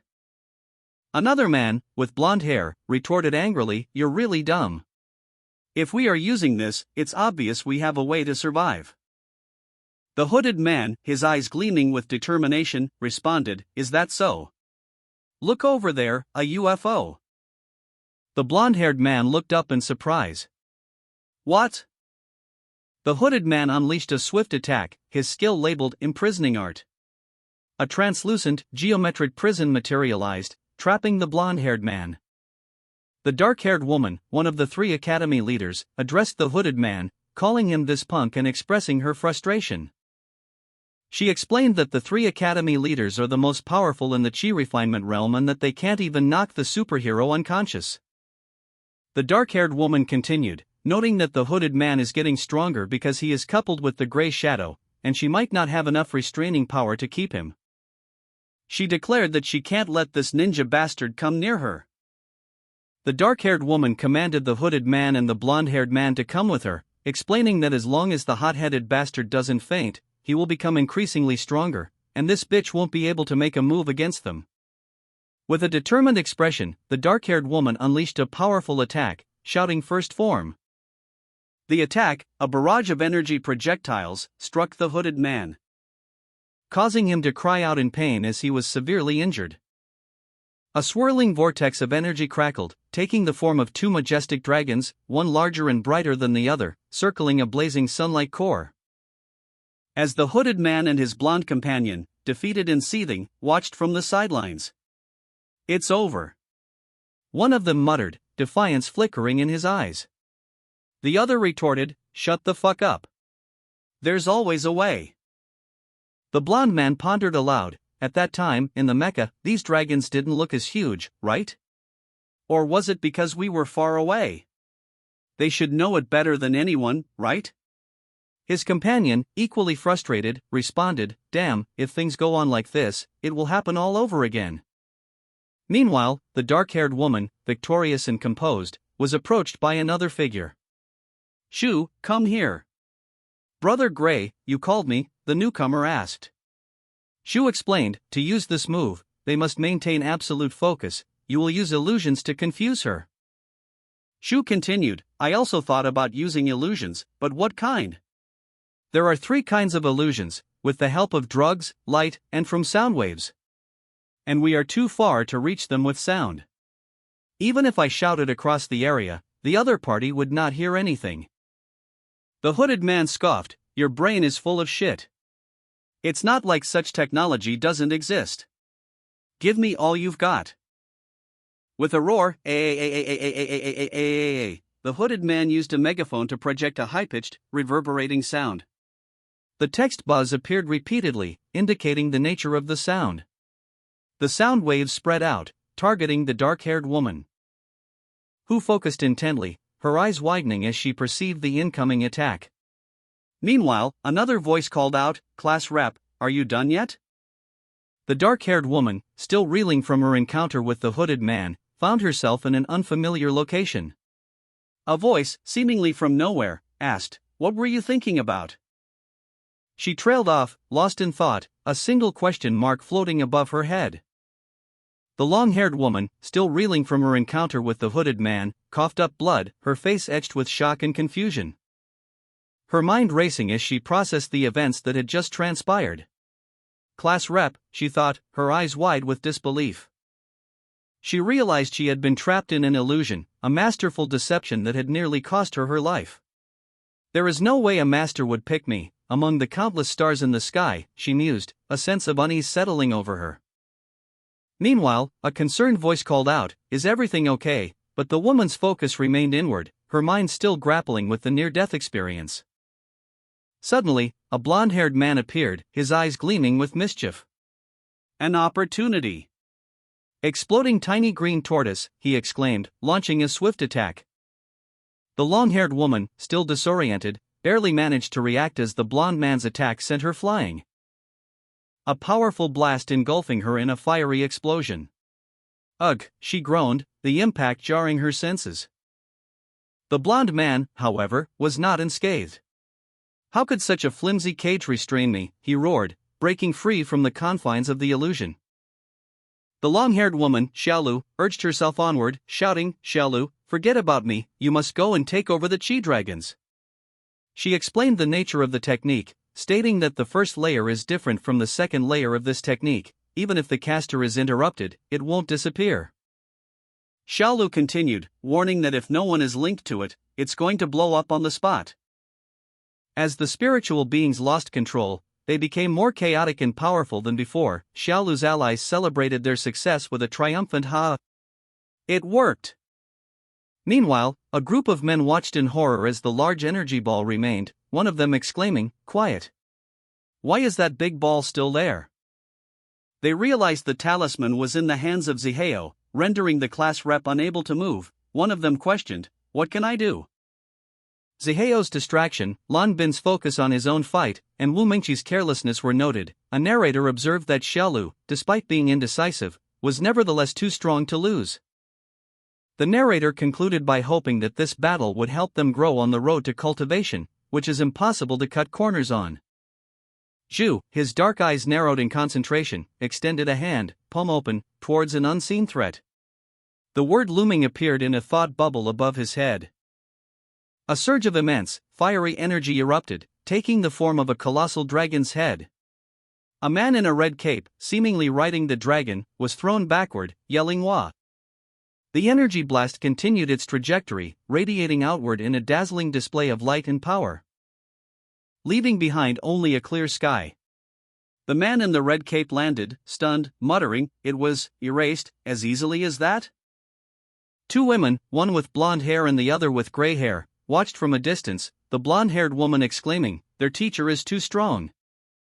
Zhu, having seemingly completed his task, declared, "All right, I'm done." He then collapsed, prompting a concerned ally to call out, "Hey, hang in there."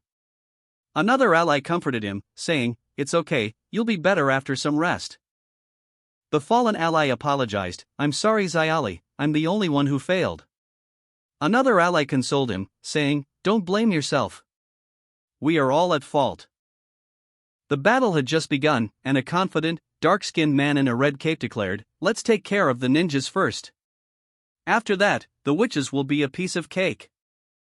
Meanwhile, a blonde-haired man with glasses enthusiastically announced into a microphone, "The cultivation school was the first to land, scoring 30 points. Elsewhere, a group reacted with shock and surprise. One exclaimed, "What the F***ck?" Another, "Holy sh**t. I remember now." Two figures in white robes calmly observed from a distance. One of them remarked, "Those idiots, they should know that fighting and killing leads nowhere. Bunch of blockheads." A flashback showed a scene from a previous chapter, illustrating the strategic retreat of the cultivation school. The scene shifted back to the present, showing a group of individuals in dark clothing. One asked, "Captain, what should we do now? Continue fighting?" Another responded, "Calm down.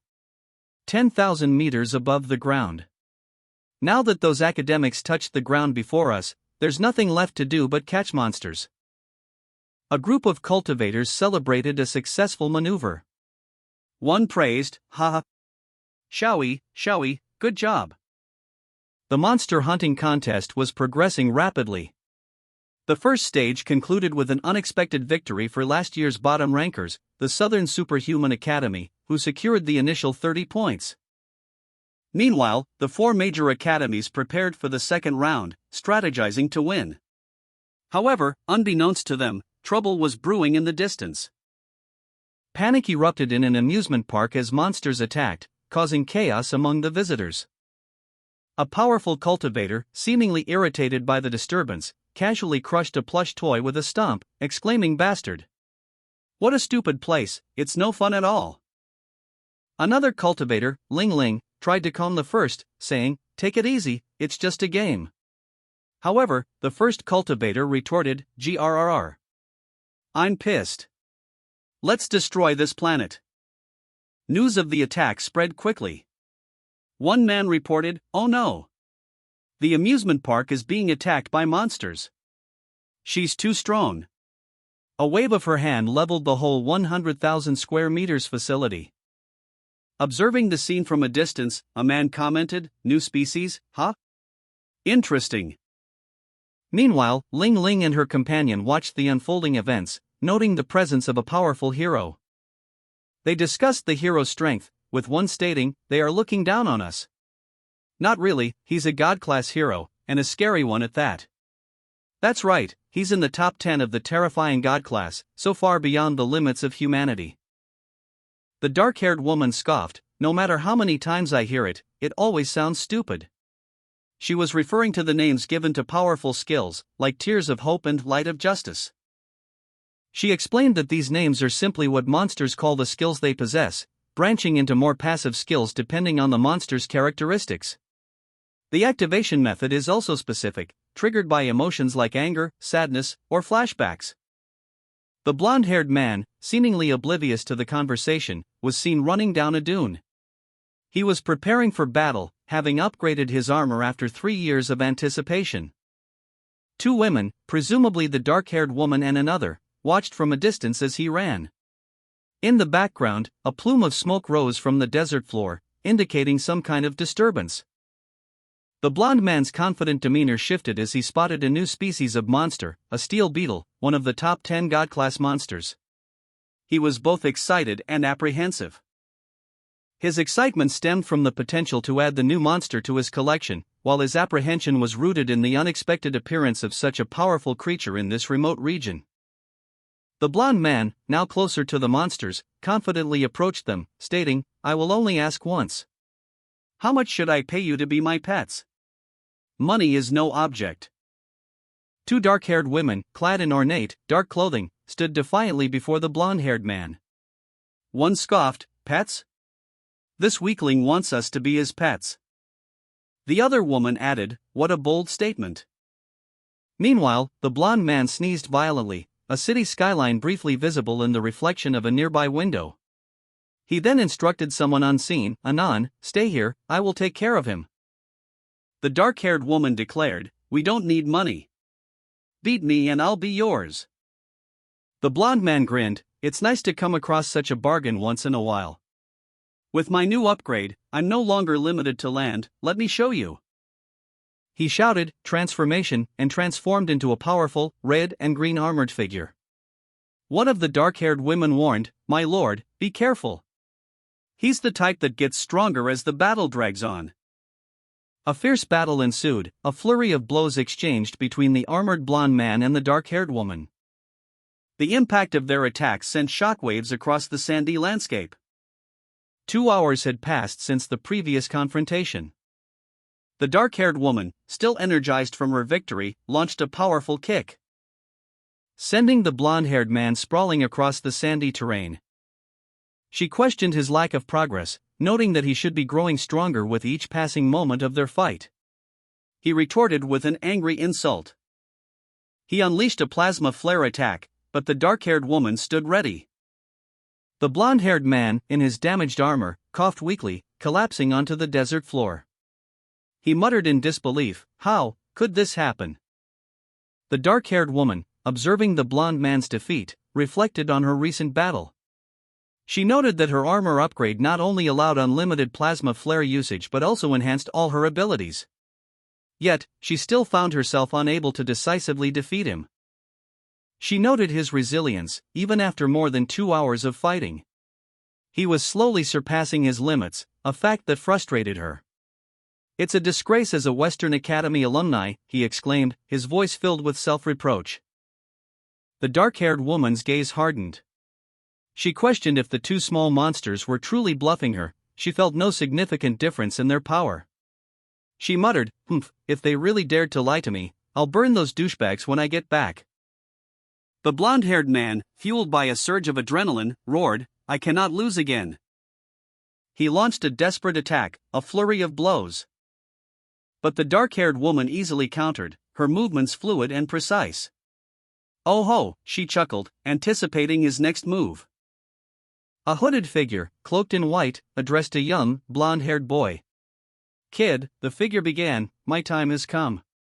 In the future, you will be the one who will protect the world." The hooded figure offered the boy a small, dark object. "Take this," it instructed. "As long as your will remains undying, you will possess unparalleled power." The boy, clutching the object, looked at it with wonder. He exclaimed, "Ancient hero! Suddenly, the boy's surroundings shifted, revealing two grotesque, alien creatures. "Oh shit, there it is," he cried, recognizing the monsters. The boy, now in a red and white armored suit, launched a powerful energy blast, labeled Beetle Blast, at the creatures. "This is the shit that keeps us awake at night," he shouted. The long-haired woman watched, amused. "He has a new move," she observed, a hint of surprise in her tone. "It's the unique skill of the previous steel beetle, the ancient hero," she thought, impressed by the boy's newfound power. She muttered to herself, "Such a sappy name." The woman chuckled. "Haha, I can feel it." "He's getting stronger," she exclaimed, noticing the significant power surge. The blonde-haired boy, empowered by the artifact, unleashed a powerful blast of energy, a bright flash illuminating the desolate landscape. Observing the effects of his newfound ability with a mixture of surprise and awe, the long-haired woman watched from a distance, her expression one of keen interest. The long-haired woman, intrigued by the boy's display of power, decided to test her own abilities. She declared, "Let me try it too." With a confident smirk, she channeled her own energy, summoning a plasma cannon, and fired a concentrated blast of energy towards the boy. The boy, however, reacted swiftly, easily deflecting the attack with a flick of his wrist. He countered with a dismissive remark, "Is that it?" The woman, surprised by his effortless counter, retorted, "I have one too." She unleashed another, more powerful blast. But the boy, with a calm demeanor, commanded, "Disperse." The energy dissipated harmlessly. A tall, dark-haired man sniffed the air, a puzzled expression on his face. Again? What's going on with you?" he questioned, turning to the blonde-haired girl beside him. The girl, seemingly unfazed, replied, "Nothing, just a familiar smell." "The same as last time." The man pondered, "Strange. I'm only 2,000 years old, so how come I can't remember what it is?" 2,000. In his world, immortals have to spend tens of thousands of years to reach their realm. He was just like an infant. The blonde-haired girl interrupted, "All right, kiddo, it's lunchtime." The man responded, "Immortals don't need to eat. Eating isn't necessarily about filling your stomach." The man looked towards a distant competition. "Shouldn't they be done by now?" A cloaked figure, seemingly a powerful cultivator, soared through the air, leaving a trail of energy in their wake. Landing gracefully before a group of students from the Immortal Cultivation School. One of the students, Lan Bin, exclaimed, "What?" The cloaked figure, a powerful monster, explained, "You see, as I am a free monster, if you want to keep me as a pet, you have to abide by the rules. I'll be direct. How much can you pay me?" The monster gestured, making a zero with its fingers. The students looked shocked. The monster continued, "Your Immortal Cultivation School is way too poor. It will only fill a demigod rank monster." Lan Bin, frustrated, retorted, "Even just sweeping the floor in the Ninja Academy would earn me more than what you can offer." Lan Bin, enraged, shouted, "Damn you!" His fellow students tried to restrain him, pleading, "Lan Bin, calm down. We just started out, we don't have much money yet." The monster suggested, "Let's think of another way." "Exactly, you are righteous people, no need to use violence, we are civilized monsters." A young man with long dark hair, dressed in elegant robes, observed something with a thoughtful expression. He murmured, "I see. Spirit stones," he mused, "possess a remarkable effect on mortals, though the people here remain unaware of their proper use." A cloaked figure, using illusions, apologized for the disturbance, pleading for secrecy regarding the events within the illusion. But a black-haired woman, enraged, declared that he must die. A man in white, witnessing the scene, expressed surprise at the lack of monsters, while another man urgently warned others to stay away from the dangerous woman. The blonde-haired girl and a white-haired woman, observing from a distance, warned everyone to keep their distance from the woman, emphasizing her immense strength. A cloaked figure offered a sum of money, prompting a discussion about the appropriate amount. Lan Bin, a young man with a distinctive eye patch, was warned that Xiaolu was approaching. his expression shifting from mild surprise to one of clear annoyance. "Crap," he muttered, clearly unprepared for the encounter. He was carrying a peculiar, carrot-shaped object. A voice called out, asking what he was trying to do, reminding him that as a hero, the use of force was forbidden. Lanbin offered a bribe, a small, golden object, and the unseen voice accepted the deal. Meanwhile, Yensen, a young woman in white, sensed someone's presence nearby. Recognizing the individual as Xiaolu, the isolated student. Elsewhere, a blonde-haired man, possibly a commentator, reviewed footage of a previous competition, noting the absence of other competitors in a particular area. He explained that this was a tactic employed by the Ninja Academy against the Superman Institute. A muscular man in a superhero costume, seemingly affected by this tactic, expressed his frustration at the situation, lamenting his inability to find anyone during the previous contest. Lanbin, frustrated and desperate, attempted to bribe his opponents, shouting, "I'm leaving. Bye, broke idiots." His outburst was met with immediate resistance. Others yelled, "Calm down, and you." Meanwhile, unseen by Lanbin, Xiaolu approached, her expression a mixture of anger and concern. Yensen, ever observant, noticed her arrival. Suddenly, the scene shifted to show two superheroes soaring through the city. One announced, monsters were grabbed by the other academies. A blonde-haired commentator, seemingly analyzing the competition, excitedly reported, "The Cultivation School earns 130 points." The Cultivation School students reacted with shock and confusion to this unexpected turn of events. One exclaimed, "How did this happen?" The blonde-haired commentator, having verified the information, confidently stated, "I just verified, the info is legit." Two other students, seemingly oblivious to the chaos, nonchalantly played cards, one remarking, "Was up. Really, what a bunch of idiots always underestimating us." Lanbin, still seething with anger, cursed, "Fuck. It's those pieces of shit again." A blonde-haired man reported on the competition, showing a screen displaying their master's rise to the second place of the God class ranking only 6 months after becoming a hero. Two individuals, seemingly brothers, discussed the implications of their master's success, calculating the potential financial gains. One proposed a deal, giving a potential recruit half the earnings now and the rest later, adding a condition of immediate freedom if the deal was broken. The deal was accepted, and one of the brothers celebrated with a bingo. Meanwhile, Lanbin, observing the scene, expressed his outrage at their scheme to scam monsters. The blonde-haired man, Xiaoyu, laughed, announcing the competition's entry into its second half. A narrator explained that due to the twins' actions, other academies focused on gathering monsters, intensifying the competition. The competition escalated further, with the appearance of a UFO above the city. A single, deliberate footstep echoed in the quiet hall, followed by a declaration, "Let's do it." 4 figures, cloaked and armed with spears, stood ready. A group of cultivators, including a blonde-haired man, gathered, discussing their recent success in monster subjugation. "How is it going? How many did you get?" one asked. "A lot," replied one, noting the generally positive mood. However, another cultivator, a woman with long brown hair, voiced a concern, "Something's wrong. Haven't you noticed? Apart from a few demigod rank monsters, we haven't seen any god class rank ones." The blonde-haired man, initially confused, echoed the sentiment.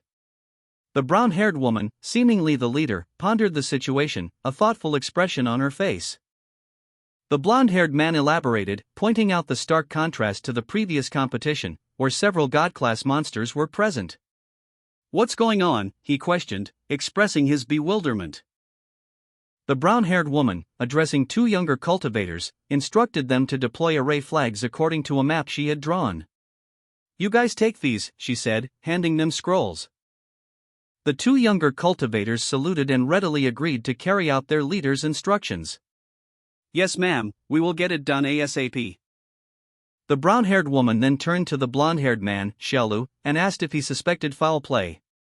Xiaolu responded cautiously, "I'm not sure, but we need to be careful." The brown-haired woman reflected on her recent training, noting that her master had been emphasizing caution in the face of unusual circumstances. Another cultivator agreed, sensing something amiss from the start. They concluded that they should halt monster collection for the time being. Lanbin explained the array she created, stating that it allows her to surpass the half-step foundation deity realm in 10 minutes, but requires assistance.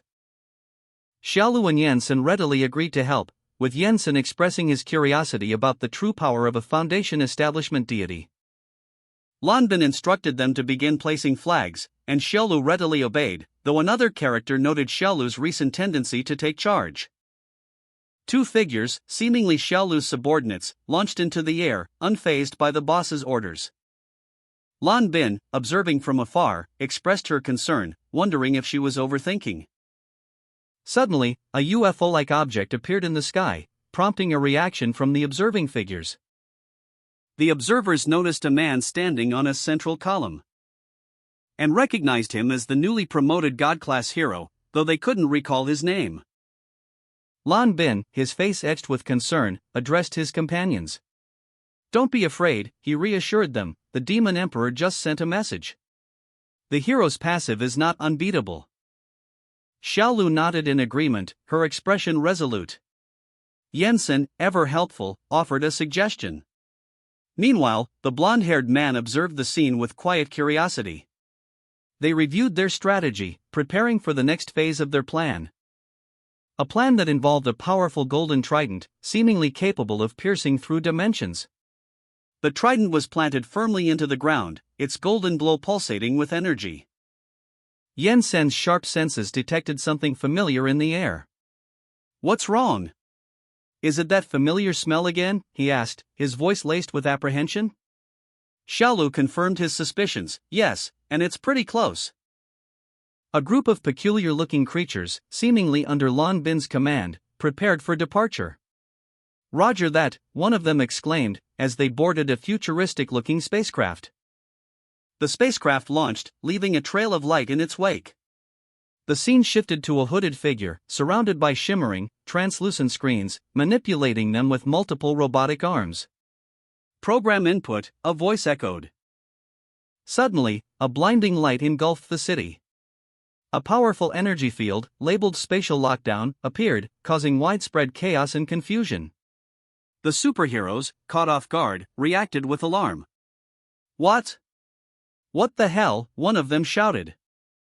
The perspective shifted to a view from space, showing a massive energy beam piercing the atmosphere, its origin unknown.